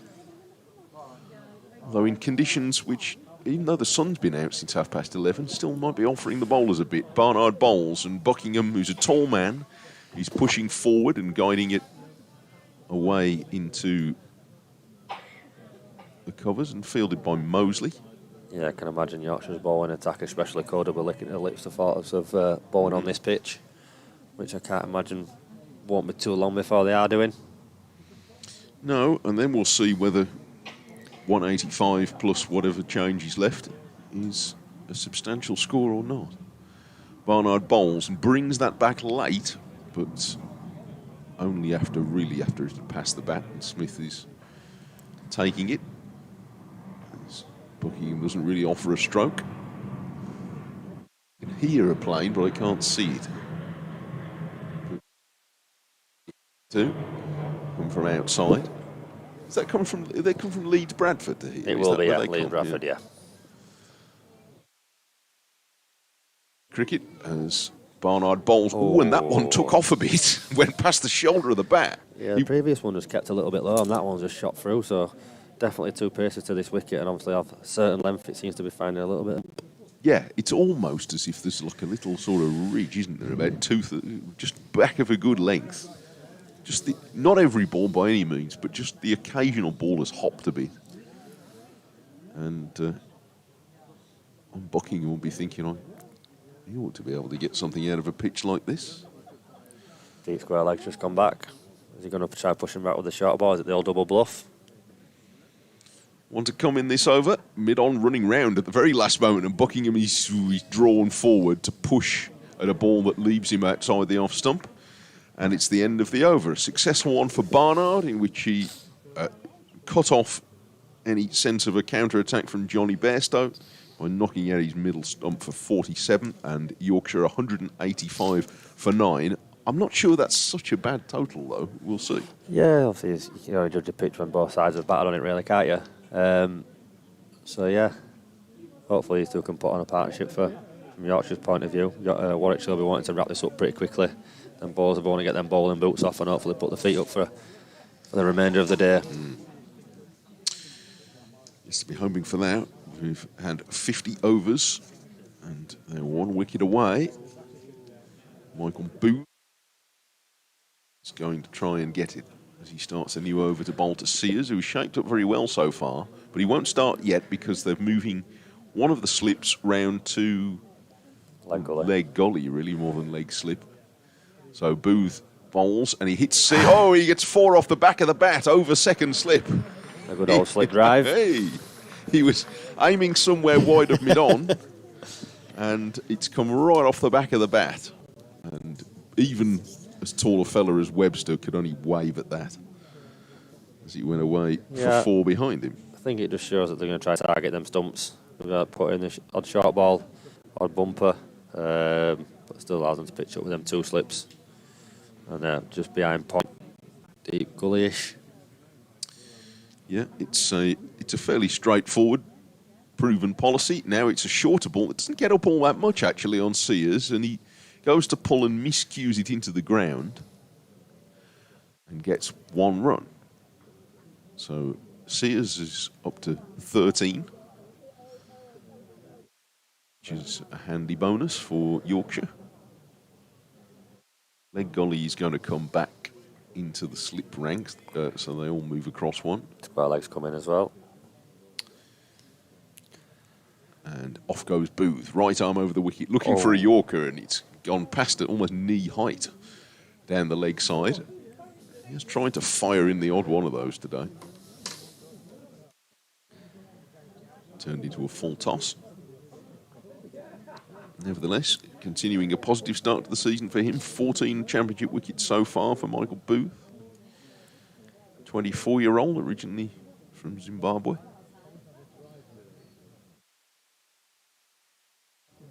Now turns to head away from us to bowl to Buckingham, who's forward and jabbing a defensive stroke very securely and on the offside. Reminds me a little bit, Booth, in physique of the late Heath Streak, the former Zimbabwe captain who played for Warwickshire, who had the most crushing handshake of anybody I've ever met. He was a farmer, I think. He'd been a farmer before he was a cricketer. And he had hands you could have thrown the cows around. He was an incredibly strong man, Heath Streak. There's a bit similar of build to him. This is edged all along the ground and very well stopped by Webster, diving down from second slip to where about third would have been. That seems like the length that people need to be bowling. It's been looked like it's had the most success on a good length, nipping about, trying to get people to play, catch that outside edge, watch out for that one that nips back. Deep square leg going back now. They always seem to be doing it as a ploy for the final ball of the over to Warwickshire. Yeah, the simple methods have been the best. Off goes Booth and bowls a bit shorter, and he jabs this into the ground. This one came off the face, but it also ends up with Webster in the slips on the bounce. And he's negotiated that over one way or the other, Jordan Buckingham. He's yet to score. Sears is up to 13, and Yorkshire 190 for 9, trying to squeeze out whatever runs they can, having been put into bat this morning by Alex Davis. I think psychologically, if we get 200, I think yeah, they'll go in with a little bit of confidence potentially. Well, Warwickshire suffered on a seeming pitch, or in very difficult conditions, in their last game against Notts when they were bowled out for 90 odd in the first innings. It's a different sort of day to that occasion, but the pitch is still green. Now back goes Sears and pulls the first ball from Barnard's new over, wide of mid-on for 4 runs. He threw everything into that and got enough of it to steer the ball away to the boundary. Yeah, that's a fantastic shot, pulling off the front foot, front of mid-wicket. Fantastic. Muscle. Dismissive. Yeah. A little bit of swag after as well, walking down the wicket after he's played it. Like that. 194. Barnard have the last laugh though. Well, happened to Bess though, boundary, then out. It's a proper contest. They're going to respond by putting an extra man over on the leg side. It will shake across to mid-wicket, and this is pitched up outside off stump, and Sears throws everything into the drive there and hits it hard, but up to mid-off. That's a poor delivery there. He just moved his cover across the mid-wicket and then bowled a wide ball outside off stump. I think be disappointed if they hadn't gone away for a boundary if you're Alex Davis there. Yes, that didn't look as though it was part of the plan. 194 for 9. Webster waiting, hands on his knees at second slip as Barnard bowls, and this is a proper heave from Sears, but he's got a fair bit of it, and it might run away from Hannon Dolby. He's going all the way for 4. That wasn't quite such a clean hit as the first one, but it was clean enough. They just seemed to kick on a little bit after that run across the square there to that short boundary on the leg side. Well, it's pretty quick, the outfield, isn't it? It's there's a few bare patches on the outside where it's legacy of just how dry it's been lately. 198 for 9. So helpful runs being added now by Sears, who's waiting for Barnard, and he hits that one over mid-wicket for at least 4 and possibly 6. Yeah, it's gone all the way, and they might have to try something different here because Sears is now seeing the ball. Yeah, fantastic shot. I think he decided they were going to put that shot before the ball were even coming down, to be fair. Yes, I think he probably did. I think he expected the short ball there, because I think he got... Well, it's caused minor, not panic exactly, but a certain flurry in the fielders. OK, so they've gone with 3 on the leg side boundary now between mid-wicket and deep backward square leg. Mid-on, he's still up in where it would be in the circle if it was a one-day game, and Sears plays the same shot again for about the 4th time in a row, and this time he's taken on the thigh pad. So, look, it's a method, and it's working for him at the moment. He's 27. I think he might be looking for that single now, the way he's playing here. I know it's 9 down, but he's going quite nicely. He probably don't want to expose Buckingham. There's plenty of room to get it if he can nudge it away on the leg side. In comes Barnard, and he goes for a Yorker, and he's going to get one. He flicks it to deep backward square leg. Well played. Yeah, good cricket, good over for Yorkshire. 15 from the over. 205 for 9 at the end of it. Ben Sears up to 28, and Buckingham no score, and I'd be quite happy to watch from the other end here. Sears, who's already hit 4 4s and a 6, gives Yorkshire a useful boost. Warwickshire are going to call Bamba back. Most successful of their bowlers so far, 15 overs, 4 maidens, 4 for 47.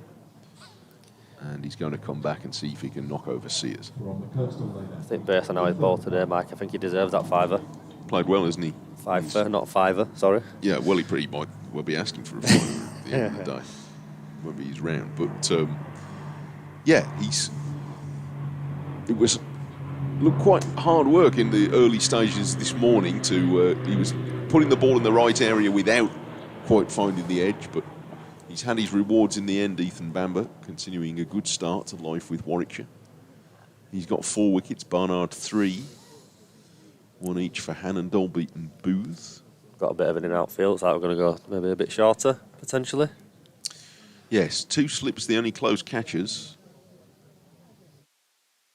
He's sort of halfway back to long. Oh, he very nearly played on first ball. He sort of stood up straight there, bit of Sears, and came off an inside edge onto his boot, I think. Didn't play that terribly confidently. Yeah, it's going to be more difficult to that long boundary now to take that shot on that he was playing in the previous over. Obviously, Alex Davis has dropped a little bit deeper at mid-on as well. Yeah, he's sort of 2/3 of the way back now, Davis. And mid-off has gone back a bit as well. There's an extra cover. Point on the boundary. Bamba bowls, slower ball, and he's well caught by Webster at second slip up above his head. A catch that possibly only he and Hannon Dolby could have taken, because stretching above his head, that's probably 7.5 feet off the ground, and it was going quickly. But great big hands to haul that in. 5 wickets for Bamba. Sears, a bit of fun has ended on 28. Useful runs, certainly, but Yorkshire are all out for 205. Bamba 5 for 47. Yeah, deserves that. Thoroughly deserved after the way he's bowled today. Good wicket at the end there for them. Good little flurry for them. Sears at the end. See Yorkshire. It's 206, was it? Or 205? 205, yeah. 205, which I feel have something to bowl at, especially how the wicket's played. I think the first 10 to 15 overs could be crucial if Yorkshire can remove a couple of Warwick's top order batters, especially Alex Davis.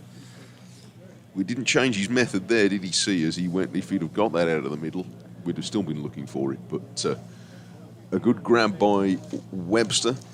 I don't think he'll be getting told off by people when he walks back into changing rooms. No, it's very useful, 28. So Yorkshire then having been put into bat this morning lost Bess, caught by Smith off Bamber for 16, and shortly afterwards Wharton in the same way for naught. Joe Root made just one until he fell to Ed Barnard, caught by Yates at second slip.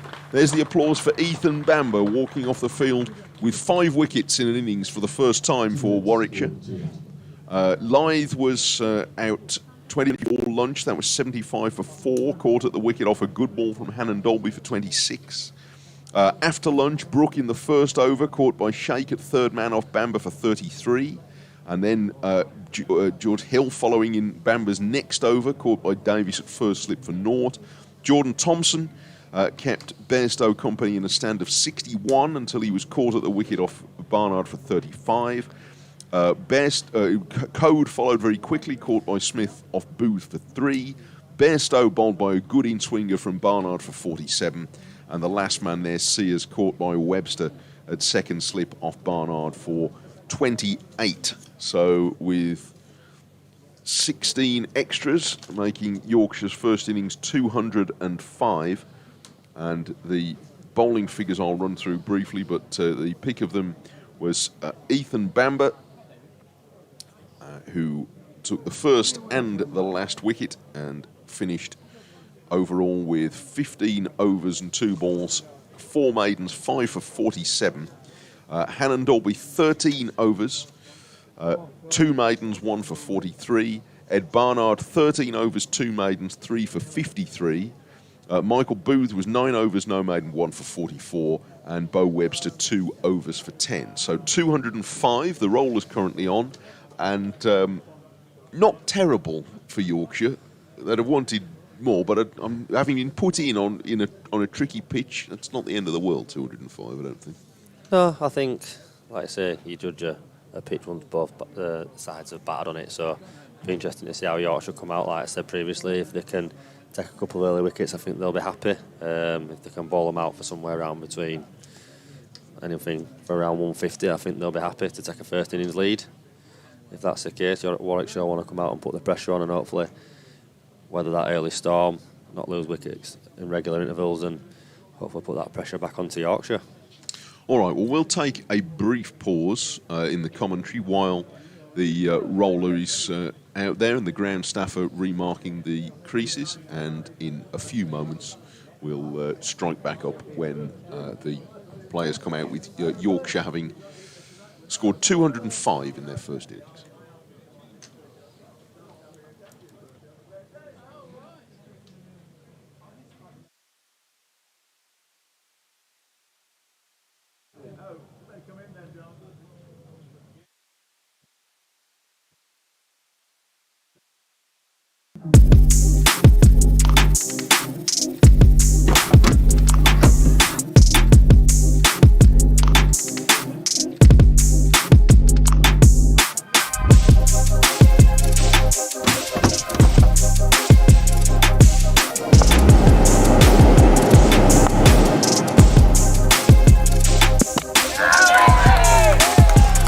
Vertu, official partner of Yorkshire County Cricket Club.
Hello, David. You see you here. I've stayed inside.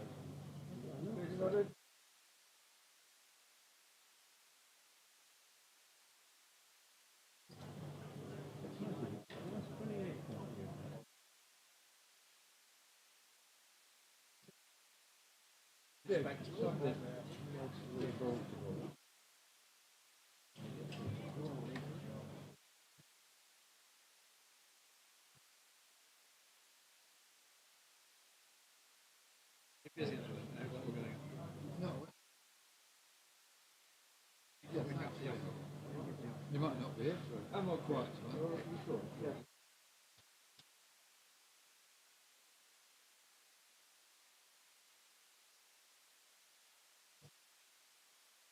It was good. I think it was good. It was competitive, but it was cold.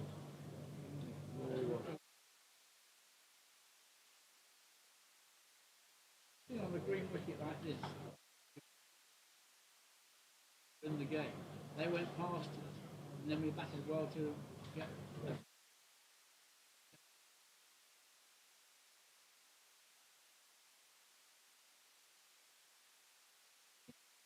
Oh, we did.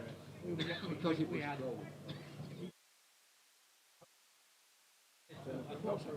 cold. The boxes, and we were fed beautifully, absolutely first.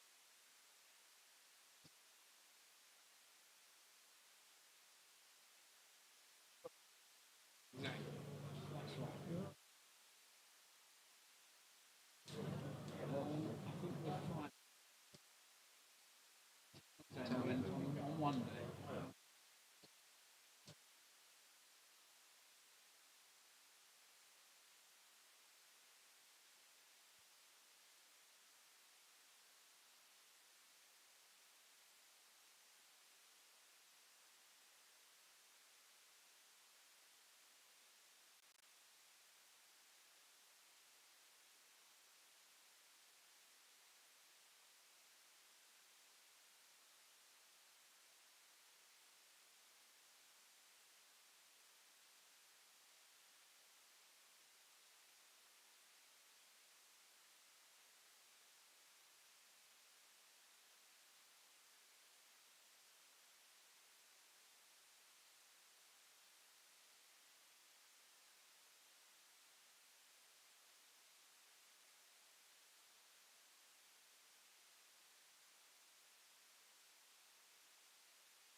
Vertu, official partner of Yorkshire County Cricket Club.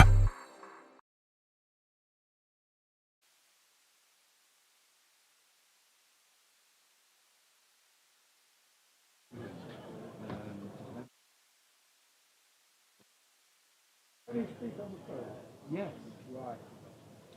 Well, hang on. I'll give you his telephone number. Right. Welcome back. Tee was taken following that wicket, which was unusually early, given we still have 43 overs of day one remaining. So not that far past the halfway point of actual allotted overs. Rob Yates making his way out to the middle to lead up the Warwickshire response to Yorkshire's 205 all out, as it turned out. 3 Warwickshire bowling points so far. Ben Code is going to open the bowling for Yorkshire. And Liam Thomas is alongside myself, Jonathan Doidge, for this first post-tee spell. Code, well, as you'd expect, a really good record at this ground, loves bowling here. And there won't be too many times in his career where he's had a nice 12mm or so covering of grass on which to work his magic.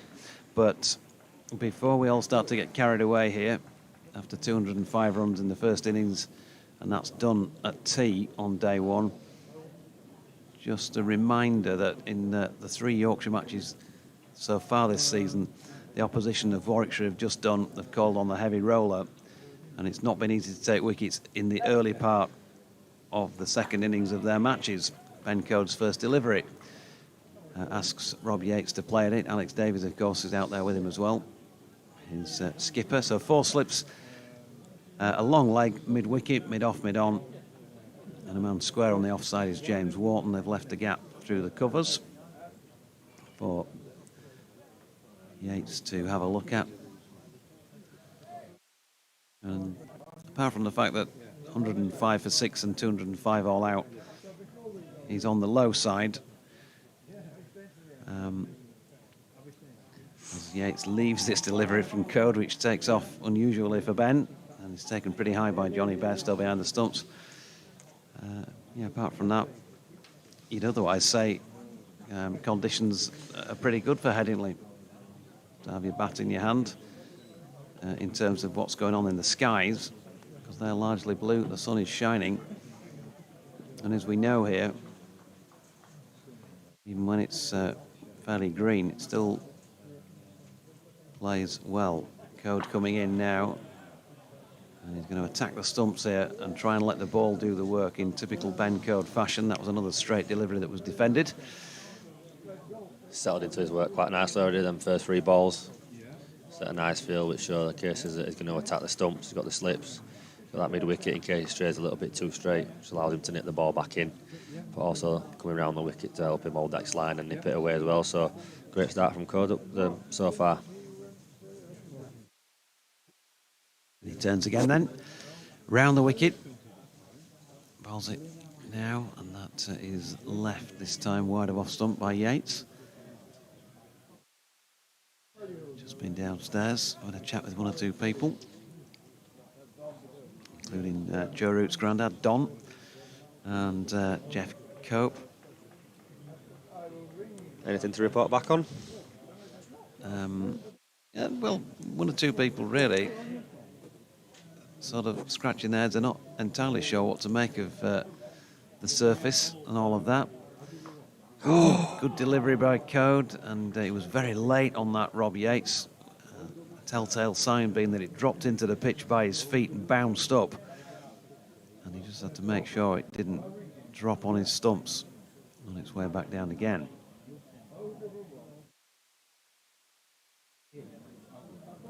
So 5 balls in. Thing on the scoreboard so far for the Bears. Code makes his way in once again. This time there are runs. Roundabout leg stump, hip height. And Yates will be grateful for that opportunity. Works it square on the leg side and picks up 2. So 2 without loss after 1. Strayed a little bit straight onto his pads there, just swinging in, got his line a little bit wrong. Managed to work out to deep square leg for a couple. Bit of a less frantic start than Yorkshire's opening innings when Don Bess were taking a couple of yards down, trying to get the movement.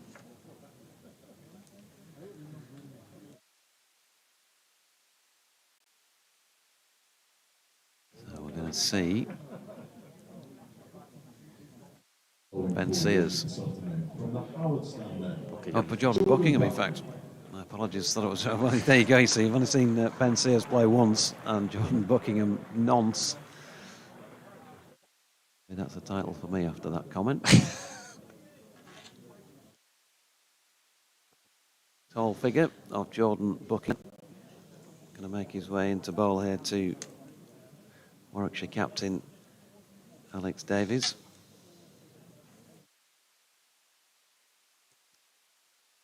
Now, and his first delivery for Yorkshire is well wide of off stump and left by Alex Davies.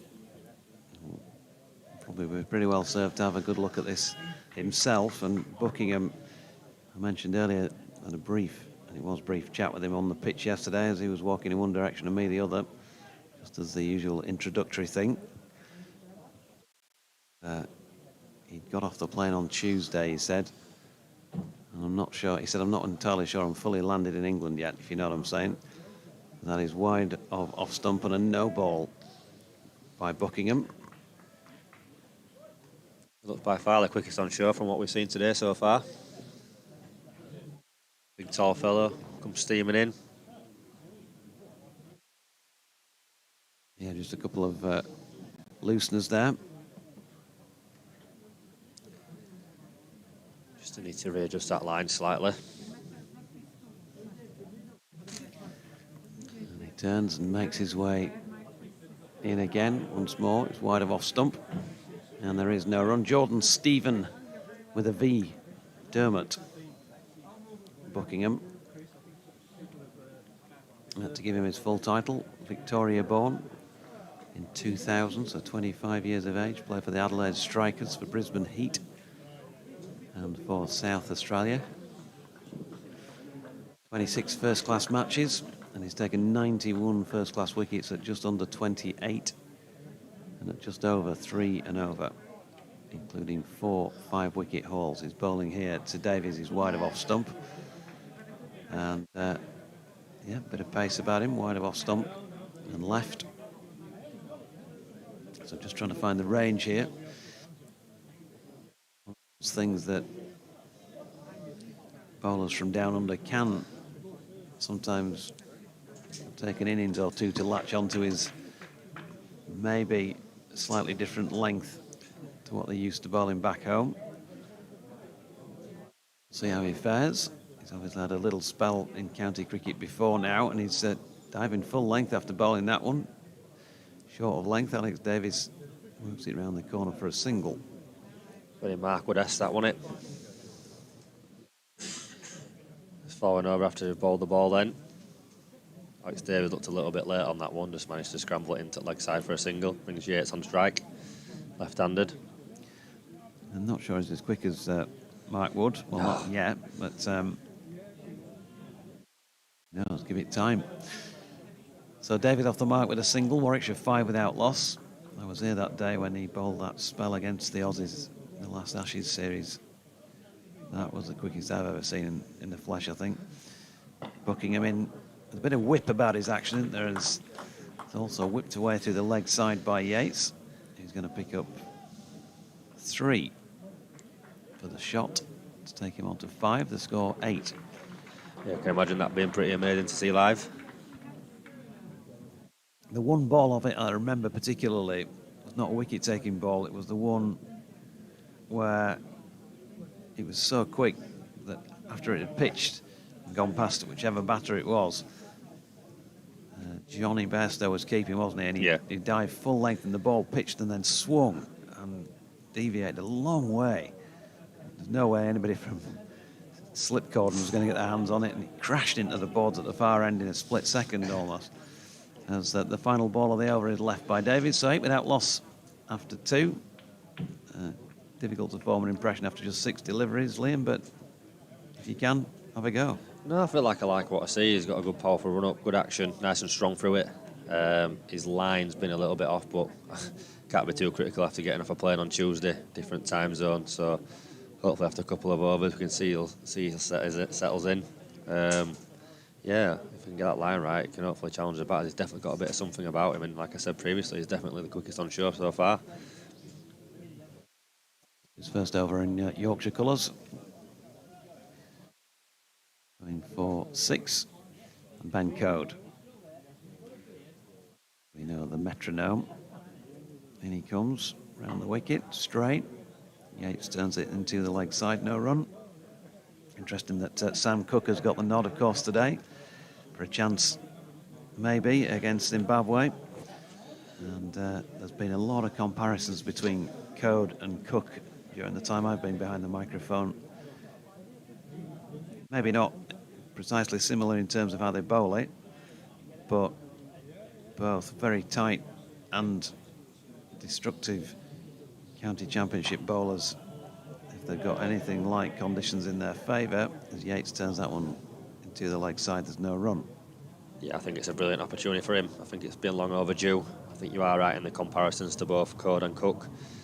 If there's anything in the pitch, they're both certainly the kind of bowlers, while they're not express, they'll extract something from the wicket, and like I say, they're more than a handful when they get the ball going both ways. Code turns. Coming again then, this one a little bit of width. Yates punches square on the offside for Wharton to field. And there is no run.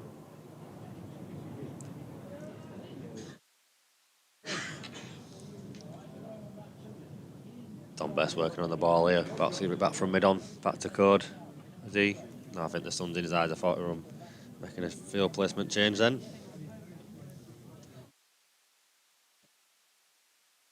So 4 slips in place. And in comes Code again. Full.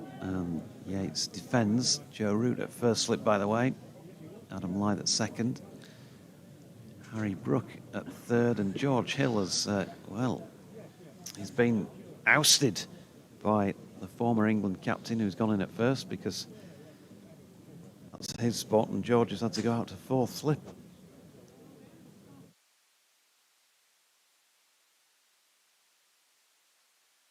And Code comes in again. And Yates deflects this one in front of square on the leg side. They get through for 1. Buckingham doing the fielding.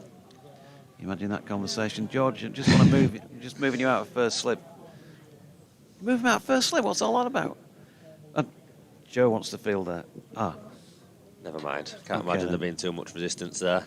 Okay, Joe, it's all yours. Yeah, fair enough, pal.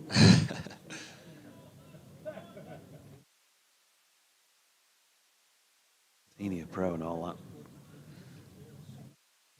Just change it mid-on, mid-off. Best swapping sides. Going on to mid-off. Nice and tight wicket ends.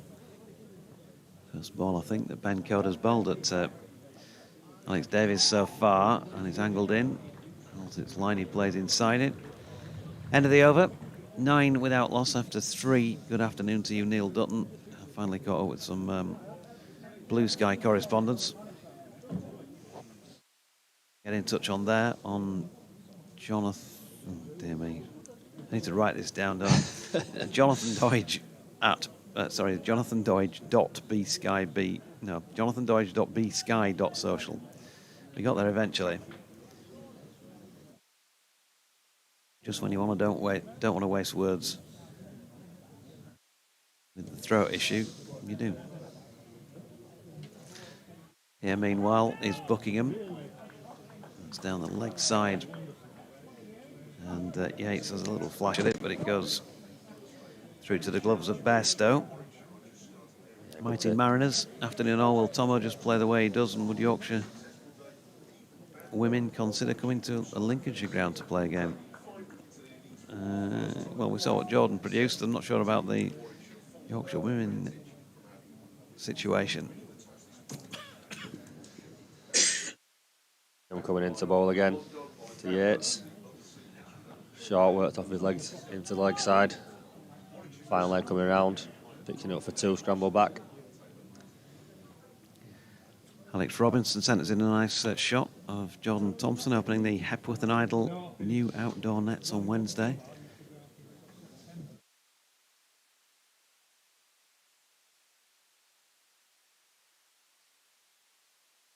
It's like he's just struggling slightly with the right hand left hand combination. He's got it too straight onto Yates's pads.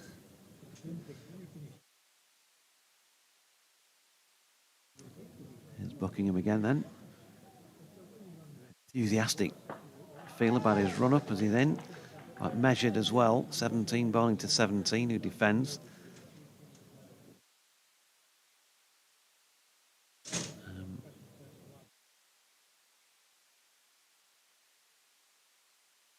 Got a message in on X as well, asking if I said what they thought they'd heard me say. Not sure what that was.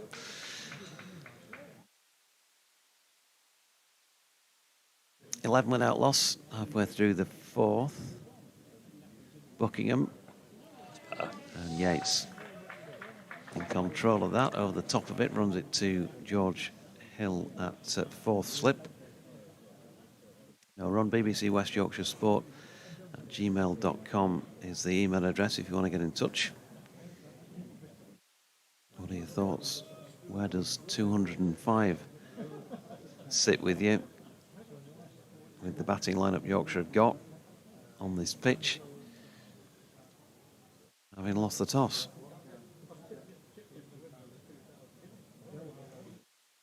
There's Buckingham again in the Headingley sunshine. Ooh, Yates gets away with one and is going to get 4 for it as well. He wouldn't be the only player on day one to have had any luck. Thick inside edge, no chance for Bess to get across to that one, nor for fine leg to get round for it either. Snip back in slightly. I think it were a no ball as well, the umpire just called? Yeah, it was.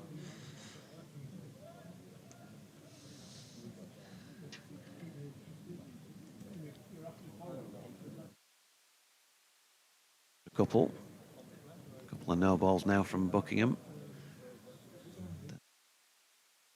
Lost him 4 of the 14 he's gone for in his first 10 deliveries. Here he is, bowling to Yates, who pushes into the offside and will quickly hurry through for a single. Just better line and length that, well readjusted. I think it's been a bit of a sloppy start with a couple of no balls and the odd boundary. I think it's not quite got the radar right, Yorkshire, yet. I think Warwickshire will be the happier of the two.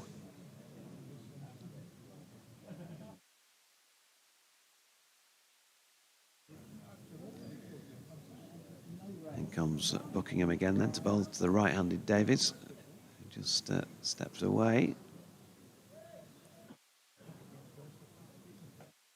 I don't think neither of them were ready then. I think Davies wasn't ready in his set-up, and then Buckingham got halfway and realised and pulled out himself.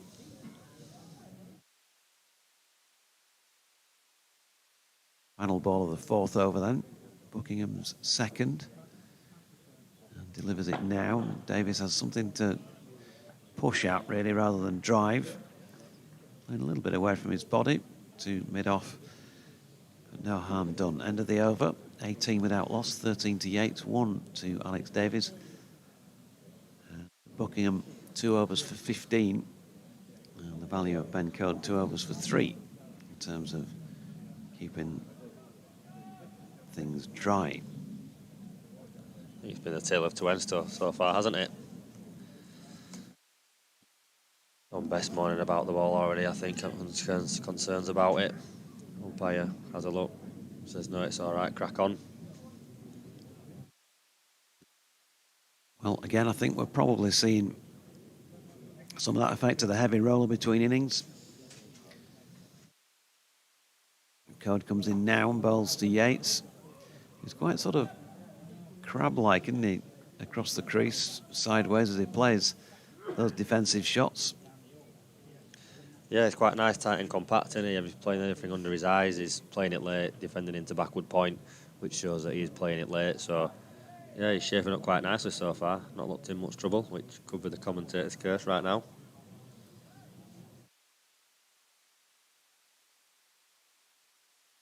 Good turns then.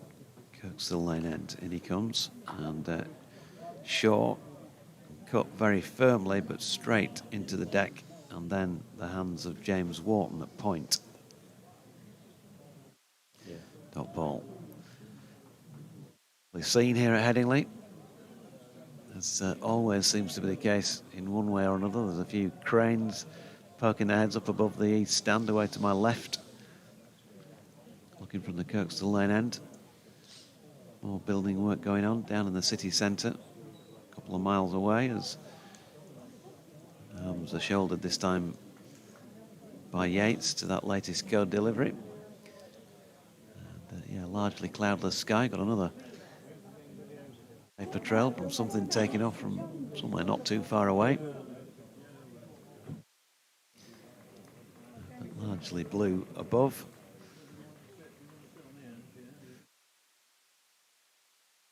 Good. Making his way in once again. A little bit of swing perhaps about that. Played it with care, Yates, and he's run it down to third man for just the one.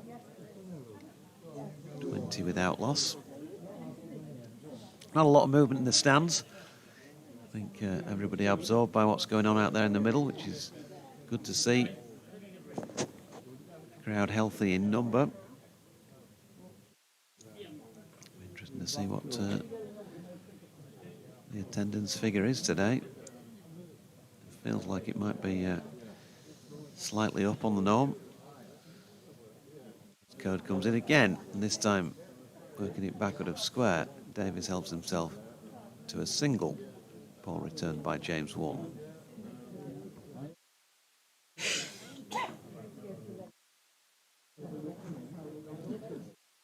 To come in the over. The afternoon tea was about to be served downstairs.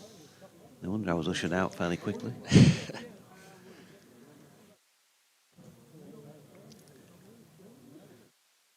So Yates waits.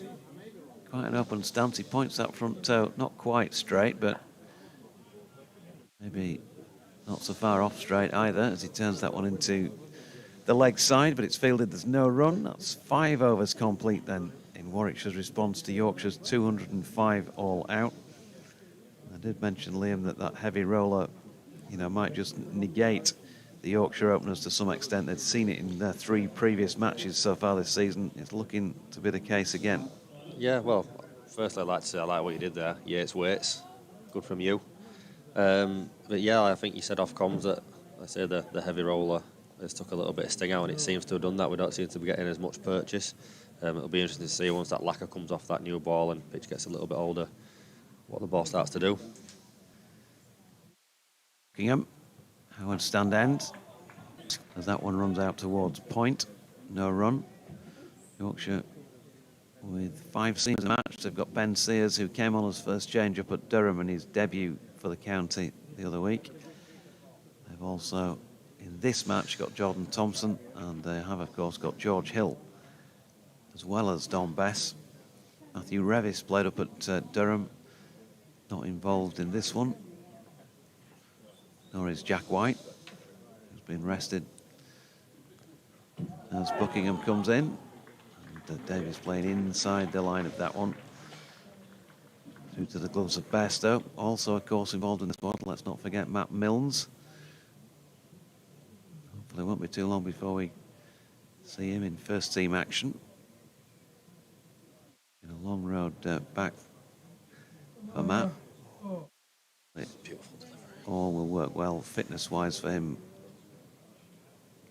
He does get his next opportunity. Ben Cliff as well, who I was having a chat with this morning before play. On his way back again after an injury in the first match of the season. Now then, another no ball from Buckingham. That's a third. And, well, it's not vital right at this moment in time. In a low-scoring game, 6 from no balls. It's not just Not that though as ideal. well, it's the extra ball. That final ball goes for a boundary.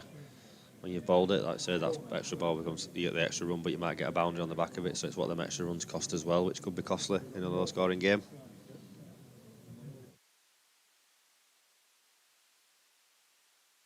Buckingham in again, and there you go.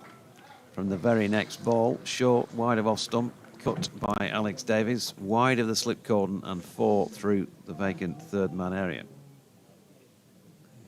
Another good shot, but his line's all wrong again there. He's just relieving any pressure that Code seems to be building. The runs flowing up the other end, they're not really putting as much pressure as they could be on the Warwickshire batters at the minute.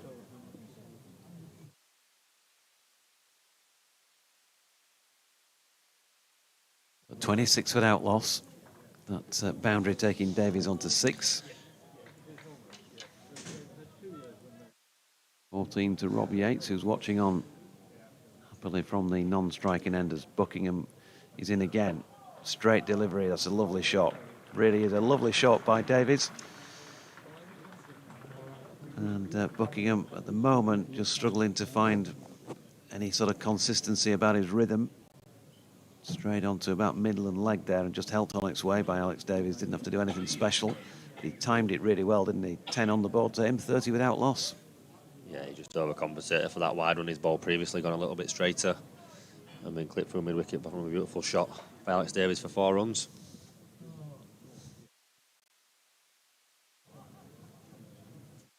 Buckingham in. Oh, gone. He's got a wicket this time, Jordan Buckingham.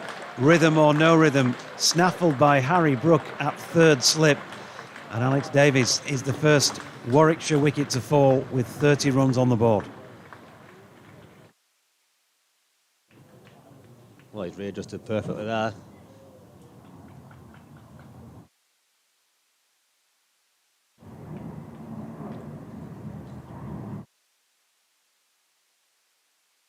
Beautiful line and length there, border swinging away. Draws Davies into the shot, caught. A nice comfortable height for Harry Brook, straight in. For Buckingham's first wicket of the game. Yeah, Davies 10 from 15 deliveries.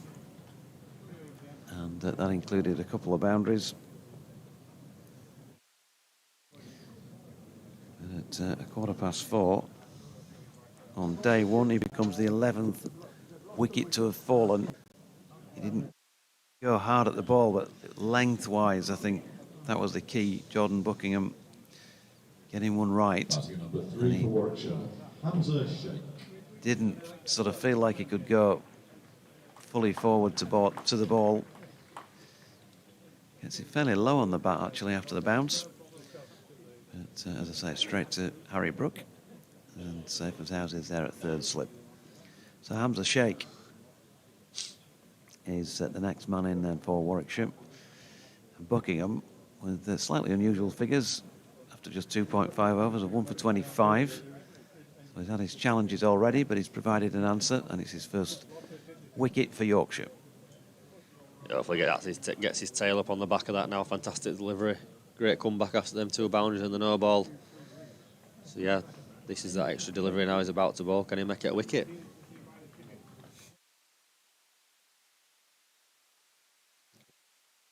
It's a shake. Let's have a quick look at his record so far. 7 previous first-class matches, averaging 22.3. 50 against his name. Facing up to Buckingham now. And runs this one to James Wharton at point to complete the over. So 30 for 1 after 6. Yeah, a bit of a mixed bag there, but got the prize wicket of Alex Davies, so good success to finish on there for Buckingham.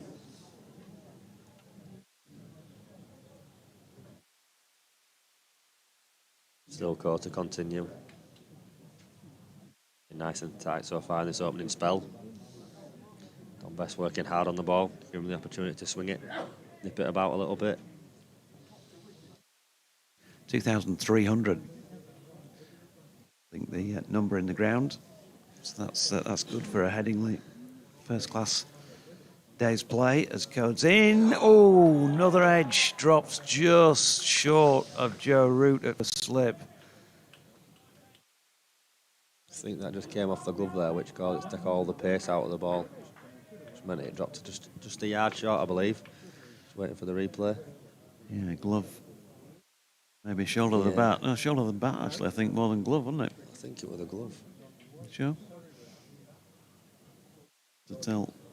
Especially how the pace came out of the ball. 30 for 1. So things just beginning to happen. And again, the crab-like Yates wandering across his crease to the offside as a push at that one. That's got the crowd going, hasn't it? They've just started to wake up in these last few deliveries following the wicket. Yeah, and that's what it does. A wicket, so built the pressure up, built the players up.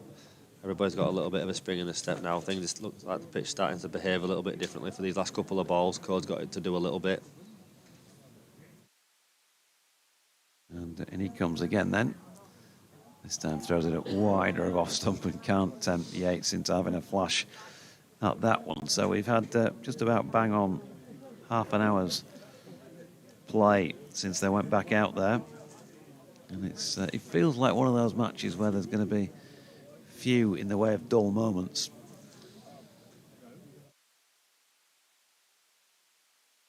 As Ben Code has just asked George Hill to move from fourth slip to leg slip. I think we probably know what's going. Let's see. Yep, straighter delivery.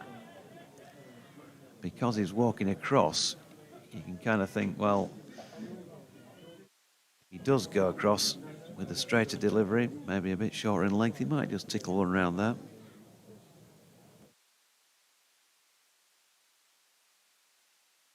Three slips and a leg slip.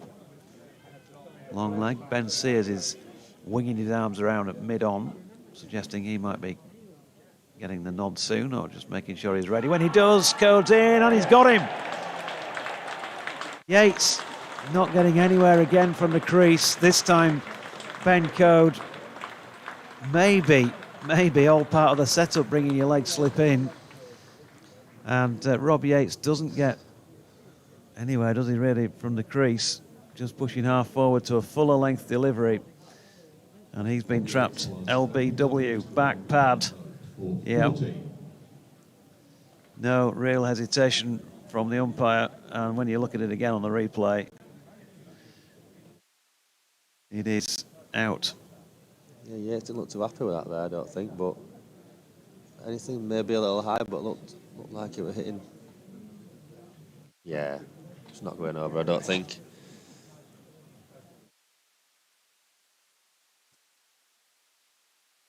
No cliche of one brings two.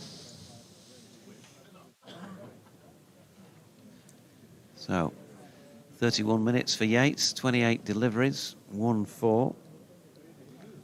And 14 was his accumulation of runs. So, Ben Code in and among the wickets as well.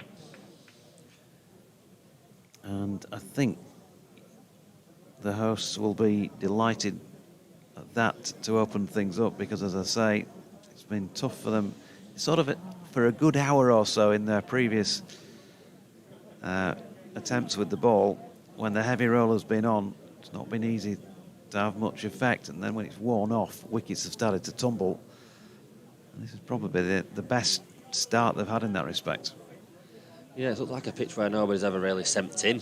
It's always feel like there's been a ball with your name on it. So yeah, it looks like it's been tough even when Johnny Bairstow free flowing got removed by a beautiful delivery. So plenty of opportunities for Yorkshire here.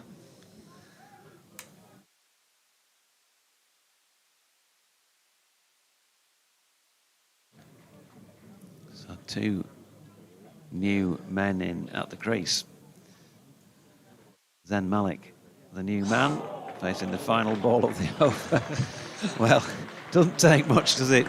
couple of wickets, and suddenly the slip corner up for every ball. That was well wide, I think, of the blade, but it clearly nipped off the pitch. Ben Code enjoying himself, gets a low 5 from George Hill. 7 overs complete, 4 overs, 1 maiden, 1 for 5 for Ben Code, and it's 30 for 2, Warwickshire.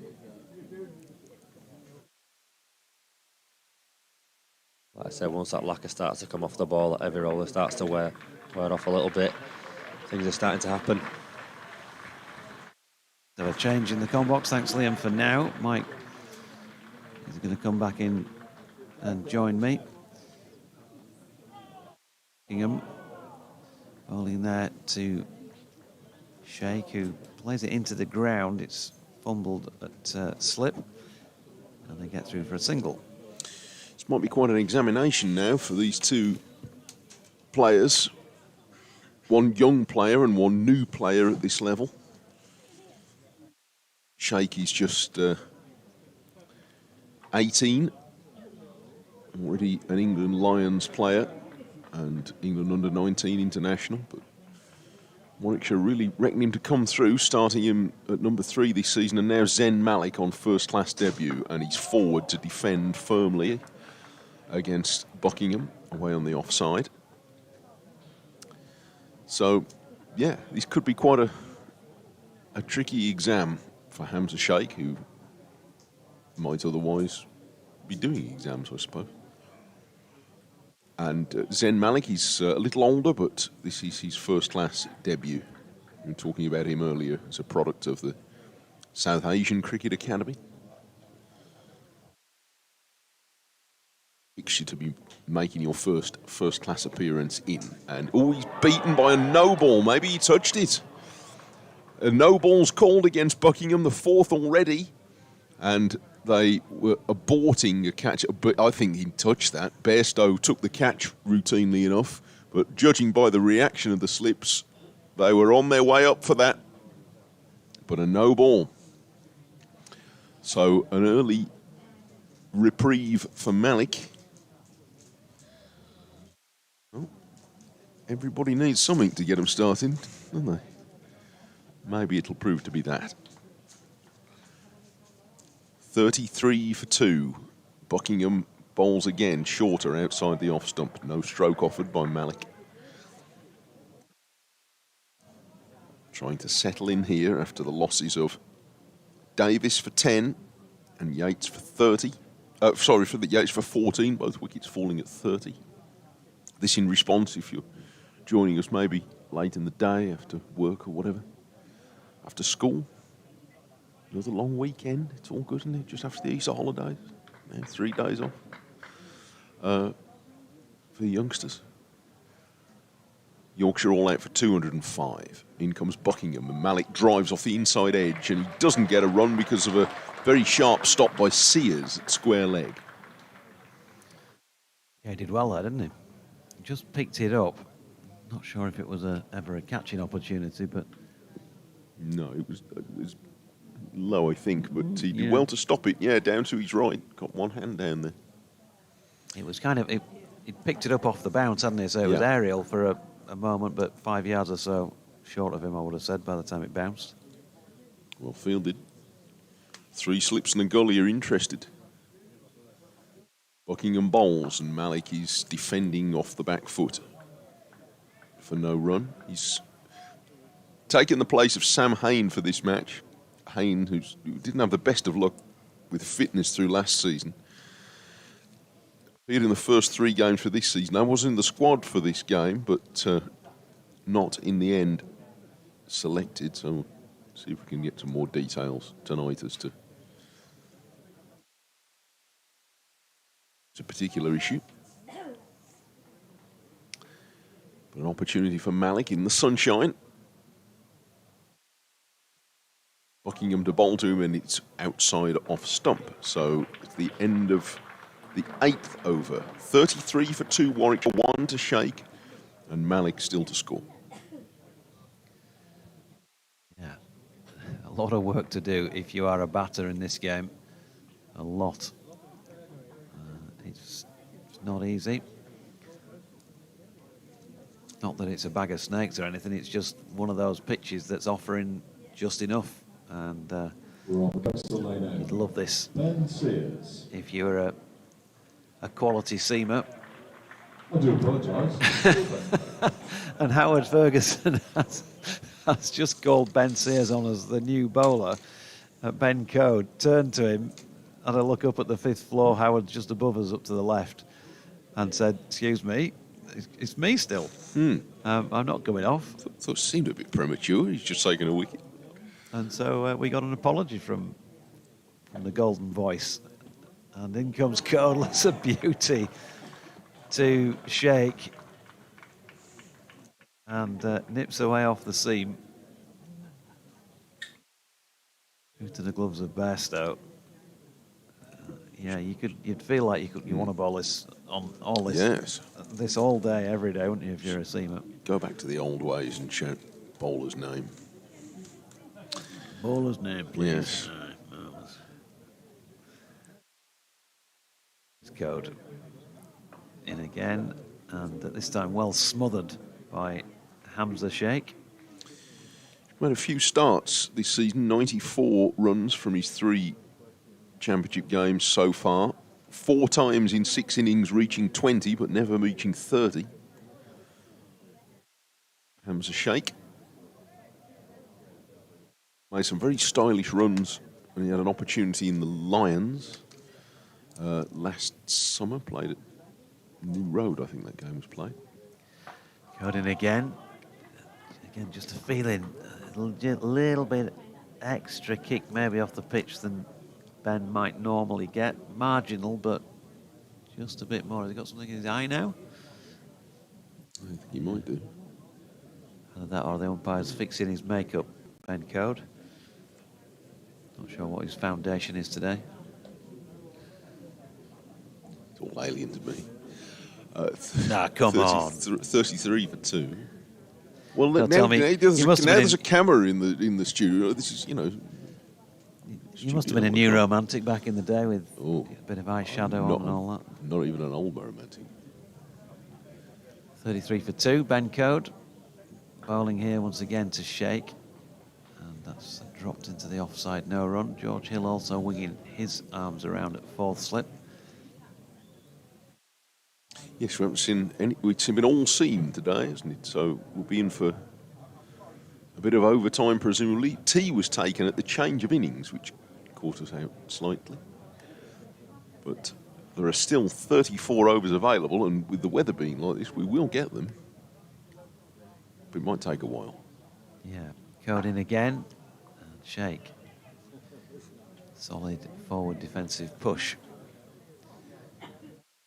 Jordan Thompson has just nipped off temporarily. Didn't notice who's gone on to replace him, if I'm honest. But Dan Moriarty, by the looks of things, has gone on at point.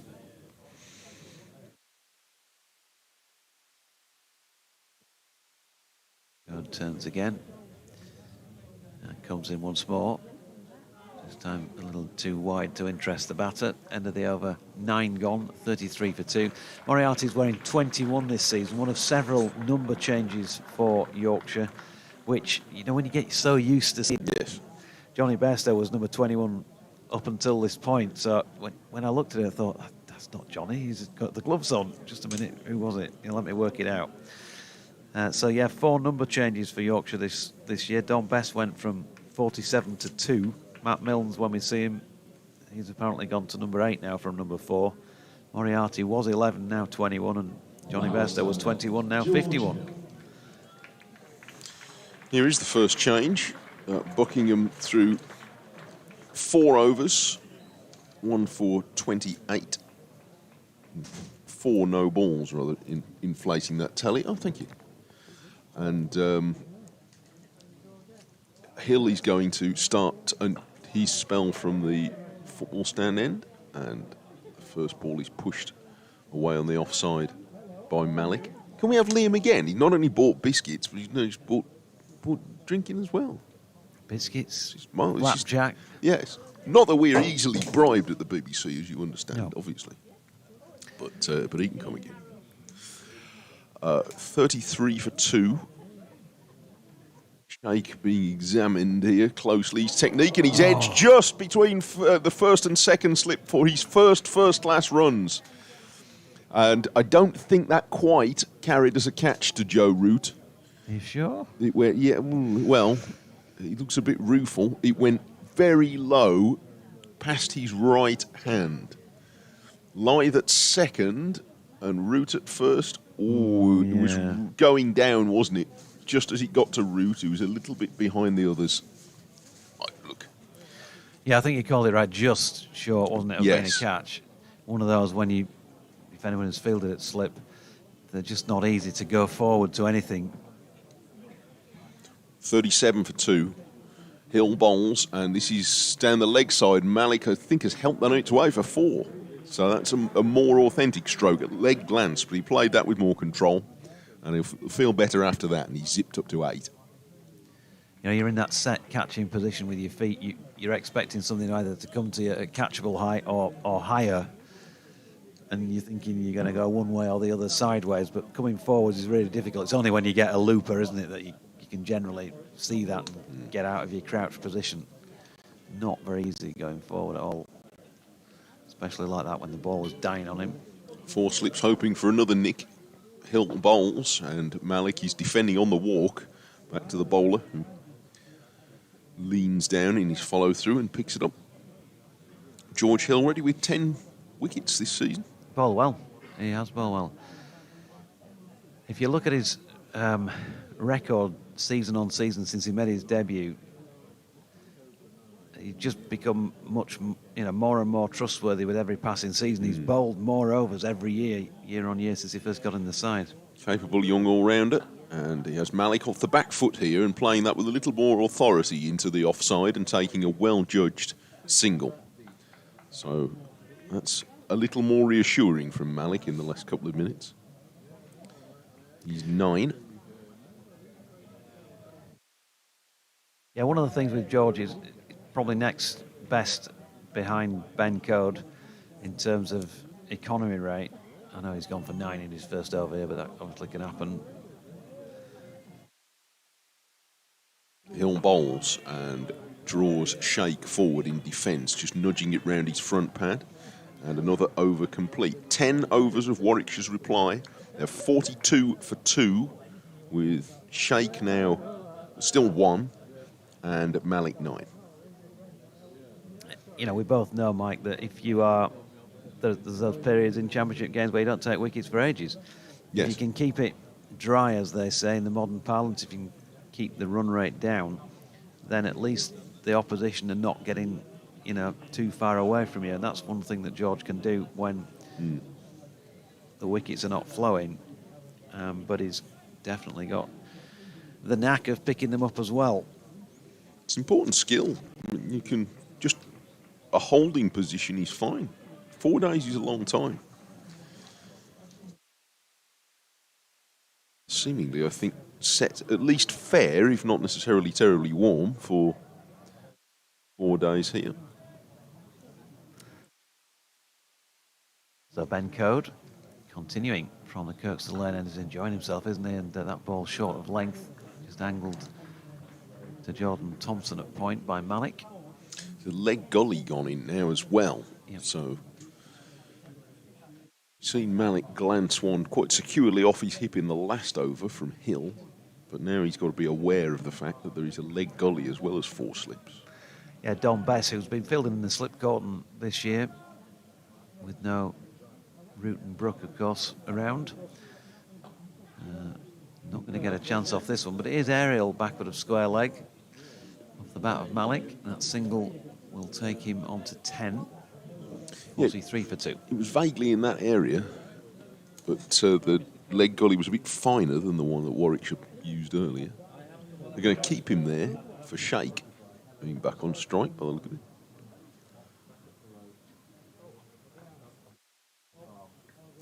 Yeah, so attacking, interesting field set by Johnny Bairstow in conjunction with Ben Code, who's bowling it now. At Shake, pushing into the leg side here for Buckingham to field. first appeared in the Warwickshire team in the one-day cup a couple of seasons ago. Hamza Sheikh batting it down the order and made some very useful quick runs. He was always coming at the end of the innings, making a quick 15 or 20 here and there, and fielded very well. Now taking early steps in the first-class game. Code again, turned around the corner by Sheikh. And James Wharton, gazelle-like down at long Legwell Field, keeping them to 2. Number 1 son has made his way down to Headingley following work, and he's sitting down to the left in the northeast stand. Oh, very good. He just sent me a WhatsApp message saying Root should have had that, but I think you're wrong, Sunshine. Well, look, you breed your taskmasters harsh in this part of the world. Benefit of the doubt, I think, just. Code in again, and Sheikh this time punching quite firmly back down the pitch for Ben to half field. I say half field as if he might have made a mistake there, but I think it was one of those that he was trying to knock onto the stumps just in case the non-striking batter was out of his ground, which he wasn't.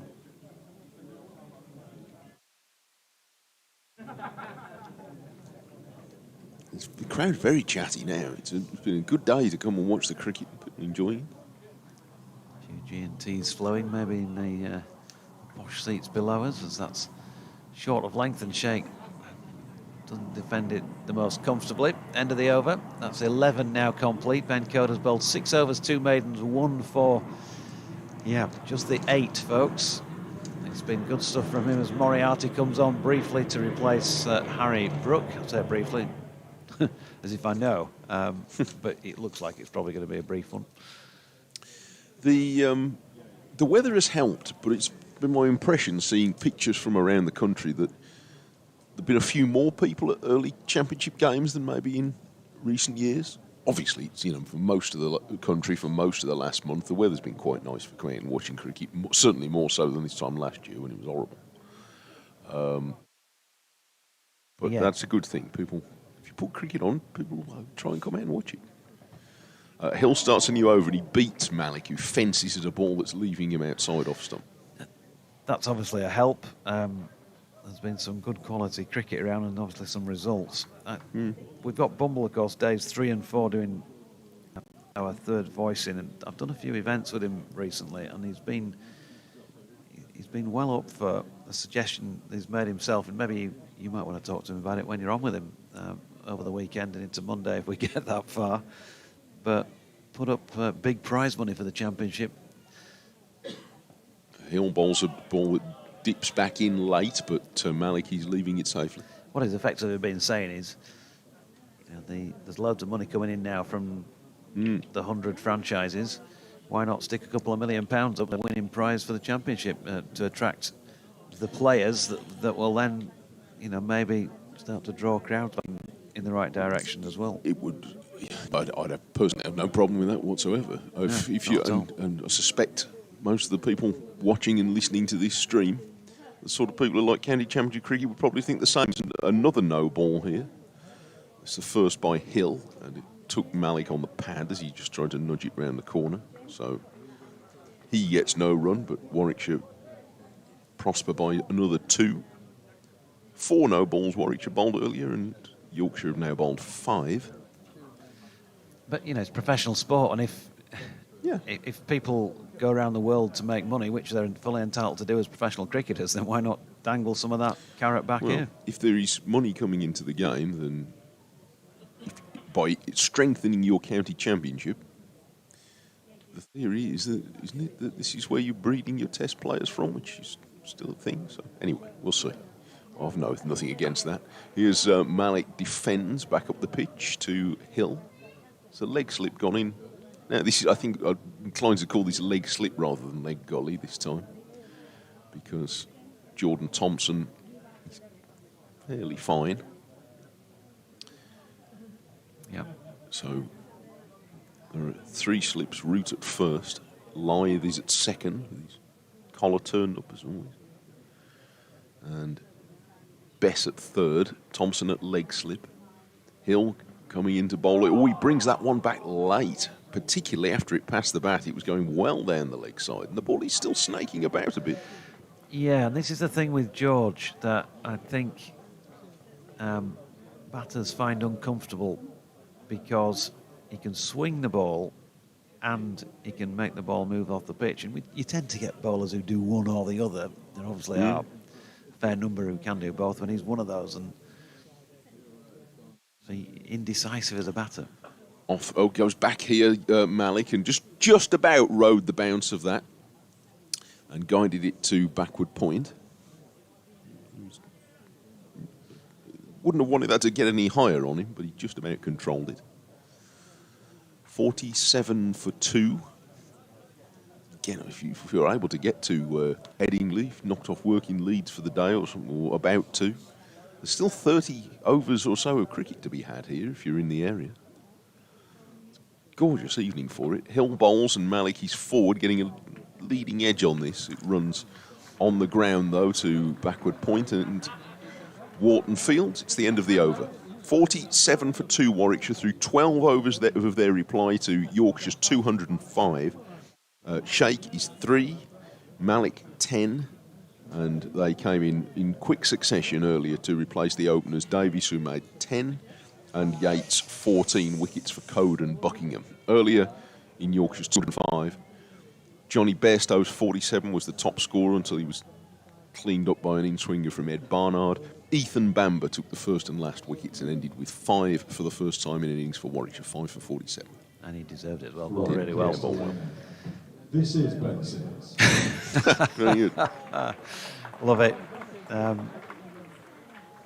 We all make mistakes, and Howard just sending himself up there, because this is Ben Sears coming into the attack for Yorkshire for the first time in a match at Headingley. Just refresh memories of both you folks and I on his performance up at the Riverside the other week. He's in now, bowling to Sheikh first of all, and runs it down to the gully region. There's no run. 16 overs, 2 maidens, 1 for 74 was his return up there. Sounds tad Brucey. Yeah, he was. I think I'm not sure really whether you can say we'll let him have that one or not. I mean, it's not easy. It's got to be. We're only human. If you get off the plane and you're expected to be red hot straight away, and here he is. That one wide of off stump, and Sheikh leaves. Certainly got a bit of pace about him. I think we saw that last week. And he'll get more life out of this than he would have done up at the Riverside. That was a dead slow pitch. This has got more grass on, I think. And will be a bit more lively if you've got pace. Yeah, we haven't seen so much yet in this innings. The ball that lifted from a little bit back of a length. Warwickshire managed to get 2 or 3 of those, quite a few of those. Sears looks as though he ought to be the sort of chap who can. Yeah, and he comes again, wide of off stump and going further away. Just getting a few sighters in himself, I think, sometimes. As much as the batter having a sighter, you get the feel, don't you, that the bowler wants to do as well. So he's just going to throw a few up wide of off stump, get the muscles loose with no major damage or no damage on the scoreboard, and then start to work on getting the radar right. He's got his shirt hanging out, which was a feature up at Durham. Big white sweatband on his left wrist. 2-footed takeoff. And in he comes now, and that is short and fairly sharp through to the gloves of Bairstow. Just a good afternoon, Hamza, to his opponent. New Zealand have had quite a conveyor belt of bowlers a bit like Sears, haven't they? And I see he's played 1 test match. Variations of players like that. There's Jamieson, the big fella, isn't there? And then, Henry's been a good bowler for some years. Southey, obviously, towards the end of his career. But all slight variations on sort of thing. But they do seem to breed them. Yeah, and he comes again. That wide of off stump. That really, it's the carry through to Bairstow. That veered away beyond Joe Root at first, slipped on towards Adam Lyth at second. Best to go and take it. It can't be easy to keep to that when there's a bit of pace about it as well. Needs to stay cool here, Hamza Sheikh. Playing quite nicely up until that point, without not especially scoring runs, but that's okay. The longer he hangs around, the more runs he'll score. There's no rush, but that was rather a wild stroke. Zen Malik went and had a word. Yeah, Sears, final ball of the over. Oh, now then, has he hit that one to the gloves of Bairstow? There is a nod from the umpire, and yes, he has. Trying to leave it, Sheikh. Now, we already saw at the pace of Sears the ball before that with the one that veered away across between the slips that Bairstow took, and this time he takes a catch low down because that's hit maybe the glove, I think, on the way through as he's trying to raise his arms and get out of the way of it. It was straighter from Sears, and it sees the end of Hamza Sheikh for just the 3 from 19 deliveries. And Warwickshire now in a bit of bother of their own at 47-3. Just bounced maybe a fraction more than he was expecting. We saw a couple like that earlier, didn't we? That the batters tried to leave and ended up... Adam Lyth did a couple of times, but he managed to control it down to the slips on the bounce. But that just brushed Sheikh's glove. That's the lift we were talking about. Now there's an opening. Dan Mosley at 5 for Warwickshire. He's an immensely talented player, but has so far in his career made a lot of good starts. Scored quite a lot of white ball runs. But he now suddenly finds himself a slightly more senior batter. Yeah, just seeing it once again. From this angle, from where we're sitting, it looked a straight delivery. Actually, when you see the replay from right behind the arm, it was still wide of off stump, wasn't it? But he just gets drawn into thinking about playing at it, and then that extra kick off the pitch from this longer grass here. Bit of trampoline bounce, and he can't quite get his glove out of the way of it. So 47 for 3. Sears, 1 over, 1 maiden, none for 1. I'll be much happier with that than maybe up at Durham. And bang on 13 overs. Those 3 wickets have fallen in. I think it's a good time for me to step out and rest the throat for a little while. I'll leave it with you, Mike, and Matt Henry to follow me in the chair.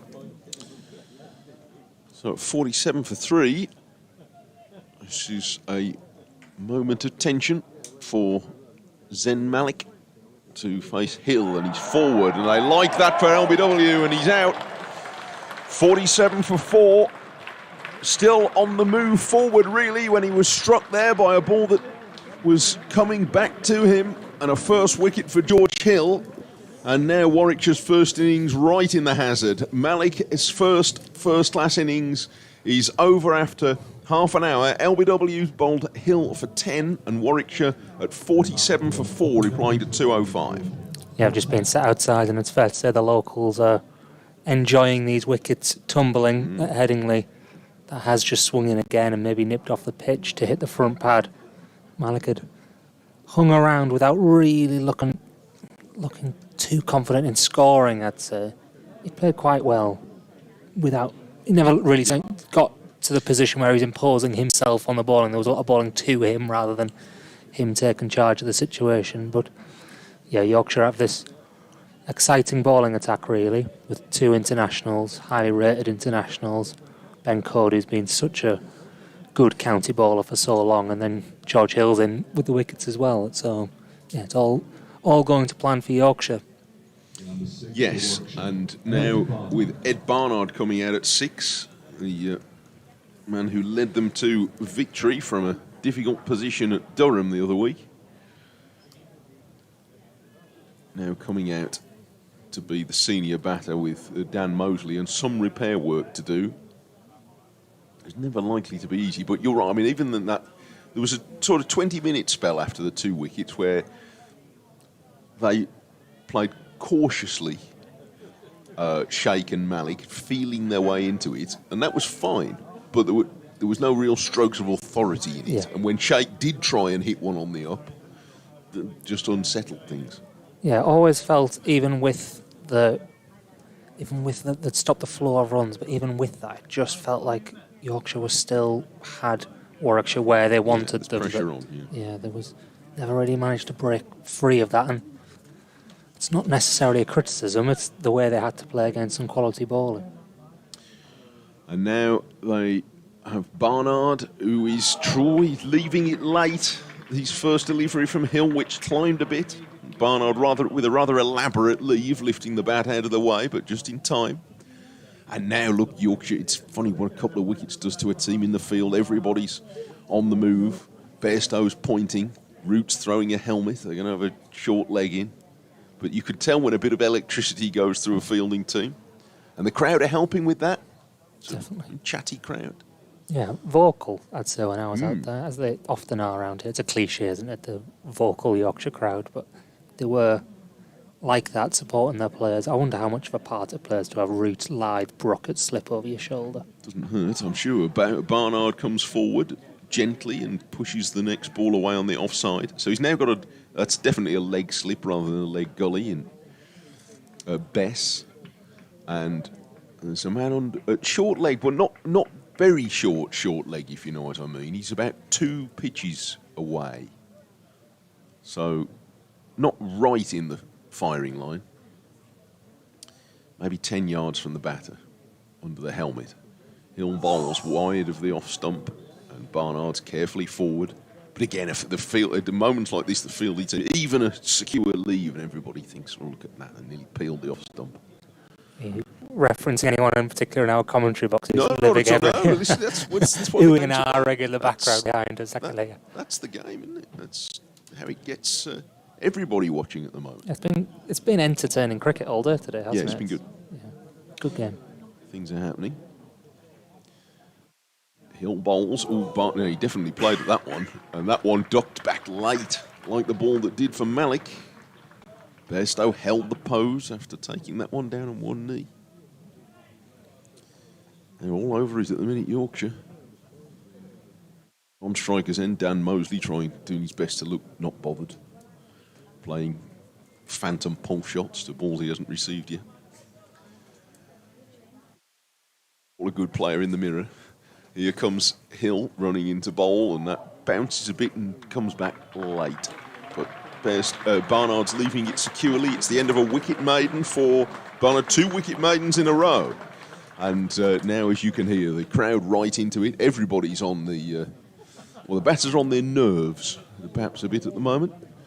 Mosley and Barnard tried to dispel them with a chat. 47 for 4, Warwickshire. That's still 158 behind. Do you know what the real blow of Zen Malik getting out just as I come on air was? Go on. I didn't get my Zen Malik fact out. Oh, be our guest. Well, I mean, now I've so cleanly brought it up very subtly brought it up. I think so. Yeah, nobody noticed there. Exactly. I think you sort of slipping that fact in. Go on then. Have you discussed why he was playing in the winter? I haven't. He was playing for the Pokhara Avengers in the Nepal Premier League, which sounds like a gig I need to get involved in, the Nepal Premier League. That sounds like fun. 2 games in the Nepal Premier League.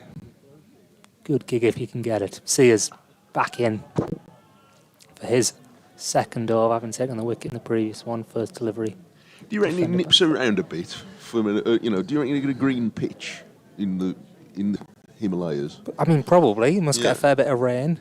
I wonder altitude as well, I assume. So the match was played in, the 2 matches he played in were played in Kirtipur. Oh, right. I'm probably butchering that pronunciation. Someone can let us know if there are any. Yes. If you're listening in Kirtipur, or wherever it is. Then do heckle Matt. Yeah, I need to check the altitude of that game. Might be a good place to be trying to hit sixes. Sears again, quick, and into the body of Mosley. But fielded by that short leg fielder. At last I know when my career went wrong. I wasn't playing at high enough altitude. Well, exactly. It will help the ball travel. It happens in Johannesburg and the like.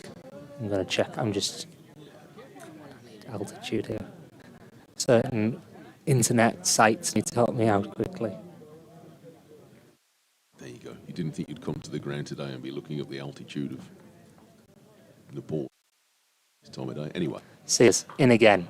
This one's at the body again, shortish, into Mousley's body. Morsley's body, sorry. I need to stop doing that. We've definitively said it is Mosley, I think, have we? my understanding is that it is Mosley, although every year there is a steward's inquiry on that. Somebody comes and says, I'm sure he's Mosley. But We'll stick with Mosley. Yeah. Yes. Altitude of between 1,300 and 1,500 metres. Okay. In the Nepal Premier League, that game was played. Zen Malik was in the winter, so Exciting experience to go and do that. yeah, must be able to hit some big sixes there. See us again, he jumps at the delivery stride, and that's... Has it beaten the edge? Has it taken the edge? There's appeal, a bit of a mixed appeal from behind the stumps. There's wicket keeper and 3 slips there. Probably half of them appealed, or 2/3 maybe. Lads, appealed. if you're going to go up, you've got to go up together. You're not going to sort of win an appeal like that, appealing in the round like that. Exactly. Joe Root now has his hands on the top of his head. Yes. Not sure he was the most confident of the quartet that's there, so it's probably, I reckon 50% of them appealed, 2 out of the 4. Half-hearted effort from the other 2, but Caesar started very well here. Still yet to concede a run, 10 balls into this spell. New Zealand, big, tall New Zealand international. He sticks his elbows out as he runs in and jumps at the crease. This one's full. He's gone for the Yorker, and I think he thought for a second he'd snuck it through. But Mosley gets his bat down to flick it out for a single to deep square leg. I'm going to have to leave you temporarily to send bad news to the Midlands. Yep, 48 for 4 Warwickshire are. That bad news. It's only, there's still 28 overs to go today. It's 5 o'clock. Yeah, long way to go. You're thinking that's 7 p.m. or something we could be here until, but it's not going to be a lot of spin ball today, I don't think. No, I don't think so. With the way the pitch is playing, I think it's been heavily dominated by seam. Luke's rejoined us while Mike nips away. It's pacey again from Sears, and Bairstow's taking it with his fingers pointing up to the sky. Tells you how much that ball's bounced on him. There's another maiden. No, it's not, sorry. There's 1 roll to Mosley in that over. Well, 2 overs, 1 for 1 so far. I think Sears has got a real spring in his step. He's coming steaming in. He's bowling really well. Got that wicket. I think he's been absolutely brilliant so far. I think Yorkshire are firmly on top. I think if they get another 1 or 2 wickets for under 70 runs, I think they'll be happy with that. He's quick, isn't he, Sears? I feel so. Jonathan and I watched him at Durham last week, 2 weeks ago, sorry, when Yorkshire were up there for that drawn game, and you could tell he was sharp, but it's 2 overs so far, but he looks quicker today. I wonder whether that's the pitch, a bit more bounce in the pitch. It seems that way, doesn't it? I think he's quite deceptive as well, because he's got that little bit of a gather and a bit of a leap, and then he kind of slings through his action. It's like a bit of a slingshot, which probably kind of catches a few batters out with that little bit of a fraction of a delay. And I think Hill's bowling absolutely fantastic here so far. He looks really full of confidence as well. A couple of field changes now. I don't know if they're bringing another slip in, or is it a leg slip? Coming across. It's a 4th slip, I Who's think it this? is. Don Bess. Don Bess. He must have 2 jumpers on there because he's looking a well-built lad. But I think that's just a few layers he's got in his position himself as a 4th slip as Hill comes in and defended back up the pitch. Yeah, Hill's in this attack with Ben Cord, as I mentioned earlier, Yorkshire's kind of senior premier opening bowler, and then 2 internationals, or 2 overseas at least. Jordan Buckingham's highly rated in Australia, and Ben Sears. But Hill's holding his own absolutely. His 4th over, just as I say that, this one's down the leg side, and Brilliant take by Bairstow there. yeah, Bairstow throws himself to his right to take it one-handed and gets a high 5 from Joe Root there, his old teammate. How long have these 2 played together? Years and years and years. Long enough. I think going back to Giorgio there, I think there's no pressure on. I think obviously with them experiencing the attack, he can almost let free and bowl his heart out really. See with that experience backing him up. And again, round the wicket to Mosley. Mosley's managed to get this one away for a single. Just pushing it into the covers, wide of mid-off. Bairstow takes the throw that comes in there. It's a bit of a similar position to what Yorkshire are in. They just need to take a bit of a sting out of the game, the Warwickshire here. So they're rotating the strike, got right hand, left hand, can they rotate strike? So they're causing the bowlers to readjust the lines, maybe able to get that boundary ball and just put that pressure a little bit like Bairstow and Jordan Thompson did for a little bit. Yorkshire bowling here, that one's defended up to mid-off. Bowling here, having been bowled out earlier for 205. They were, let me just double check. Yorkshire were 75 for 4, so 49 for 4. Warwickshire are, it's obviously a trickier situation they found themselves, but Yorkshire managed, as the ball got a little bit older, just to find runs slightly easier to come by and get themselves up to 205. George Hill again. This one's driven.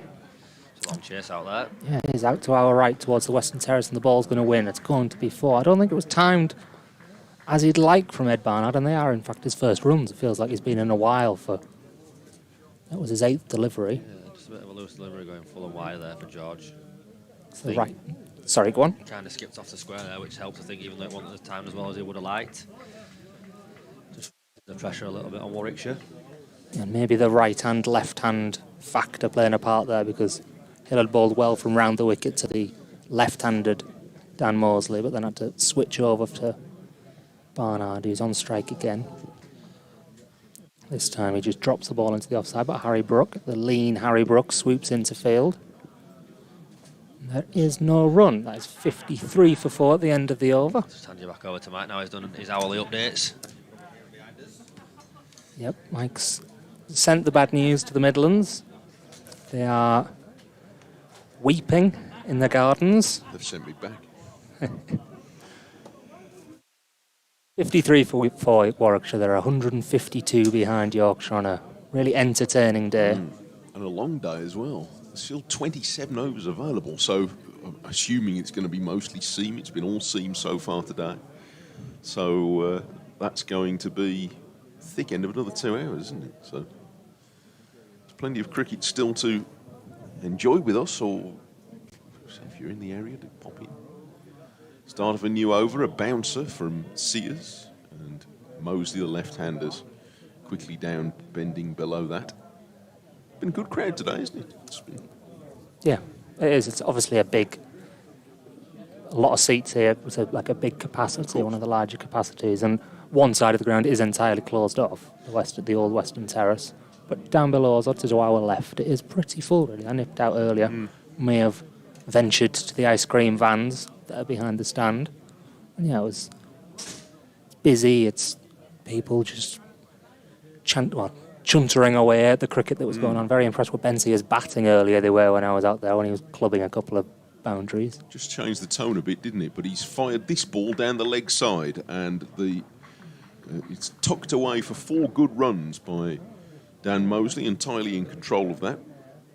Down towards... There's a few folks, maybe a couple of hundred, sitting in the shadow of the big stand, the Howard stand, at the football ground end.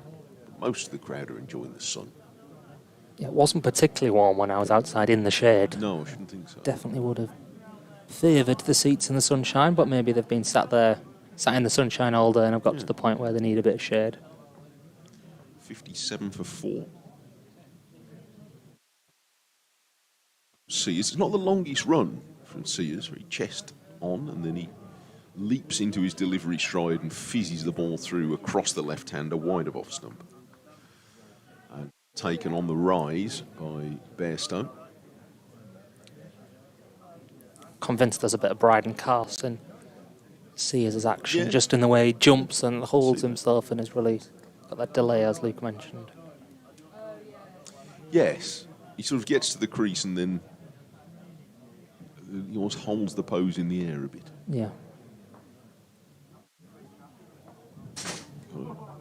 Sweatband sort of halfway up his left arm, up towards his elbow. Sears bowls down the leg side again. That one climbed, and Mosley was shaped up as if to glance it, and then got his gloves out of the way, but it was taken by Bairstow round his ear. He's starting to find the length now, Sears, from which the odd ball has found extra bounce. Mosley's come down with his bat looking for that spot. Quick. Ed Quick delivery, that felt like. Ed Barnard's in the umpire's ear about something. What's up, Ed? It's in a jumper. Madness. Well, he's in a jumper, yeah. He fielded in a jumper most of the day, Ed Barnard. Really tough in Shropshire. Surprised Kevin hasn't run down to tell us that. Now, shuffle houses in the field. Bess is going to... Where's he going? Oh, Bairstow has told... Rather than tell him where to stand, he's actually gone and stood there and said, here, come and stand here. Which is about 30 degrees on the angle at leg slip. And this is true. Oh, it swung back late. Sears tumbling over in his follow-through again. Ball full, and it went past Mosley on the drive and then was going back the other way. I mean, I have long dreamt of being an international or a professional cricketer, I should say. This does not look like much fun, facing Ben Sears on this pitch. No. It's quick, it's a bit of a green top, the ball moving around. It's, nasty, nasty stuff. That's swung back, as you say, swung into Bairstow's gloves behind. Yeah, it's quite a workout for the wicket keepers. Sears bowls back of a good length, and Mosley's into position to play this well and guides it away through backward point. And it's the end of another over. 16 overs into Warwickshire's first innings with another 17 overs in, with another 26 to be bowled tonight. Warwickshire 57 for 4 with Mosley 6 and Barnard 4, which means they're 148 runs behind. Yeah, we're going to be here well up until 7 o'clock, it seems. My tea's going to be burning at all. Is it? Have you got us in the slow cooker? Yeah. I was hoping for a 6:30 finish. That extra half hour, I may be struggling. George Hill is going to continue from the far end. He's not blessed with the same pace that we've got at this end from Sears, but still being effective. 1 for 16 so far from 4, but he's bowled nicely. On the whole, he's bowled a couple of looser deliveries, one in the previous over. Barnard waits for him, defends, ball sort of skews off his bat slightly to come out the fielder at backward point. Comes round to field. It's Ben Cord down there who's decided he's going to come in as an actual gully. He was more of a... Oh, no, he hasn't. He's debated it. And then Harry Brook, not that he's in charge of this team, has sent him packing. Brook's at third slip. Code came in and threatened to position himself in the gully alongside him. He's been sent back out to point. Hills, his hair flapping around. Good, accurate delivery. Barnard can only defend into the covers. Some good keepy-ups there. It's Jordan Thompson, is it? I think, yeah, mid-off. Flicks the ball up on his boot and then does a few keepy-ups. One off the thigh before finally taking it. Brook is doing quite a bit of pointing from third slip, as if he's trying to get his eye in for now that he's one-day captain. Hill again. A very similar delivery. Probing. Good line, decent length. Barnard can only defend. Yeah, Brook, this is his first game since we mentioned it earlier, since being named England's white ball captain. His first innings since. First appearance on his home ground. Nicely at times today for his 33, and then played a bit of a wild shot to be caught at deep third. Prods this one out into the offside of Hill, who's still 4 dot balls so far in this over, yet to concede a run. Nice, accurate, sort of medium fast stuff from the local lad.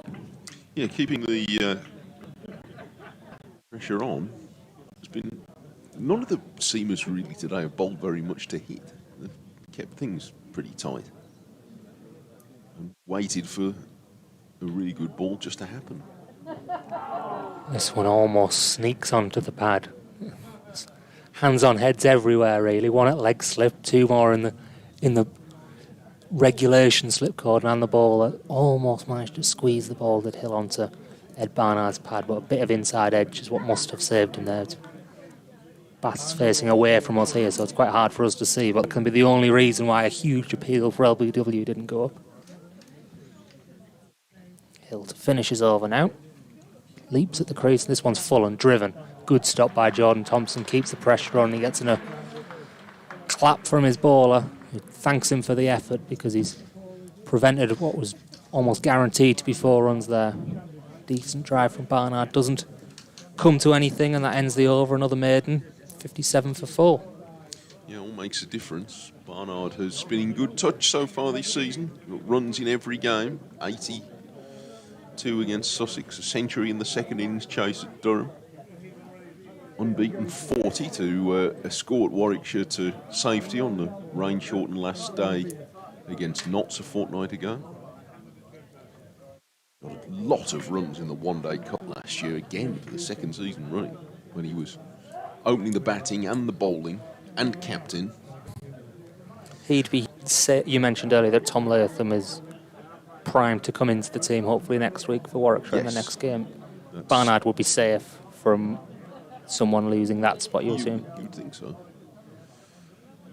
Malik obviously on debut today looks the most at risk, but you've got Sam Hain to come in as well, who he's come in for. So yeah, maybe Mosley needs a score anyway, or Shake possibly. Sears starts a new over, bowls outside the off stump, and Mosley allows this to go through. Yeah, I mean it'll be. They're keen to give Shake opportunities because they really think he's going to be a good player. And there's every suggestion that he's going to be a good player, but he's just 18, so he might be the one on the bubble at the moment. A few starts this season, hasn't he? 20s and 30s without really getting himself properly getting in to make a definitive score. Yeah, he's a very young player. Short leg has come in now. Sears bowls and Mosley turns this in the air over that short leg, and it falls safely down to long leg for 1 run, but with the ball veering back late like that, see how that's influencing the field. Leg gully and short leg now staying in most of the time, certainly for Sears. That was a leg bye signalled in the end, in fact, so 58 for 4.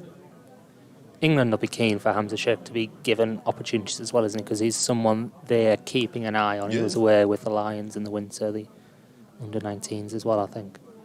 Yes, he's certainly in the picture there. Sears bowls again, and well wide of the off stump this time and going further away. Bairstow takes it with a satisfying smack into the gloves in front of Root at first slip. Tranquil scene here. There's a little bit of broken cloud around. It's quite hazy the first half an hour this morning, but since then it's been lovely. And, there's a fair bit of Yorkshire flesh on shows, a lot of shorts. Everyone's people in shorts today. There's a lad sat in front of me with his shirt off. Questionable behaviour, but it's bold. Let's not criticise him on the radio. Yeah. I'm glad you didn't. Start of May. In comes Sears. Oh, that was wide, and Barnard couldn't help himself chasing it. He's done well to reach it. And it's taken in between first and second slip by Bairstow. Barnard's cross with himself there, you can tell. Not been many chances to score, have there? So when you get a really short wide delivery like that, he probably thinks he's missed out. Sears held a hand up to apologise as well. Soon to his captain. 58 for 4. Sears starts again. He sort of takes 3 or 4 paces on the spot and then charges in like he's at the end of the taxiing round to the runway. And this one is guided on the bounce to backward point. His cap falls off. And they don't take a run.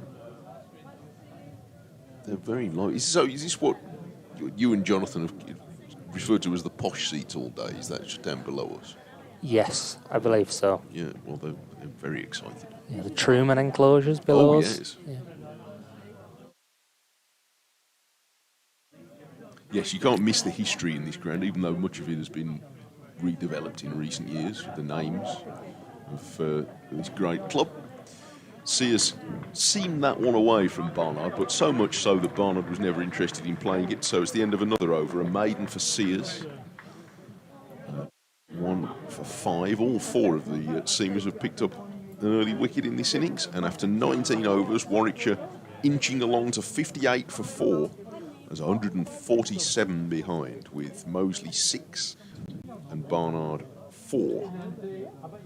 I was looking up, when I first came here. It's 30 years ago this year I first came here on a school trip, at a very enterprising school. It's a long way. Well, most of the PE teachers in school, Jordan Thompson's going to come on and bowl now, they were mostly Yorkshire. So Mr. Blair and Mr. Brace, well, hello to you, big Yorkshire. So they would organise a trip to a county cricket match once a year. So I got on that every year. So Abergavenny we went to one year. That was terrific. Had a lot of fun. A lovely place to watch cricket. But one year we came here to watch young England against young Australia. Change of bowling at the far end. Jordan Thompson's on to replace George Hill. First delivery's defended into the offside with no run. Michael Vaughan was batting for the young England team. I was going to say, I bet you had some players that went on to achieve things packed into that. I'd have to look back for sure at the score. I'm fairly sure Matthew Hayden opened the batting for Australia. Probably not long after he was batting with Gary Neville in the Lancashire League, wasn't it? Possibly, About the same era. So, yeah, it was a good day. But we were sitting more or less here at this end, but obviously this building wasn't here then. Thompson over the wicket again, full, hit the pad, but I reckon that's swinging down the leg side. It's only a stifled appeal. So you used to be sat right down at the bottom, more or less at ground level, and then there was a sort of walkway around the ground, which people would just sort of be casually ambling past all the time. But that was a smashing day. Where else did we go? Trent Bridge. So Derek Randall fielding at Trent Bridge right at the tail end of his career, but he was still a terrific. It was worth going to watch him fielding the covers, Derek Randall, even though he was about 45, I think, at the time. Thompson again, over the wicket, driven straight by Dan Mosley. Thompson's got a hand on it in his follow-through to prevent any run at all, what it probably would have been 4.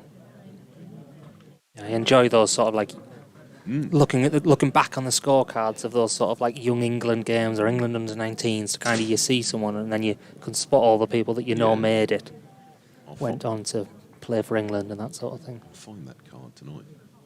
I was always the kid with the scorebook then, I had a look before I came, but I'll find that scorecard tonight. Mosley waits for Thompson again. He works this one off his hip. He's going to get a run.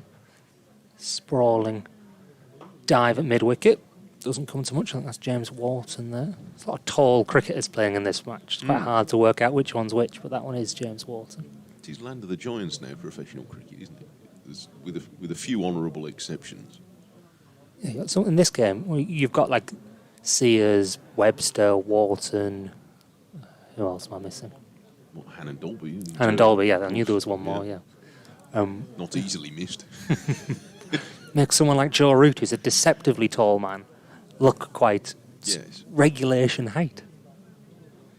Thompson again bustles in with his elbows out. That's a good drive from Ed Barnard. He's going to get himself a single. Sprawling dive again. This time is that Don Bess again, mid-off. He's keeping himself busy because he's not going to get a ball out. Well, not for a while yet. We're going to have a few more bowling changes before that happens. He might get one before the close, but it's been seam all the way, really. Well, it has been seam all the way, hasn't it? Yes, we haven't had a single over of tweak today so far. Not the conditions for it. Thompson's got left-handed Dan Mosley, England international these days, Dan Mosley. Mosley comes down the pitch to Thompson, but he drives. His powerful, really, drive, well-timed drive, picks out mid-off, and there is no run. 60 for 4 at the end of the over, or Warwickshire. They're 145 behind. Yes, and they're trying not to be entirely becalmed here, Mosley and Barnard, but there's no rush. Look, 14 wickets have fallen in the game already. The weather forecast is set reasonably fair. I wonder if, though, the conditions will change over, well, the 4 days or however far we get. Won't get 4 days at this rate. Because it is supposed to be much fresher, isn't it, by Sunday? Mm-hmm. think if the pitch is going to dry out, it's Yeah. going to do it today rather than later in the week. 12 degrees Sunday. Crikey. Will be Won't be seen with his shirts off then, will they? Here comes the start of a new over from Sears into his 5th over now, and Barnard is defending very quietly from the crease. The fact that there are still 4 slips in play when we're into the 21st over gives you an indication of how confident the fielding sides are that there might be more. Got me thinking when the first time I came to this ground, wasn't it? Can't be a one-day international in the mid-noughties, I reckon. Can't think off the top of my head. Sears bowls, and this is dabbed into the offside for a well-judged short single by Barnard. There's a lot of fielders not very far away, but he found the spot that he could drop the ball into. And there's a single for him there. It was the first time he came to Headingley, folks. Do drop it. I'm sure Jonathan's done this plenty of times, but send me a tweet to at Mike Taylor Sport if you want. First came here. The ground it's changed a fair bit, and yet it still has its character. The best grounds are like that. It always used to trouble me watching on the TV because the far end, before it got redeveloped, the Howard stand. Off goes Sears, bowls to the left-handed Mosley, who bends down very low, almost to bail height under a short ball that lollops through rather gently to Bester. Yeah, before they redeveloped that Howard stand, the camera angle at that far end used to always be a bit out from what got the regulation height, and that always, it doesn't take much when you're watching cricket on the telly, but for the height or the angle of the camera just to be slightly different just messes with your perception of the whole match a little bit. I think that was higher, was it, from memory, than what's usual? Some of us can remember when there was only a camera at one end. Well, 61 for 4. Off goes Sears.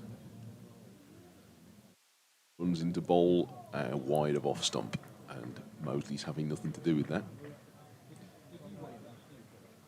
It'll probably worked out from my accent that I'm more from the northeast. Yes, indeed. Than from around here. So Chesley Street was the first ground I went to. But although I think my dad tells me that I went to a game at Worcester when I was about 6 months old. So, but that doesn't really count because I don't remember it. But yeah, Chesley Street was the first ground. So it must have been mid-noughties. I'm trying to think. One day international. Goes Sears again, elbows jutting out as he runs into bowl on the pads of Mosley, who's again found a good spot to push the ball into. The bowler's winning the race. No, he isn't. He's given it up. And they're back for 2. That was quite nicely judged there by Dan Mosley to find just the vector he could play that into. 63 for 4. It doesn't take much to alter the momentum. Like we think in boundaries and big shots, but just things like that are well placed too. Yorkshire, because of this leg slip and short leg there's a massive space straight on the leg side here that you just got to drop the ball into, and you quite easily get 2 because there's no one there to field it. Changing the beat of the game a little bit, and he's going to get another run here in a similar place, a little bit squarer. So Mosley goes up to 10 and starting to move the ball around into gaps. Barnard has 6, and Warwickshire 64 for 4 now. That's 141 behind, and still 22 overs to be bowled today. Yeah, first target's got to get these two to try and get up to 100, and then take it in intervals from there.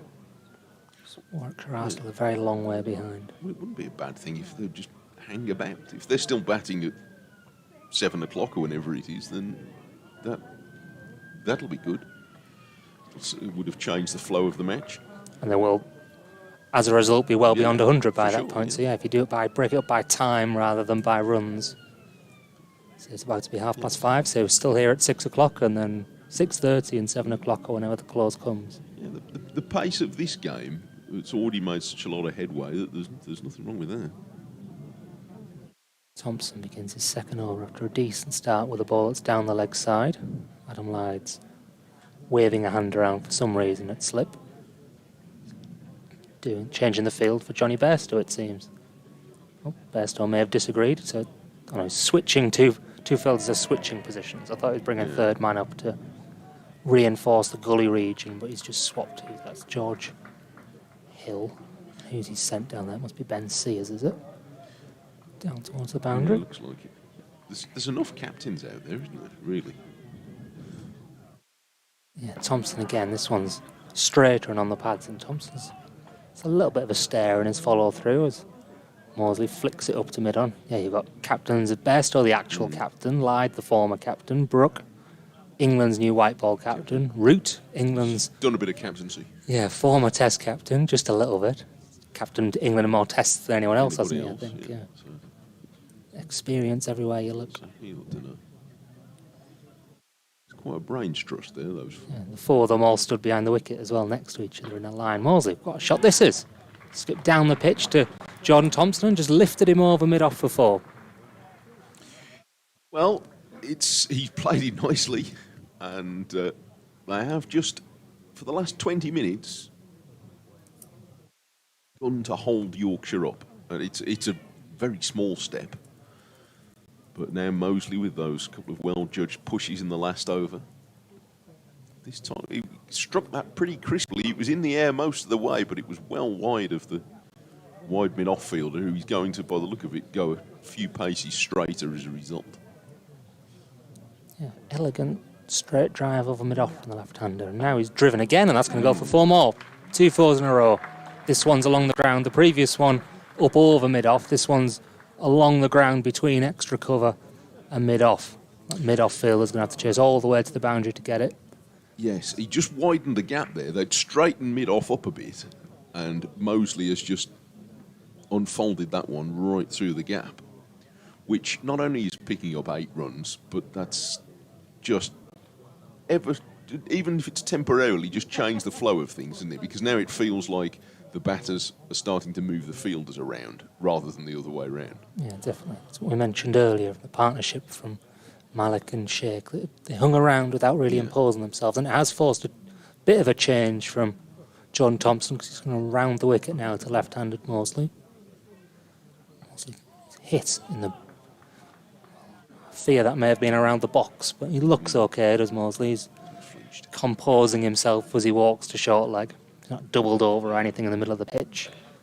Yeah, better line there from Thompson, and ultimately a better length, because that was what allowed Moseley to get on the front foot and really drive earlier on. That's what we saw Harry Brook was able to do when he scored his 33 drive a couple of times nicely. When the ball was really full, it's hittable, but when it's back of a length, it's quite awkward. Thompson rushes in. This one's full, probably too full. Moseley on this occasion picks out extra cover. George Hill, who's down there. And that is the end of the over. A decent one for Warwickshire. A couple of boundaries in it, and they're up to 72 for 4 now, trailing by 133. Played pretty confidently in that over. Dan Moseley up to 18.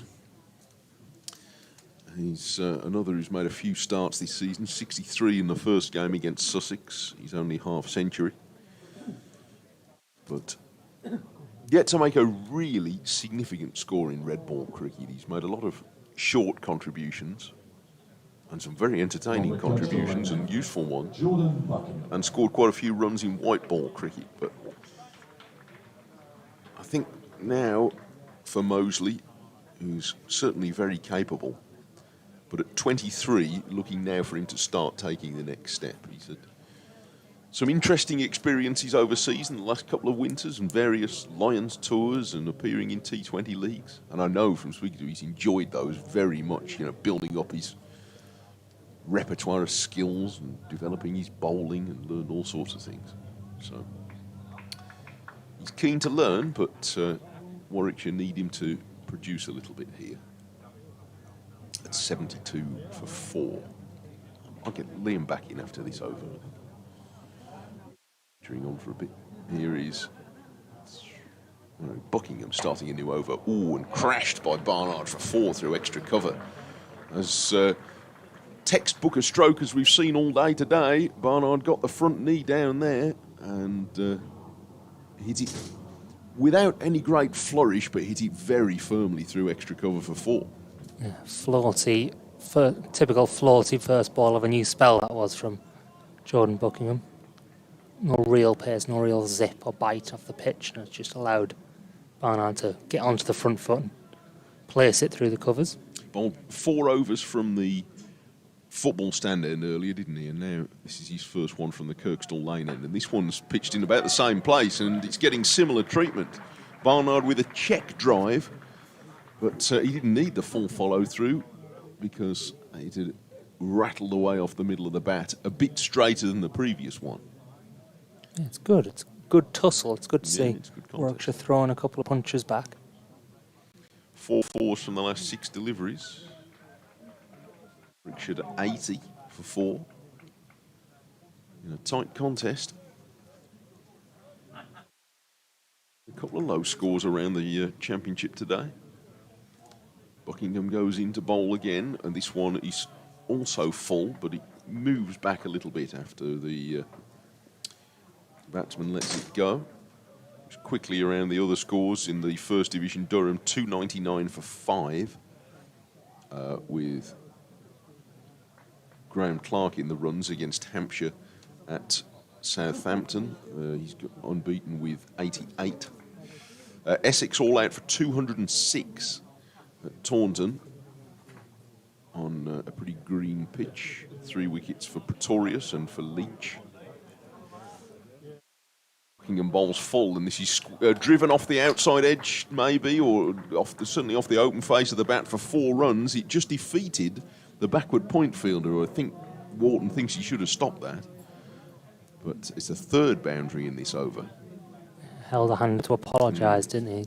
Buckingham's not started this spell well, and he's probably a little unlucky. I mean, it was there to hit again. Not timed by Barnard, but it still gets him 4. Regardless, not quite where he was aiming, a little squarer than he was aiming, but because of the misfield, just allowed the ball to squirt through his hands. Jack Leach 3 for 35 in 30 overs, I noted, Taunton. Saw the picture. Many people have probably seen the picture, the greenest pitch I've ever seen from before players. Been in it for everybody by the look of it. But Buckingham bowls outside the off stump, no stroke this time from Barnard. In the Second Division, 13 wickets have fallen on the first day at Lords, where Kent were all out for 129.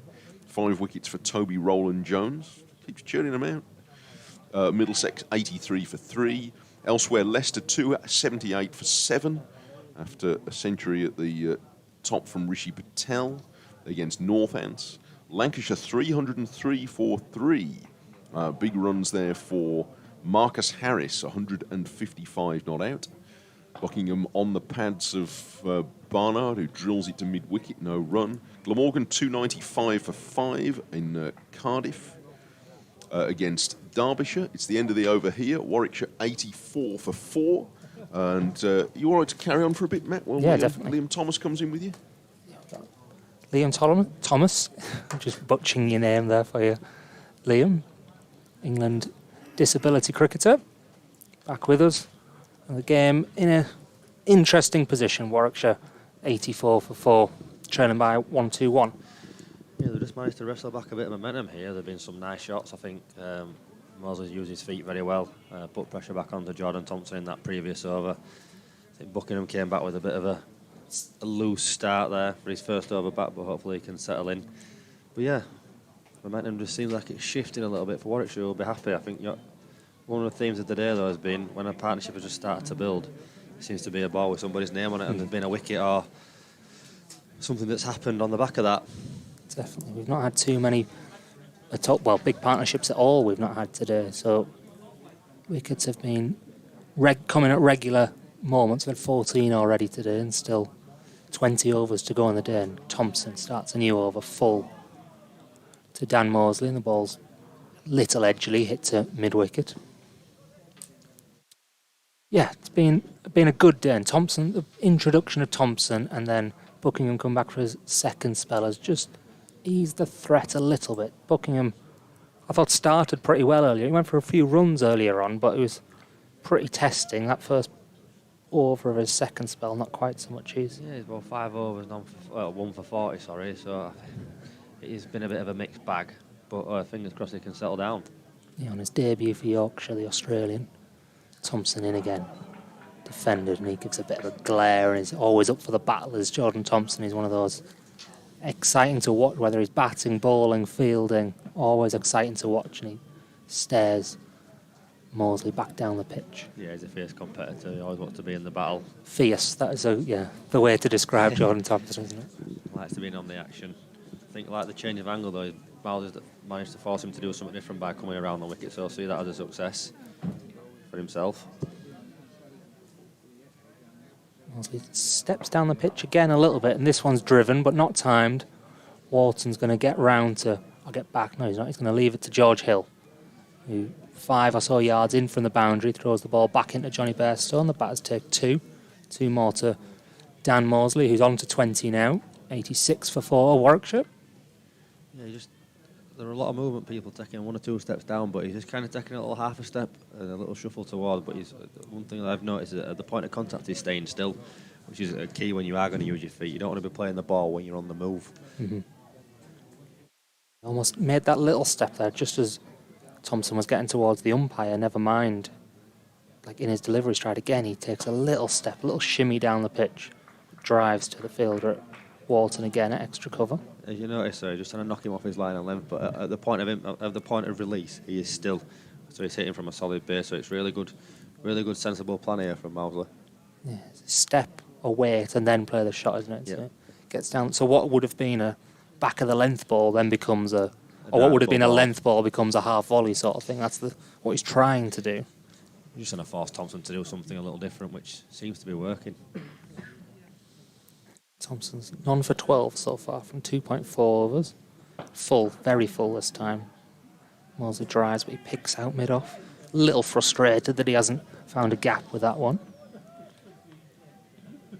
Suns. It's like Mosley almost knows what's coming. He won't be mind maybe testing him out with a short ball to try and push him on the back foot a little bit. Seems to be coming at Thompson here and playing him quite comfortably at the minute. Obviously they've got a fine leg. Maybe try and test him out upstairs, potentially. Yeah, surprised it hasn't come yet. And Jordan Thompson, it surely will be in his mind, as we say, someone who loves the battle. If he sees a batter advancing towards him, as he does again this time, as fuller, driven, Yorkshire think that's closer to an edge than it was, but the outer part of the bat takes the ball out to deep point for a single, the end of the over. Mosley keeps the strike. Yorkshire at 87 for 4. Going on really nicely here, Warwickshire. I think they'll be really happy with the way they've managed to rebuild these two. Nice little partnership of 40 runs. 47, well, they were 47 for 2 and then 2 wickets without in consecutive balls across separate overs. The last ball of the 13th over and the first ball of the 14th, Hamza Sheikh and Zen Malik fell. Since then, these two have changed the momentum a little bit, Mosley and Ed Barnard. I wonder if it could be an old golden arm or Buckingham. Like I say, we're a little bit expensive in his first spell. Come back, obviously didn't start a little bit of expensive in the second one with his first over, but could it be a little bit of a golden arm and maybe prize a wicket here and open an end up? Yorkshire need it at the minute. Yeah, he's certainly highly rated within Australia. We kind of, after the last Ashes, looking ahead for which players could be playing in the Ashes in, well, there's one coming up this winter or the next one at home, and he was a name that came up in conversations about Australia's next crop of fast bowlers. First ball of his over is driven to mid-off for no run. Yes, he's South Australian, I believe, Jordan Buckingham. And he's not played international cricket yet, but he has played for Australia A against India last year. He's played for these representative teams, so it's clearly someone they have an eye on, Australia. Decent pace without being like an express Australian quick. He rushes in, and both this one's skipped through. That's the length that has been tricky all day. Slightly back of a length, and Bairstow takes it up above it, well, next to his left ear. Just puts a little bit of doubt in the batsman's mind when you see your ball take off like that. Like I say, I think that's where he needs to just settle in for a period. Nice little line and length. Just try to get a bit of confidence, build a little bit of pressure. It's hard to hit from that length, and that line on the pitch is going to be very. You don't want to be trying to cut that or force off the back foot a ball of that length when it's been skipping through all day, because that's where you end up getting a top edge.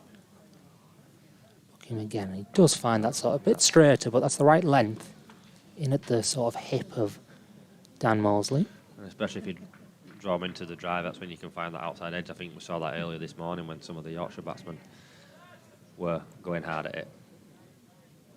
Carrying that outside edge. Seam movements probably died down a little bit as the pitch is getting slightly less green later in the day, but there is still something there for the bowlers, definitely. I mean, obviously we've had 14 wickets today. And again, over the wickets, the left-hander, and this one's on the hip, and Mosley manages to get it fine. There was a leg slipping earlier for Ben Sears, and that would have gone straight to him, but with Buckingham, the slightly slower bowler, and not quite the same bounce. Leg slips long gone, and the ball whistles down there to down the hill for 4. 91 for 4, Warwickshire are. Mosley's on to 25, batting nicely. I feel like I'm giving him a hard time, but he looks like he's just struggling to readjust. Like every time he bowls a couple of good balls, 2 or 3 balls, strings them together, it feels like he gives them a release at the minute.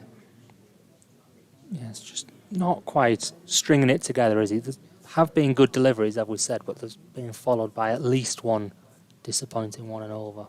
Jordan Buckingham on debut. It's a better line. Got that protection out at deep square leg, comes round and feels it for 1 run. Yeah, just a single, another one to Mosley. And Ed Barnard's had very little of a strike in the last 15 minutes or so.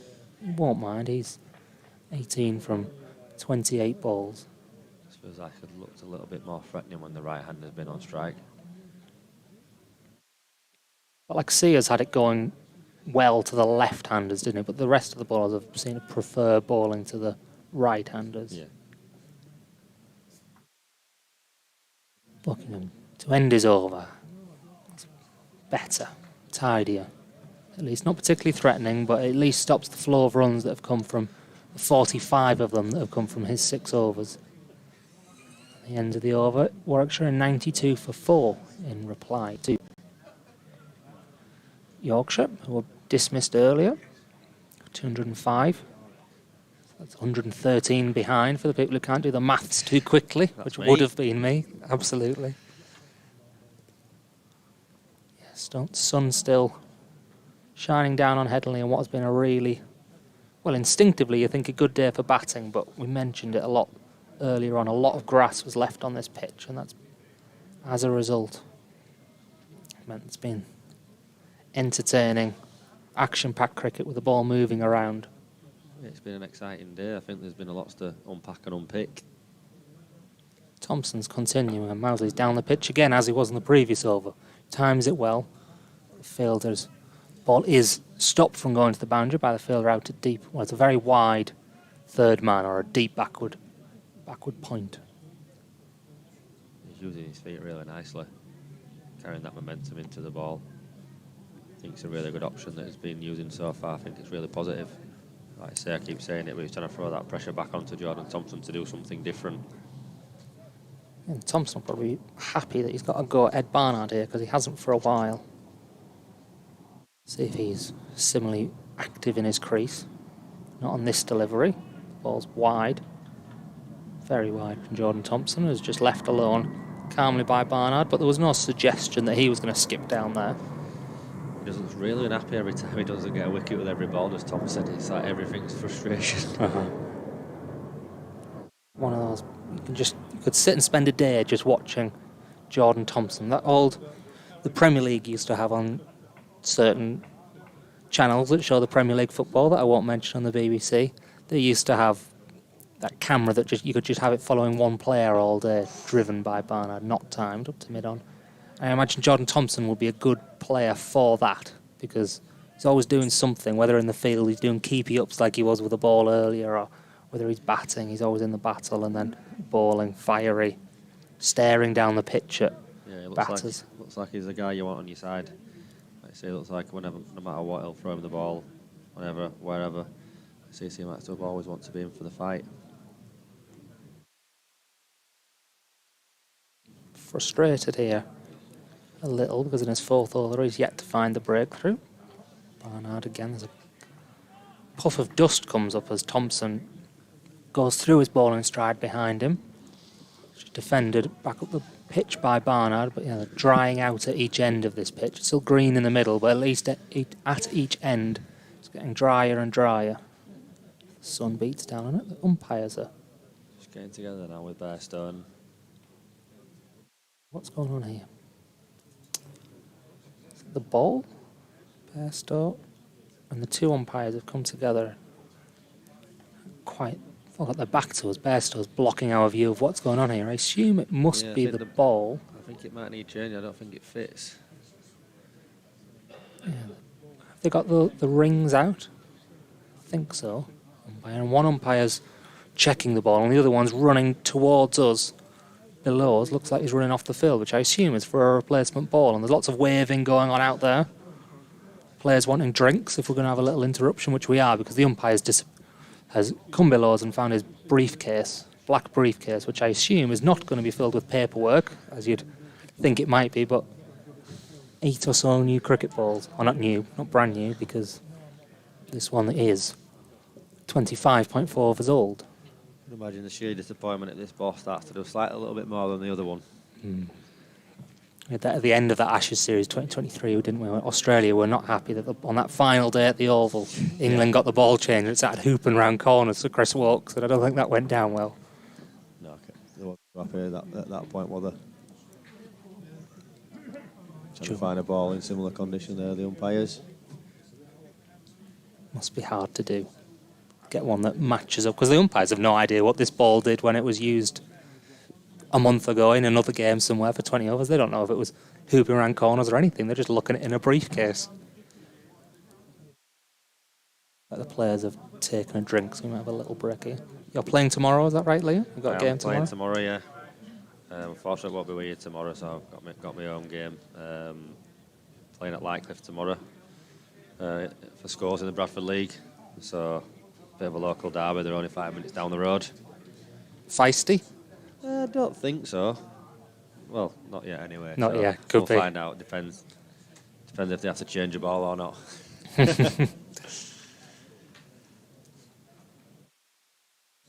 Have you gone so far this season? We only started last week. Managed to get to 20 odd and then run myself out. You're taking the blame for it? Yeah, it was my fault. Oh, I could say it's because I'm disabled that I wasn't quick enough. I'm not too sure yet.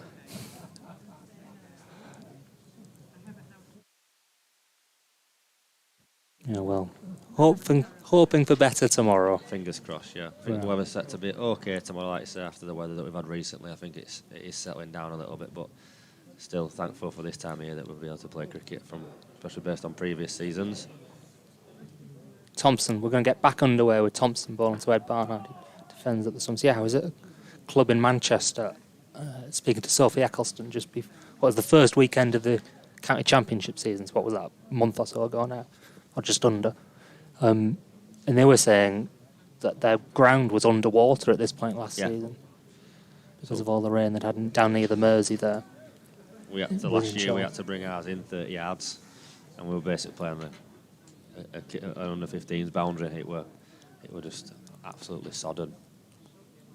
But no, thankful for the weather so far. Thompson to end his over on the pads. The fielders almost, well, their arms are thrown up in the air in anticipation of the ball hitting pad, but it doesn't. Barnard's got some bat on it and it's going to get him a single too. 94 for 4 Warwickshire at the end of the 26th over, 17 still to go today. Yeah, it's not been the fastest for over 8 today, has it? No. Well, as we've said, seam all day. Seam all day. Not got a rush in them. No. Hope you don't have Friday night plans. No. Not too exciting anyway.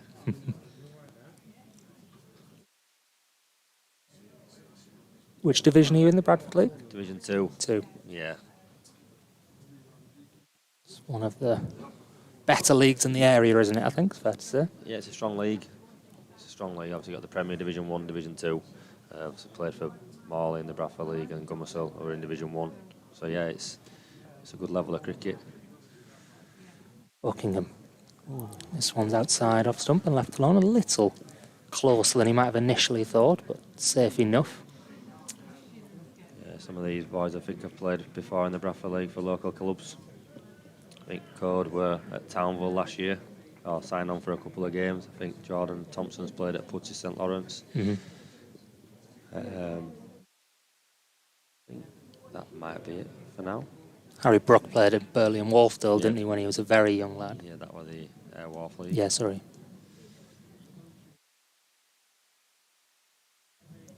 Buckingham's in again, the Australian on debut. That's a good delivery. One of the best he's bowled in this spell, probably the best he's bowled this spell, and he's getting applause from the Yorkshire fans here. They like that and are encouraging more from it. It beats Ed Barnard outside off stump.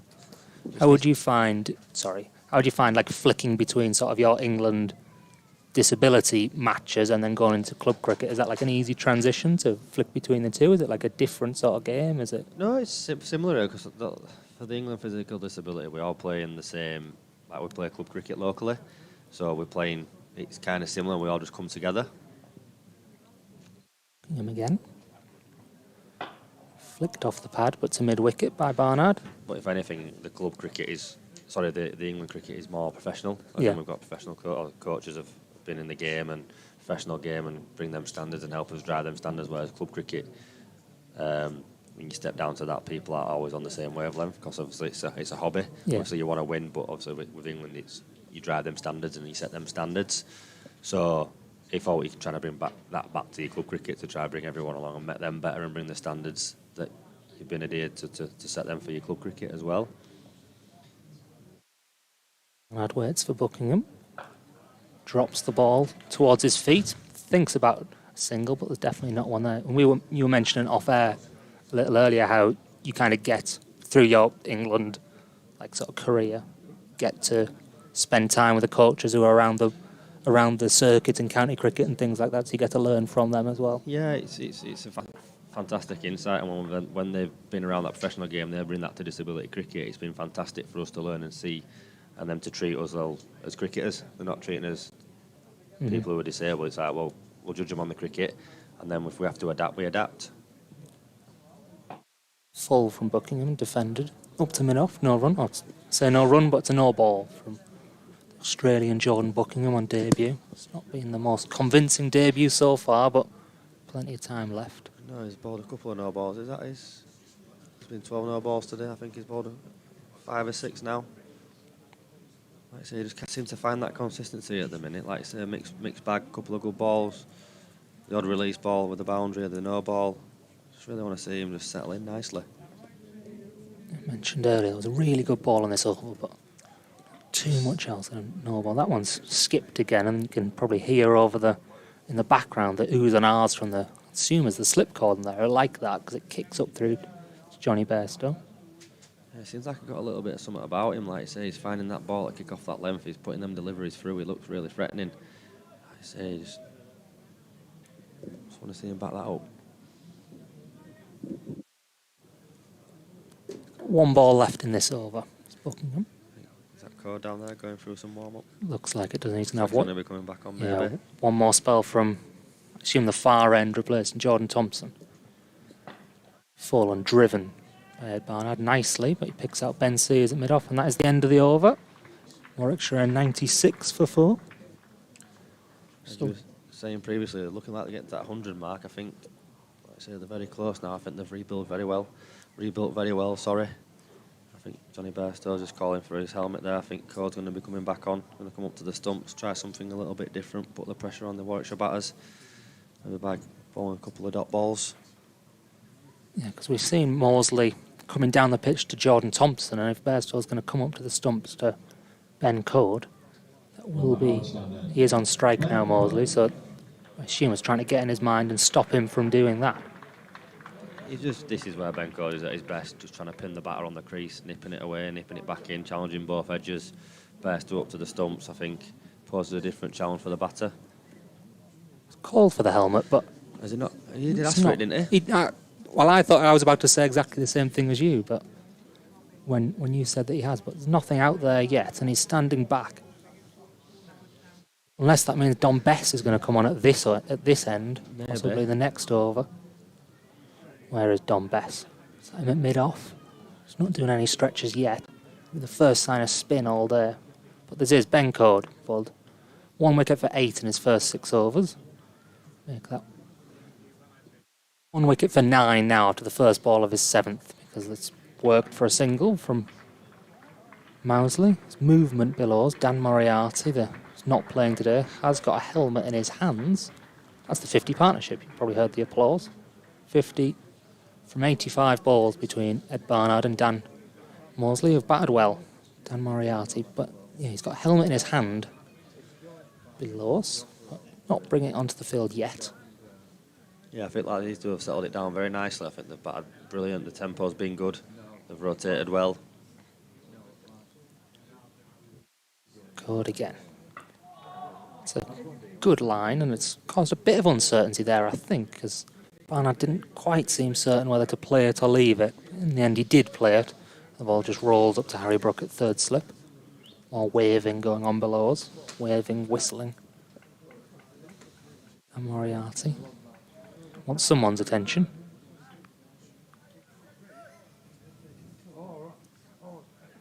Someone on the balcony, I reckon, on the Yorkshire balcony, I would guess. Action. Caught in. Again, yeah, groans. Lots of groans here and in the field, because that one's come off quite high, probably even the shoulder of the bat, the inside edge. He's just so well disciplined, his code. The way he just hits that nagging length constantly, just nipping it about. Not masses, just enough. It's now we go. Now Bairstow's going up, I believe. Yeah, this is the change we predicted. I wasn't lying to you. He did call for a helmet, and after 3 deliveries of this Ben code over, he has got it. So Bairstow's going to go up to the stumps to keep. That tells you something about the pace that Ben code bowls. It's not quick by any means. Quick enough to cause problems, but Yorkshire have still got 3 slips. Stood 15 metres or so behind Bairstow now as he's open codes in. Accurate. That does keep Dan Mosley right on the crease. Can't come walking down the pitch anymore. Just brings the LBW into dismissal into play now. Just allows him to try trap him on the crease. Bairstow up at the stumps now. Just puts that doubt in Mouse's head. Yeah, because as he steps down the pitch to meet the ball, that means the length's got to be dragged back, and as a result, that means if it does hit the pad, it's going to go over the stumps, doesn't it? But yeah, exactly. now that he's on the crease, LBW's in the game. If he does go for a wand, or a stumping would be in the game, but scream coming through the microphone there. Nothing too frightening going on the pitch, though. Mosley just works it to mid-wicket. No run. What's the score here? It is 98 for 4, sorry. Yorkshire will be keen to break this partnership shortly. Hopefully getting another couple of wickets before the close of play today.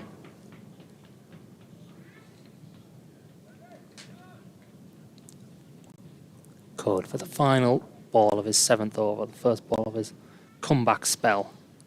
For the Mousley defends. Johnny Bairstow throws his hands up in the air, but nothing really going on there. He looks back towards Joe Root at slip. A pair of them are so experienced, but nothing doing in that comeback over from Code. Warwickshire are 98 for 4, and I'm going to nip out for Jonathan Dodge. So Liam, tell us what you're expecting to see from the rest of this probably hour's play. Yeah, I think Yorkshire are going to try work hard to break this partnership. I'm not sure if we might see some spin. Obviously, I think Buckingham managed to get the odd delivery to just spit a little bit, which has been encouraging for himself. Like I keep saying, I just feel like he just needs to settle down into a nice line and length and just get a little bit of confidence. And like I say, he did only land on Tuesday, so he's probably not fully up to speed yet. You can tell he's got something about him, and he's highly rated in Australia, but fingers crossed he can break this partnership right now. And Buckingham coming in from the Kirkstall Lane end. One of those sort of slightly involuntary defensive shots there from Barnard, who kind of cannons it into the offside. And he was half thinking about leaving. We'll have a BBC Radio Leeds update to come in 2 or 3 minutes' time. Impeccable timing there, Jonathan. So stand by your beds. Anybody would think we planned these things, Liam? So, 3 slips. It's been an interesting innings so far as Buckingham's in again. That's punched into the offside and a diving stop there by Bess. But Yorkshire picking up wickets earlier than they have done so far, despite the heavy roller. and then haven't managed to pick one up since 13.1 overs. So more than 15 overs have gone since they last took a wicket. During that time, Warwickshire have added 51 runs. Mosley on 28, Barnard on 20. Here's Buckingham. Slightly short of length. And this time, Barnard can't get it away for runs. Yeah, it's been a good start to the over so far from Buckingham. Just finding this nice line and length there.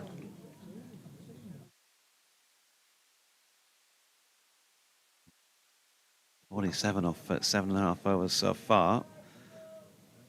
It's obviously been expensive.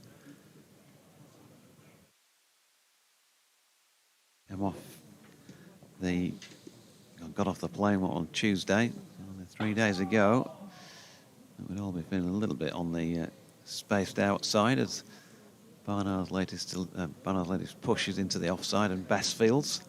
Shallows lengthening from the sun, which is now getting on towards setting over on beyond the western terrace. The crowd's dwindled to some extent, but over 2,000 in today, great to see. And they've been treated to an interesting first day, and there's still over 14 overs remaining within. Up there to drive this time from Buckingham, and it's a square driven by Barnard, who's going to pick up 4. James Wharton not slow, but he wasn't able to chase that one down. Yeah, it's gone slightly full there as Buckingham, and Ed Barnard equal to the challenge and managed to put a nice square drive for a boundary to the short side on the offside and picks up 4 for it. Yeah, 100 balls for the first 50 of the innings. That second 50 has taken much fewer, 79, 102 on the board, so still 103 behind, but Yorkshire, of course, at one stage themselves were 105 for 6 and managed to get to 205, so feeling a little bit more like parity now, but things can change quickly. As Barnard's latest square cut really goes straight to the man out there at point, James Wharton. So 29 overs complete in Warwickshire's first innings. As I say, Yorkshire made 205, Warwickshire 102 for 4. Mosley on 28, Barnard 24. Yeah, Jordan Thompson just coming back onto the pitch, I think, having gone off after ball in that spell. Ben Code's back on from the Howard stand end. Johnny Best up to the stumps, which has been a wicket-keeping purist myself, and something I'm quite excited about.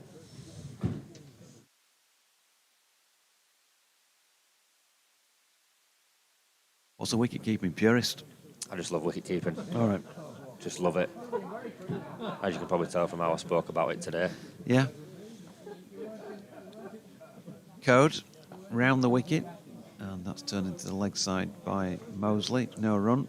It's just something I appreciate, watching someone stood up to a decent seamer, decent pace, really testing the skill. I think people don't really appreciate how hard wicket-keeping actually is, up to the stumps on a tricky pitch like this. Like you say, it really does test your skill. So if you're a wicket-keeping purist then, because it's a term you've introduced a new term to the combox here. Oh, no. The wicket-keeping purist. I take it back. Well, no, I'm going to ask you about some further exploration of what it might mean as Code's in and bowling, and Mosley cuts square for Sears to field. If you're a wicket-keeping purist, does that mean you want to see the best wicketkeeper behind the stumps or the one who's going to give you the most runs? Come on. Do you want Adam Gilchrist there or well, I think Adam Taylor, Gilchrist is an absolutely fantastic wicketkeeper, and I think for me it's difficult, like as I was saying to Mike, in the longer format, your wicket-keeping technique is tested because obviously you're more overs in the field. Again, to see us, no run. The white ball does seem to do less. I think the red ball does quite a bit more. I think in the short format you can get away with it. I think in the longer format, like you say, I'm a big fan of having your best wicket-keeper in there, like you say. I think for me, I always think it's a very important role, and then half chances that an amazing wicket-keeper can take can sometimes win your games if it's a big wicket over the opposition player. Code then to Mosley, who's had a push at that one. Catches the Yorkshire wicketkeeper, who happens to be Johnny Bairstow, on the glove on its way behind him to the slip cordon, so didn't take that one cleanly. Interesting. So, in effect, you disagree with England's selection policy or test sides around the world, really? I won't say disagree. For the last several decades now. I think Jamie Smith's is a very good wicketkeeper. Cody's in. That's flicked off the hip by Mosley, and he's going to pick up 4 runs. Nicely played. One of those optical illusions. It felt like it might have picked up a bit of pace on the way to the boundary. Of course, it wouldn't have. 32 now to Mosley, 106 for 4. I just think, in my opinion, the wicketkeeper has the ability to win you a game with an amazing catch, but then you can argue that with a bat. Obviously, you want someone to be able to bat, so I do think Jamie Smith is a fantastic wicketkeeper. I just think Ben Foakes is the best. Here's Code again. Mosley, edge gone. Adam Lyth takes the catch at second slip, and Dan Mosley's stay at the crease is shorter than that senior 100 that he's still not had. 32 on this occasion, 106 for 5. I think just about the same. What were they? 105 for 6 Yorkshire. So there or thereabouts. Yeah. 80 minutes, 53 deliveries, and 5 fours for Mosley. Yeah, that's a fantastic breakthrough for Yorkshire. That I think the ball was just coming back in slightly there. That's a great catch from Adam Lyth there, nice and low down to his left-hand side. Brings about a great innings, end-to-end innings from Dan Mosley, who scored 32, which now brings out. Can't tell from up here now. Your number 7 for Warwickshire, Bo Webster. Bo Webster. I think he only managed to bowl 2 overs earlier. Yep, so he'll be fresh. Yeah, he will be fresh. Fantastic breakthrough for Yorkshire, that. And one thing that we have seen today, 1 wicket normally does bring 2. So hopefully for all the Yorkshire fans out there, that's the case today. Yeah, so 106 for 5. The wicket falling. Scoreboard operators just decided to put Ben Code's figures up. That's confounded my next line, which was that the wicket fell after 29 overs and 6 balls, so bang on 30. Yeah, I think obviously not crediting Bairstow with coming up to the stumps there, but he managed to finish Mosley on the crease. Trap him in his crease, obviously we're using his feet very well, playing in some nice cover drives, lofted drives, and made it difficult for the bowlers. Bairstow coming up to the stumps there, managed to just pin him in his crease, which potentially could have brought about him playing to that shot and bringing the edge. So what's increasingly looking like a 1 innings match here. If Yorkshire can bowl well and take a lead with them, any sort of lead on here, I'd feel like it was fairly vital. Jordan Thompson back into the attack at the Kirkstall Lane end. 1 for 15 off 4 so far. His first delivery is around about middle and leg, and worked down to long leg, where unusually George Hill finds himself. Returns it, they get 1.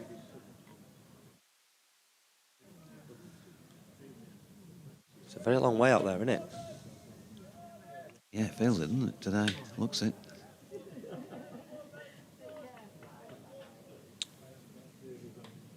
I'd certainly be out of breath if I ran it. You would be with that cough that you've had all day. Chance for Jordan Thompson to put a little bit of pressure on here, new batsman at the crease. Can he get that wicket? He's going to try right now. Bowls it. Oh, good delivery as well. Not so far away from getting Bo Webster, who definitely had a push at it, but didn't make any connection. I think it's apparent that line and length from this end has been causing problems all day. I think Bamber obviously got his fifer today, bowled brilliantly, and then it just seems to be just taking off that length, obviously knocking Bairstow back off his feet then from a ball that just shot above his shoulders. Seemed to have a bit of zip. Yeah, Bo Webster averages 50 in Test cricket, would you believe? As he's shouldering arms to this latest Thompson delivery. There's no run. That came from a 3-match Test stint, 4 innings, 150 runs. And a score of 57. He's averaging 38.25 in first-class cricket. 100th first-class match, in fact, over 5,600 runs and a best of 187, 12 first-class tons to his name. So he can play all right, and he's pushing this one into the offside.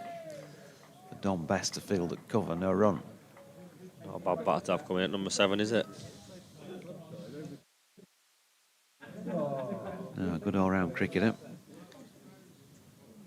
Also taken 161 wickets in those 99 previous first-class matches at 36. There's a right arm medium, right arm off break. We all. Thompson full down the leg side and an attempt to flick at that one from Webster. Brings him no joy. Bairstow doing the fielding. Oh, they're cleaning up at the back of the stumps. Got the sight of a couple of like the Hessian mats out there on a couple of other strips. Definitely be for protection for international cricket. Both are, not sure. Although one of them looks a little bit too close to the western terrace side of the ground. Maybe for an international. Thompson in, short of length, and Webster gets it away. Square on the offside. Wharton fields. Webster off the mark, and Warwickshire at the end of the 31st over have moved on to 108 for 5. I think Cordable licking his lips here. He's got the chance to get it at Webster. New batsman at the crease. I think he'll be quite excited. He's been the pick of the bowlers so far, has Cord. 8 overs, 2 maidens, 2 for 14.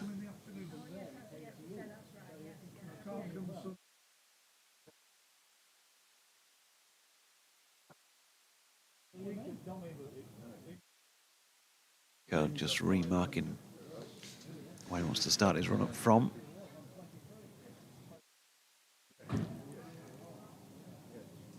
Two for 14 from 8 overs and 2 maidens. And he's going to get the chance to bowl at Bo Webster here. Maybe try and get him early. Here comes Code then. Webster. Tall figure of Bo Webster, 194 centimetres he measures up at. Pushed out into the offside, no run.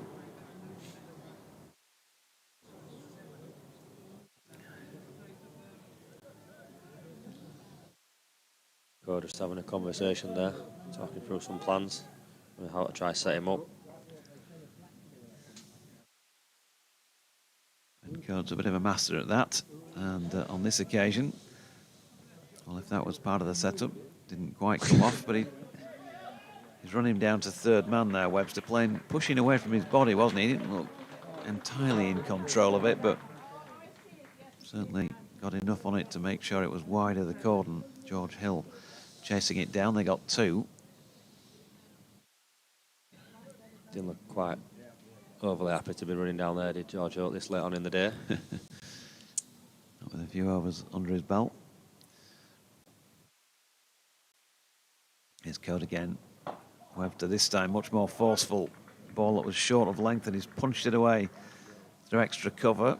Not going to quite get 4 for it, but he'll take 3. Buckingham returning that one to the gloves of Bairstow. Just straining to see it with the sun coming from that general direction. A bit more convincing that shot there. Lovely looking back foot punch through the offside from Webster. Managed to bring him to 3 runs. Chance for Code to have a go at Barnard now. So 113 for 5. Code in and bowling. In behind that, Barnard. With a delicate defensive push, Joe Root. He's busy at first slip, having a wander around and chat with Johnny Bess, though. Adam Lyth at second, and Harry Brook at third. Always up for a chat as well, Harry. Adam Lyth just telling Johnny Best, I think how he'd be getting this wicket as Code's in. That's turned square on the leg side by Barnard for another single. Just a bit of frustration coming out from Code. I think he's a little bit annoyed at himself. Like I say, he's been slightly on the short side this over, which is not usually like himself. Delivery to go. Still putting the world to rights, the three-man Yorkshire slip cordon. Been seeing a few defensive pushes, right-handed from Adam Lyth as well. Joe Root, here's Code though, bowling to Webster again, similar to earlier in the over. He's pushing away from his body there. George Hill is again drawn in to chase that one. Does well actually to keep him to 2 because he only just pulled that in a couple of metres from the rope. And there'd have been plenty of times that you'd have seen a 3 taken there, so 1 saved. Webster got a couple to take him on to 8, and 116 now for 5 Warwickshire in response to Yorkshire's 205 all out. I think it helps that he's got an absolute rocket of an arm as well, Jonathan. Off balance that throw to Bairstow then, brilliant. Well fielded. Thompson still to continue from this end. There without Wicklet. Well, Wicklet is so far 5 overs, none for 17. We're looking to pick up a prize wicket here. Try to get him 6 down. Jordan Thompson then, the man that makes things happen. Can he do so with the ball here? No wickets to his name just yet, but nearly. First up, it was a little bit wayward. Take off as well, and Barnard couldn't resist having a big swish at that wide of the off stump. Missed it, fortunately, for, well, probably for everybody really, because the supporters could have been in danger if it had got underneath that one. Is it through a little bit off the pitch, did that then? A short and wide one. Got away with it. And he comes again. This time Fuller, but down the leg side. Bairstow across to take. So well wide of off stump, first up and short. Second Fuller and just dragged a little down the leg side. Can he nail one here, Jordan Thompson?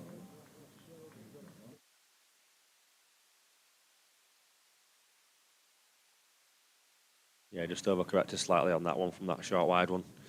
And a bit Fuller sliding down leg, got his line slightly wrong. Can he find somewhere in between now?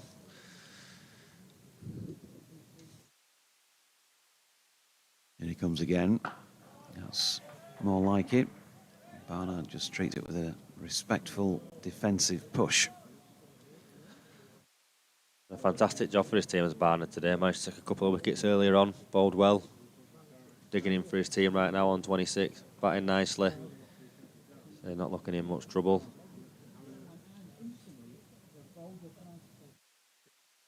Yeah.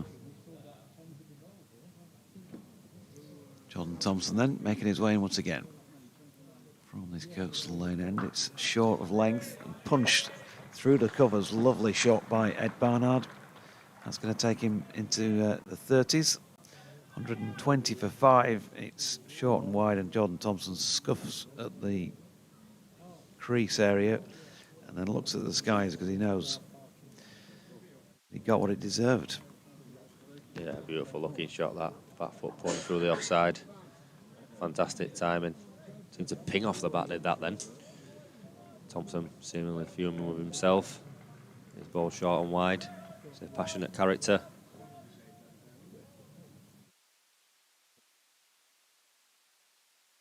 Two to come in the over.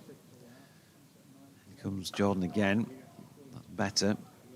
And worked away backward of point by Ed Barnard for a single. Gaz Johnson, good evening to you. He says, home and watched the last hour or so. Not sure about the green top wicket on day one, as obviously it's going to be low scoring.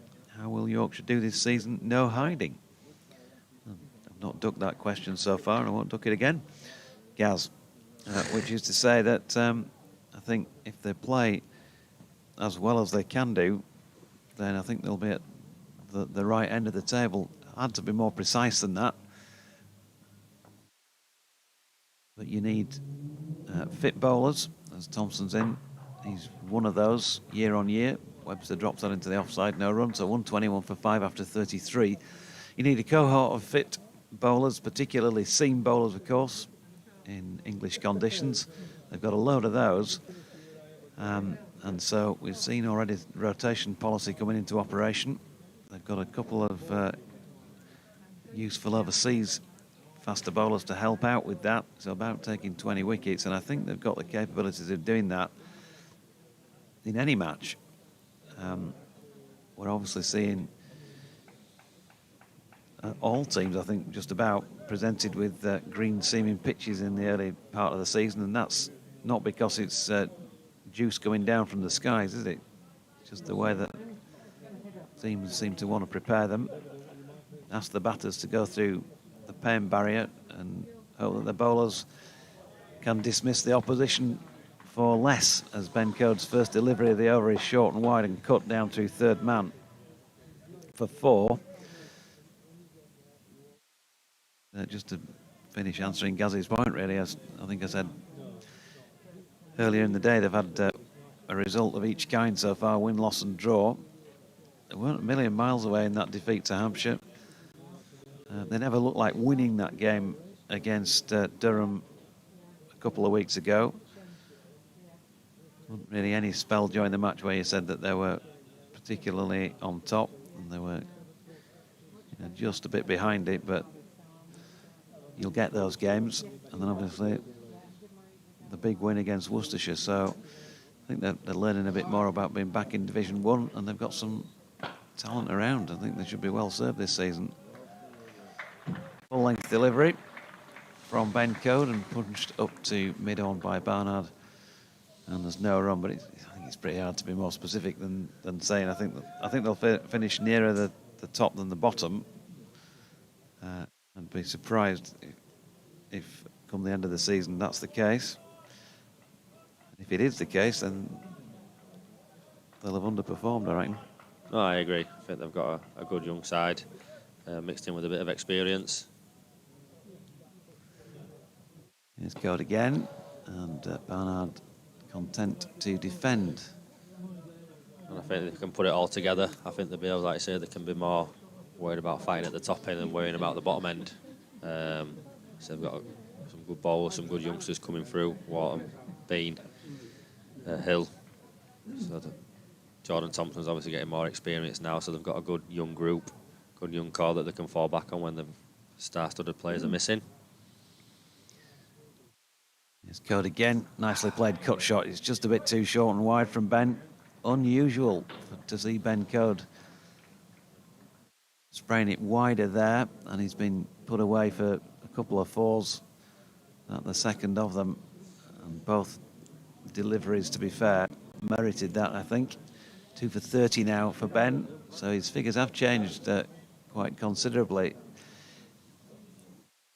I don't have any stats. It's so difficult, isn't it, when there's so much going on as to what his average is at the Howard stand end compared to at the Kirkstall Lane stand end of the ground, but he does prefer to bowl at this end. He bowls most of his spells from this end. Yeah, he's been a little bit short and wide in this comeback spell. Managed to get that wicket, but obviously Bairstow's coming up to the stumps now, so it might help him have that target that he can zone in on now and hitting Bairstow's gloves. Yep, just drag the batter back. He turns that into the leg side this time, Barnard. No run. It also just allows you to have a target. Some bowlers like being able to see your keeper stood in that line and length, so you can, like I say, you're a bit of a target where you are, so it can obviously help you settle in a little bit. So obviously Bairstow coming up now does help that, especially when he's been a bit wayward with his line and length, so which is very uncharacteristic for Code, who's normally bang on the money. He's coming in again to bowl to Barnard, who defends into the offside, and there is no run. Wicket to fall, that of Mosley. Caught at second slip by Adam Lythe off Ben Code for 32. So he has got one in this innings from the Howard stand end. Yeah, I think Warwickshire will be quite happy if they can keep eking into that, that deficit and try to get closer for not much more wickets down. I think they'll be happy if they can manage to do that. On the coast, Sears. Ben Sears returning from this end, who had a positive start. He bowled well in his first spell. Fingers crossed he can make something happen in his second spell.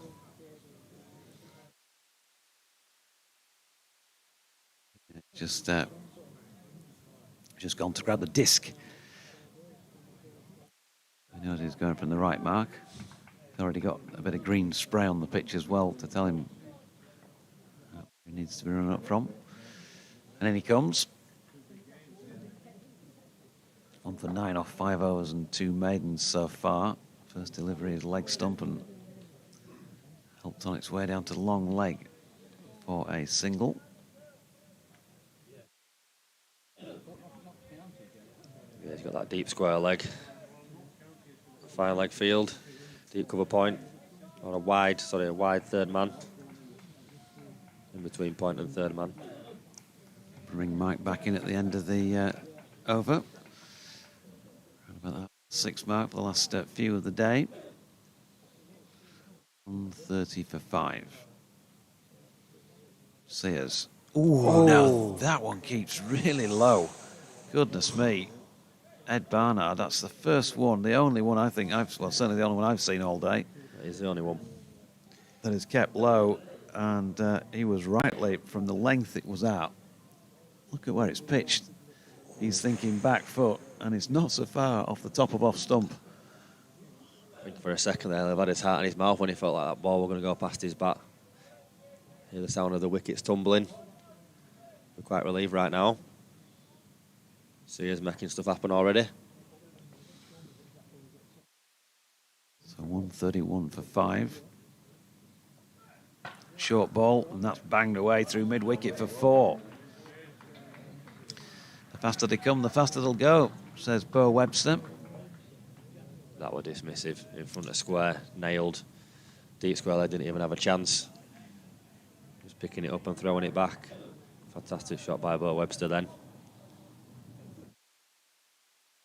70 now the deficit. Still 70 to play with for these last 5 wickets for Yorkshire, but they're finding things a bit tougher in terms of adding to the wickets column since that burst early doors, the first hour. 45 minutes or so of the Warwickshire innings. Sears in again. That's better. Short of length, ran out off stump and pushed up to mid-off. Just take the ear bashing away for a moment.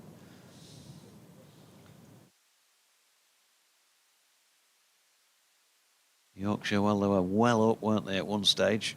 47 for 4. Everybody buzzing out there. Crowder up as well.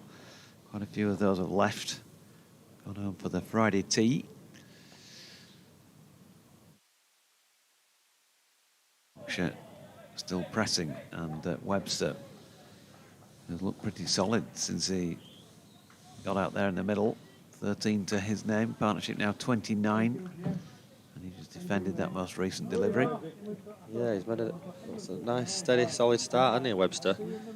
So he's put a couple of eye-catching shots, a couple of back foot cuts, back foot punches, that dismissive pull off Sears earlier in the over. And here comes Ben Sears, then final ball of the over, and Webster pushes back to him. So 135 for 5. Liam, we're going to say thanks very much for your efforts today, because I think that's the last time we'll hear you, as Mike's coming back into the hot seat for the last few overs. So thanks very much to Liam Thomas. First time we've had him on air.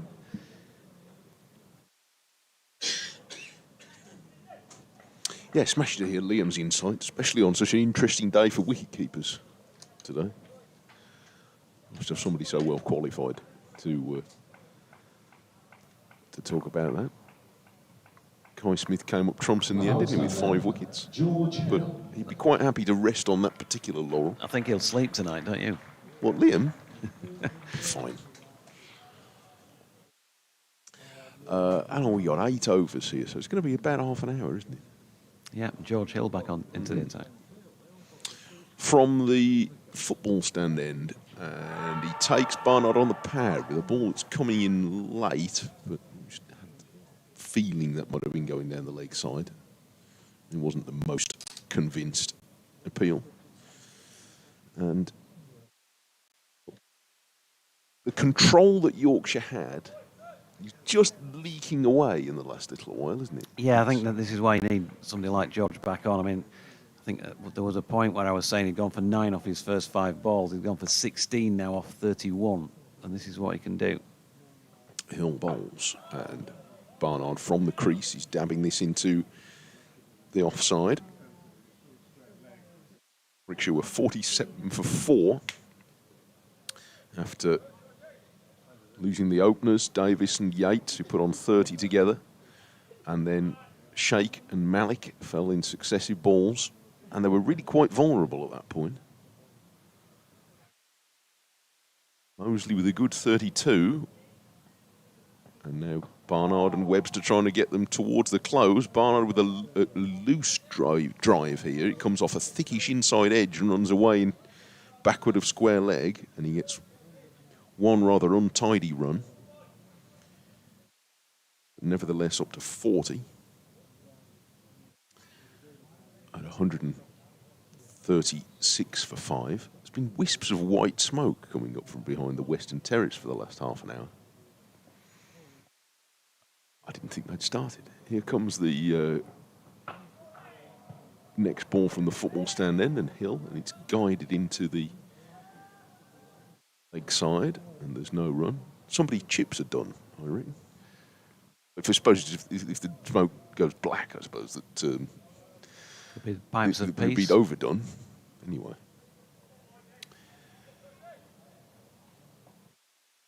Three slips, Root at first, Lythe at second, and Brook at third, and Webster pushes this right off the back foot away on the offside. You know what they say, there's no smoke without fire. Well, it worries me, but it's been going for the last half an hour there, just from behind the western terrace. Otherwise, it's a rather tranquil scene from up here. There's still quite a few people here. A significant section of the crowd have gone, but a lot of people are still here. And forward comes Webster, pushing this firmly into the offside. I wonder if they're, in their mind, looking for the close.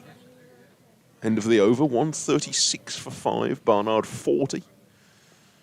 All 4 games now, he's made a useful scoring so far this season, and who's to say, well, you want to add quite a few more yet, but 40 might yet turn out to be quite a significant score in a game like this. 136 for 5.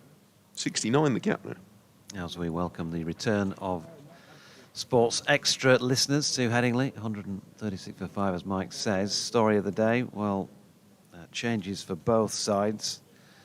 And Warwickshire won the toss and decided to stick Yorkshire in, as Ben Sears from the Kirkstall Lane end bowls there to Ed Barnard, who runs it down backward a point for a single that takes him on to 41. Yeah, it was a productive effort from Warwickshire with the ball. Bess was thrown in by Yorkshire head coach and Anthony McGrath skipper Johnny Best out up the top of the order to bat with Adam Lythe. Finley Bean stood down for this week's match. Best made 16. First man to go when the score was on 23, and James Wharton, who came in at 3, followed without scoring when the score was also on 23. As Sears bowls here, oof, dear me, Bo Webster. I think when he hits the ball, it's going to be staying hit. He stood tall there and cracked that away through square cover for 4 runs, dismissive. Joe Root, well, he made just the one from 17 deliveries today. Never looked comfortable, was caught at second slip by Rob Yates off Ed Barnard. Before that, solitary single. And that was after he'd been dropped early in the over as well by Warwickshire captain Alex Davies at first slip. So 32 for 3 at that stage. Yorkshire then got to 75 before Adam Lyth was caught behind by Kai Smith off Ollie Hannon Dolby for 26. 97 for 4 by the time they got to lunch, and Harry Brook looked fluent on 33 at that stage as Sears bowls here again, and Webster again cracks one square on the offside. The diving attempt from the man coming round from third man, but he can't reel that one in, so 4 more. Adam Lyth made 26, by the way, if I didn't mention that. 97 for 4 at one stage at the lunch break, and they didn't add to that before they lost Harry Brook, third ball of the afternoon session, with an uppercut to third man. Caught by Hamza Sheikh off Ethan Bamber, who was excellent with the ball. So 33 to Brook. George Hill was out for a duck, another Bamber victim. Jordan Thompson made a pleasant 35 before Barnard had him caught behind. And another 4 here from Sears, who's strayed down the leg side this time and just been picked off with a lovely little flick by Webster. 25 to him, and Warwickshire are going to earn it with a healthy lead the way things are going here, because both overseas players have so far been erratic, I think it's fair to say. Sears not so much in his first spell, but is now. Jordan Buckingham was certainly erratic from what we've seen of him so far. They both have pace, but of course he's all right having pace. But I think, as I said, when Webster cracked a 4 off Sears before, the faster they come, the quicker they go as well at times. Never looked to be in any rhythm, did he, Buckingham? He didn't quite find the consistency, which has been the secret today. The bowlers have really prospered, have put the ball in a regular place. Yep, Sears in again, turned one through mid-wicket this time as Webster is going to get back for a second. So he's quickly raced on to 23. The partnership now worth 45, in fact 27 I should say for Webster, 45 now, 151 for 5. Just back to the story of the day, Ben Code made 3. There was a 47 from Johnny Bairstow ticking away while those few wickets fell around him, 8 boundaries included in that. Ben Sears, last man out, he made 28 from 20. Little cameo, Buckingham not out on naught, so 205 all out Yorkshire, as Webster turns one to Code at mid-on, no run to complete that over at 151 for 5. Bamber 5 for 47 off 15.2. Hannon Dolby 1 for 43. 3 for 53 for Barnard, 1 for 44 for Michael Booth. Bo Webster bowled just 2 overs for 10. And then Warwickshire losing early wickets, Alex Davies for 10. When the score was on 30, Rob Yates followed an over later for 14, LBW to Ben Code. Ben Sears got in on the act, taking the wicket of Sheikh for 3. And the very next ball, Malik LBW to George Hill for 10. And then since then, Dan Mosley, the most recent victim of the Warwickshire innings, caught at second slip by Adam Lyth off Ben Code for 32. But there's suddenly some pace here to Warwickshire's batting, and on a long day, not that Yorkshire have been in the field all day, but the last few overs could be quite costly for them if they don't arrest the rate of scoring, because there are still 6 more overs to go. It's funny, isn't it, in the different conditions as the first ball of Hills overtakes Barnard on the pad. Yeah, the last wicket, Mike, fell bang on 30 overs. Yeah. So in 7 overs and 1 ball since then, they've added, what, 45 runs? Yeah. Sometimes, when you have different conditions, the last few overs, you can feel like it's the batters who are struggling to the end of the day.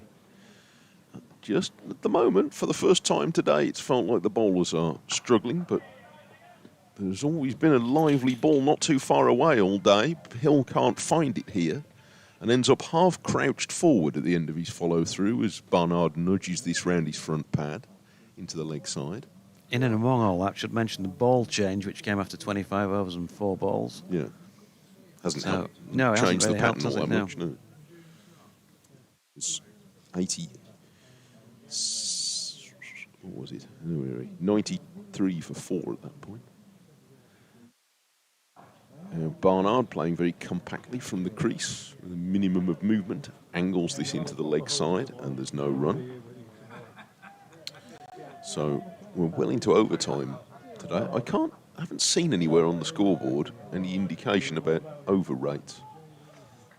But they sometimes put that caption up and sometimes put the trail or lead by, and at the moment they got the trail by. I think it was level earlier when I saw it. This is outside off stump from Hill, and Barnard barely twitches at all as this one goes past. But clearly the fact that there are still 5 overs left in the day and both teams are going to have bowled for about half a day imply that neither of them has been very close to the required standard today. We have had 15 wickets fall, but even so. It all seam all day. And now Barnard comes forward and pushes up to mid-off.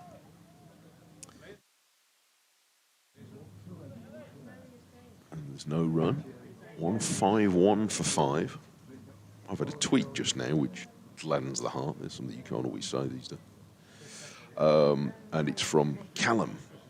He says, brought his other half to the Yorkshire Lancashire T20 last year. She loved it that much, says Callum. She asked me to book more tickets, so we've booked for the first Vitality home game. Come on, Yorkshire, so says Callum. Good for you. Good for both of you. Barnard's taken on the pad. The ball's dropped out into the offside. It's the end of the over. 151 for 5. 5 overs still remain today. Warwickshire trail by now just 54. And look, there's so many different flavours now of county cricket in this country that there's something for everybody. So I'm glad you enjoyed it, Callum, and I'm glad your partner did too.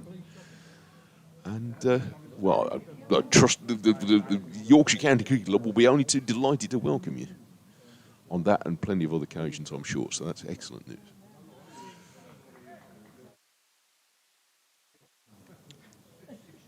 Sears to continue.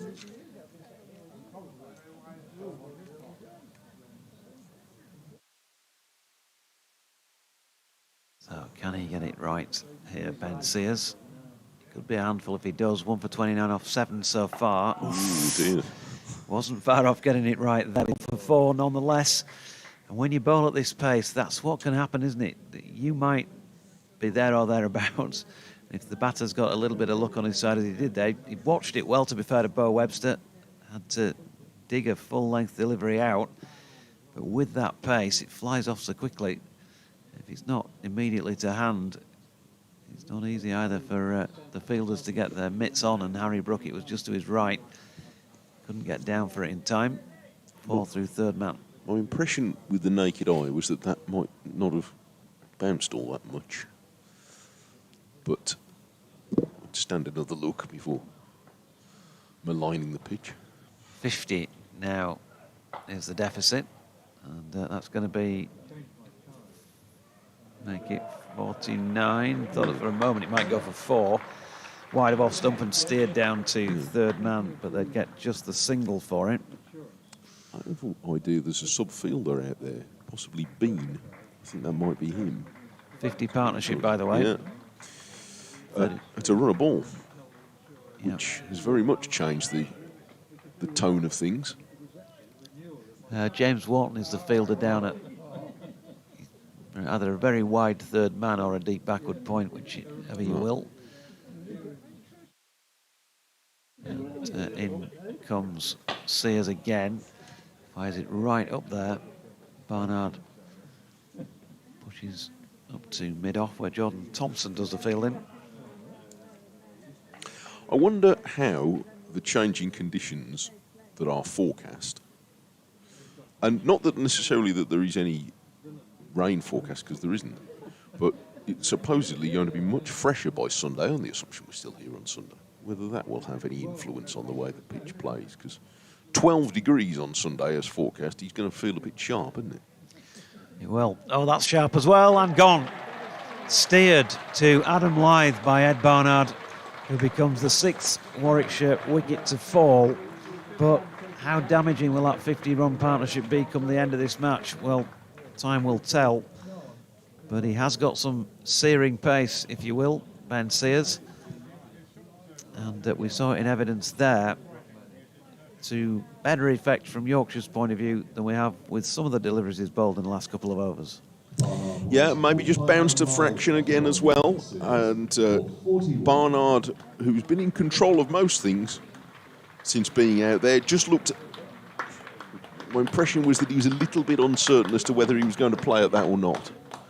And he's ended up just nudging it, really, almost off the face to low to slip. And an opening very late in the day for Yorkshire with 4 overs still to bowl. And this looks as though it might be Rich's other big man, Ollie Hannon-Dolby. Now, last week, he assured us, to general incredulity, I'm bound to say, that when he was called on to bat at number 8 against Notts, firstly, it counted as night watchman, and secondly, it was the first time he had ever done so. And he saw it through 20 overs on the final day to get them through to the end. And now, here he is again, 2 matches in a row, so you've got the job, Ollie. He's too good at it. But if he can get through 4 overs here, then Warwick should be very glad. Because they, Booth and Bamber have assembled a few runs, so they'd like them to be around in the morning, I think. Okay, so job to do then for however many of the next 26 deliveries Ollie Hannon-Dolby has to face, left-handed. Field set up for him, but he's delighted to be going out and facing somebody of the pace of Ben Sears. Do you know what? He loves it. Does he? Yeah. Like most bowlers, he loves it. I appreciate this particular moment might not be one he'd chosen, but he quite likes batting like most bowlers. The leg slip, 3 slips, short leg, gully. Sears goes full first up, and Hannon-Dolby, like a real pro, effortlessly just pushes into the offside, and Ben Code just treading on the Hessian does the fielding, no run. He was explaining last week that actually people looking at his batting record are missing the point of the amount of time that he bats, and that we all ought to consider that far more than we do. So if you look at that, I'm doing tremendously well. Ooh, now then, that's a real rip snorter of a delivery from Sears. It's short and feels like it comes off the bat handle, shoulder of the bat, something like that. It's on its way, made its way down to fine leg. Yeah, he does check the actual batting equipment, but didn't really know too much about it, Ollie Hannon-Dolby. It's got him off the mark with a single, 157 for 6. Sears now 8 overs, 2 maidens, 2 for 35. And Gaz Johnson, Mike, says, how about this for you? What's your favourite small ground? Mine's North Marine Road at Scarborough, closely followed by Northants at the county ground. Yeah, Northants is nice. And Scarborough, obviously, is a very special place. It never feels small, I think, Scarborough, usually because there's so many people there. But I put in a mention earlier for Abergavenny, which is a very small ground. I don't know how often Glamorgan play there now. They used to play at all sorts of places, didn't they? I very much enjoyed Neath a couple of years ago in the one-day cup, although it was been extremely wet that week. But they got a game on and it was packed out. It was a smashing day at Neath. Comes Hill and starts a new over. Or he passes Hannon-Dolby's outside edge. Behind the stumps, they think he didn't pass it. I think he nicked it, but Hannon-Dolby gives the umpire his most innocent look. Been quite a few of those today, haven't there? Must have been close, but not on this occasion. Scarborough, favourite ground, obviously. Of the other so-called smaller grounds, I'm not sure. I think Scarborough's not a small ground, is it? Well, I know what he's meant by that. In sort of an out ground, in a way. A non-test ground, maybe. Yeah, possibly. Hill comes round the wicket to Hanley, was very close to that one, but pushing half forward, but he didn't touch it. I mean, Liam was mentioning Kidderminster earlier on, which I haven't been to for years, but it is a smashing place to go and watch. And you are right in the game there. Tom Moody nearly hit my dad with a 6 while he was asleep at Kidderminster. It landed in a bin near us. I enjoyed the day out at rugby last year when Yorkshire Oh, played that was Warwickshire. nice. Yeah. Yes, they'll be back there again this year, I think, in the One Day Cup. Hannon Dolby is playing this securely from the crease, and he's not remotely interested in a run, even though there might have been one. I'm trying to think how many non-test grounds. There's Leicester, obviously. Yes. I once went to see Nottinghamshire play at Worksop, Yes. which was quite a small ground, but it was very good. Yorkshire played at Yes. Welbeck Colliery last Yeah. year against Nottinghamshire in the One Day Cup, actually. In the early days of T20, Warwickshire played Derbyshire at Leek.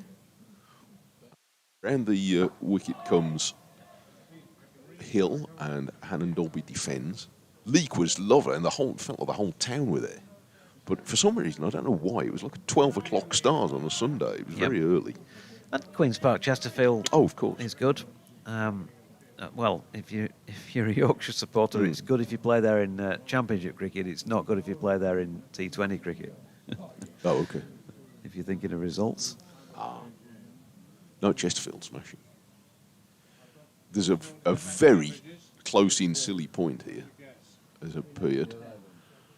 Rise on the next playing strip, and Hannon Dolby's poking forward, hitting the ball on the bounce to silly point. That's gone in under the lid there. And at risk of upsetting Bears fans, obviously New Road is quite a nice place to visit as well.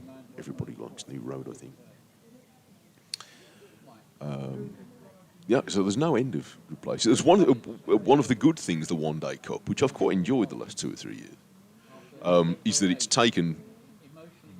brought back a lot of outgrounds, which I think are very welcome. Hannon Dolby pokes it past Wharton at silly point, and he's going to get a run out. So he's hoovering up the strike here, which is what he's been sent out to do. He keeps it again. 158 for 6 at the end of the over, and there are 3 overs to be bowled, and Warwickshire are 47 runs behind. Yeah, I think I'd have New Road in front of Northampton and definitely Leicester. I used to get the train to Northampton because I used to watch Curtly Ambrose when I was a student, who could be pretty terrifying there. Pretty terrifying MC, and an event with him across the other side of the ground this time last year. She still got the glare. He was lovely, actually, I've got to say. Stood behind a net that he was practicing in. He was only warming up. And even standing 20 yards behind the net and knowing the net was there, you found yourself swaying out the way of it.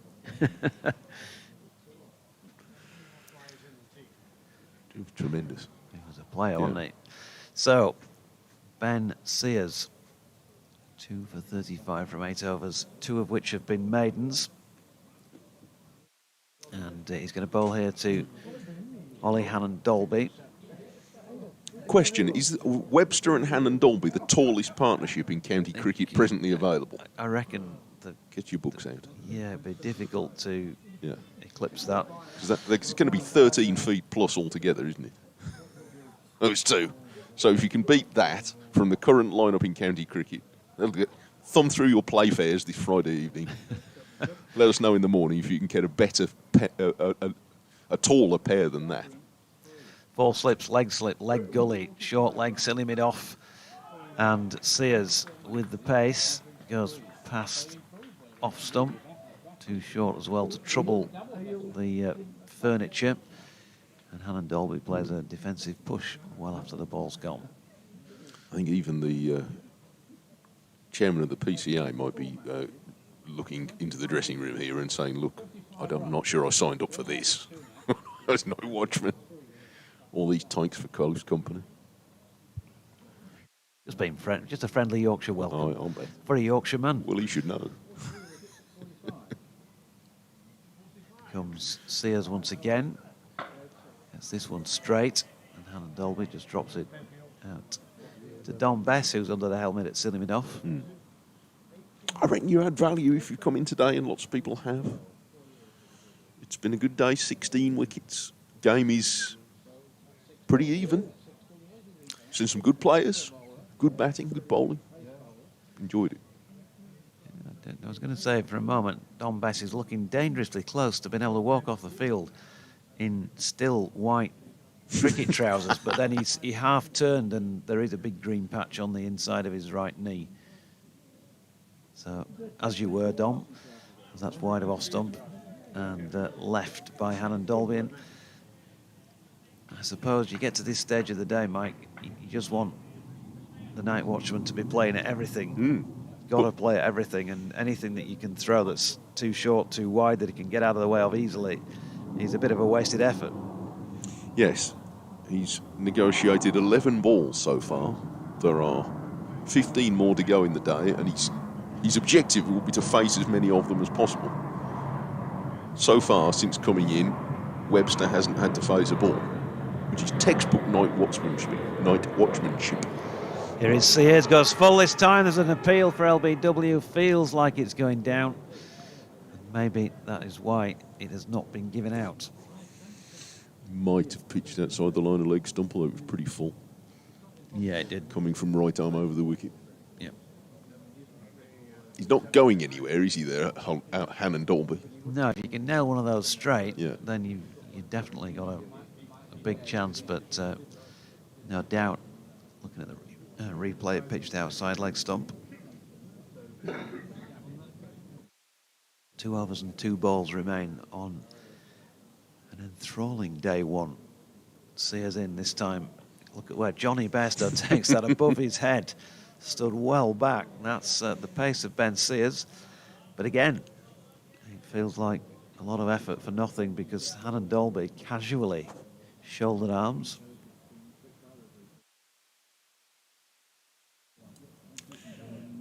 Right, he's had 13 balls since he came in. He's played 7 of them.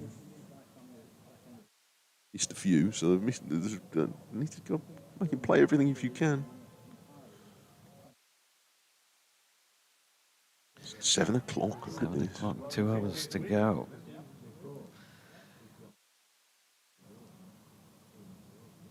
And in comes Sears again. Can he make something happen with this? Well, he's hit Hannon Dolby somewhere. The ball has looped up to short leg. Everybody's up for it, but not out, says the umpire. Not to put a finer point on it, it's hit him flush on the bottom, I think. There. And short leg thought there was a catch, but nobody else appealed for it. So kept the bat and the gloves well away from it. But he might be standing at the bar for the evening. 2 overs left, but he hasn't. The one thing he hasn't been able to do this time is keep the strike.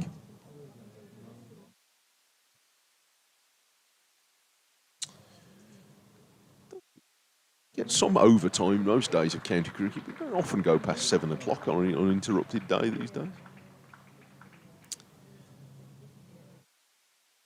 It does not feel like the sort of game where you want to just rush through a few overs to keep the balance. It's too close for that. Hill bowls the last over but one of the day to Bo Webster, who hits the first ball firmly off the back foot up to mid-on. He's 32, Webster. Bairstow made 41. No player has made a half century on the first day of this match. Bairstow was threatening to counter-attack in his 47 until he was cleaned up by a snaking in-swinger from Ed Barnard. And the next ball is too wide of off-stump from Hill, and Webster is happy to have nothing to do with it.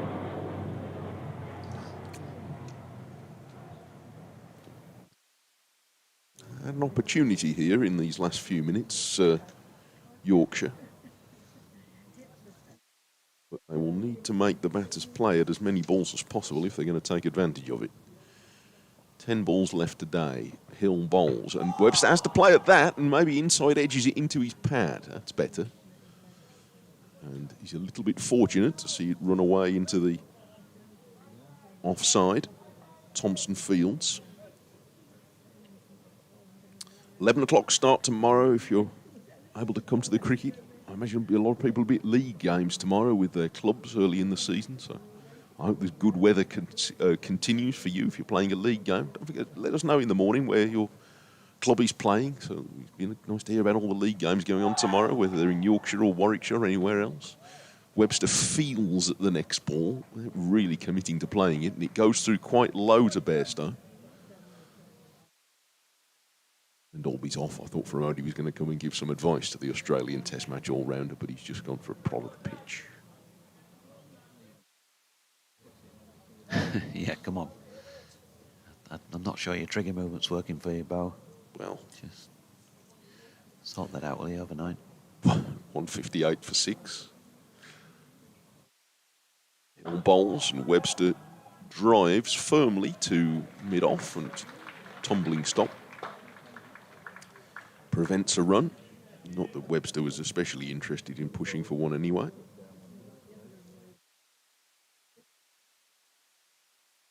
Five, 8 for 6. Quite a few people have stayed into the end here. To sample the Friday night life in Leeds. It's buzzing up Headingley. Back goes, it's always is. Back goes Webster, forces it away on the offside, and it's the end of the over. 158 for 6. Webster will be quite happy if he doesn't have to play another ball today as he goes into the non-strikers end for the start of the last over. He's 32, and Hannon Dalby is 2. Are we in university term time at the moment? I suppose we are, aren't we? So Well, the busy streets renting. are all lined with cars, so I think I'll take that as a yes. For now, it might be the last game of this part of the season where there are students around. So things will thin out in that respect. But yeah, it'll be a hive of activity tonight just up the road. I'll be up there for an hour or so after play. It's very, very lively part of the city in university term time. Leeds. Headingley, rather. Yeah, honestly, just watch everybody else sampling the goodies and stick to a lemonade and get back home for an early night, as you'd expect. Ben Sears then has 6 opportunities with the ball to pick up a wicket. We'll see the end of the day's play if he takes one of those in the first 5, and that's not the worst delivery compared to some that he's bowled, but still, Hannon Dalby is more than happy to just hold the bat inside the line. Yes, he can be quite clever as tailenders go, in that he's good at playing the wrong line to the right ball, if you know what I mean. So if the ball is not on the stumps, he's quite good at playing it on the stumps and missing it, which is, as for a night watchman, he's not a bad method. So still 4 slips, a leg slip, a leg gully, a silly bit off, a short leg, and another man catching as well. Bit beyond short leg. Another short ball from Sears. Strikes Hannon Dalby. That's going to hurt in the morning sun. Drops into the pitch, no run. Yeah, I mean, it's difficult for the big man to get out of the way of these, but that doesn't feel like a great policy, just wearing them like that. No. I mean, he's been around this block a few times, Hannon Dalby. He's taken some frightful blows. He's happy, if prompted, to talk about batting with a broken arm at Taunton for an hour for a draw. Doesn't want to be making a regular habit of. Sears bowling to him again, this time solid in behind it, pushing to Bess at silly mid off. No run. So 158 for 6. Yorkshire are still going to be in front on the scoreboard come the end of the day by 47 at the moment. Doesn't feel like there's much between the teams, really, No. does it? Feels very even the first day. Good game. Which might, if it goes at the same rate, if it goes at the same rate tomorrow, be quite a long way towards its conclusion by this time tomorrow night. He'll be able to go for a trip round the Yorkshire Dales on day 4. Or maybe even sometime on day 3, as Sears' latest delivery has dragged the leg side of Hannon Dalby, who again just watches it go by. Yeah, it's funny sometimes that you get a short first innings and both teams do better in the second innings. Pitches calm down, strange things happen. Yep. But 16 wickets have fallen today. Very competitive fixture. Been quite a few really good games around Division 1 so far. Both these teams have been involved in pretty tight finishes. or good competitive games up to now. 2 to come. Sears to Hannon Dolby. There's an appeal for LBW here. Not out. Well, that looked a better shout to the naked eye than the previous one. A little more across the stumps. But that's a good shout. Yeah, might have been going across. Yeah. It was certainly closer than the last one. He has at least achieved his objective, Hannon Dolby, in that even if he was out now, nobody else is coming in today. So it's worked from that point of view, but he'd really quite like to be back there at 11 o'clock in the morning. Yeah, might have been just passing off. There was certainly a bit of doubt involved as Sears is in again, and Hannon Dolby. He's going to get runs off the final ball of the day. Will he get 3? He should be able to get 3 if he wants it. And then can take the first ball tomorrow morning as well. And he will get 3 runs, Ollie Hannon Dolby, so he'll finish the day not out on 5. Warwickshire 161 for 6. And they trail by 44 runs. An absorbing day of cricket, Mike. Interesting, competitive day. Both teams at various times have had periods where it's felt like they are on top. Warwickshire obviously made decent use of being able to bowl first. Got a little bit stuck against Bairstow and Thompson for a partnership that may yet prove to be quite a weight in this match. And then looked as though they were struggling at 47 for 4. That was the period of the day where Yorkshire looked as though they might push through and be superior. We've ended the day with not much between the teams on the scorecard, and I suggest nothing between them in the general state of the match. Yep, Webster 32 not out, Hannon Dolby on 5. 43 overs into their first innings, then Warwickshire 161 for 6. Thanks for your company today, folks, from Mike, from Liam, from Matt, and myself. And I think we need to, for Sports Extra listeners, we need to pass it on, don't we, to Kevin Helms. Kevin Helms upstairs, still poised. 11 a.m. Don't forget that we have a members forum in the long room starting at 10 a.m. and Gavin Hamilton will be in attendance to answer any of your questions. In the meantime, do have a safe journey home and a pleasant evening.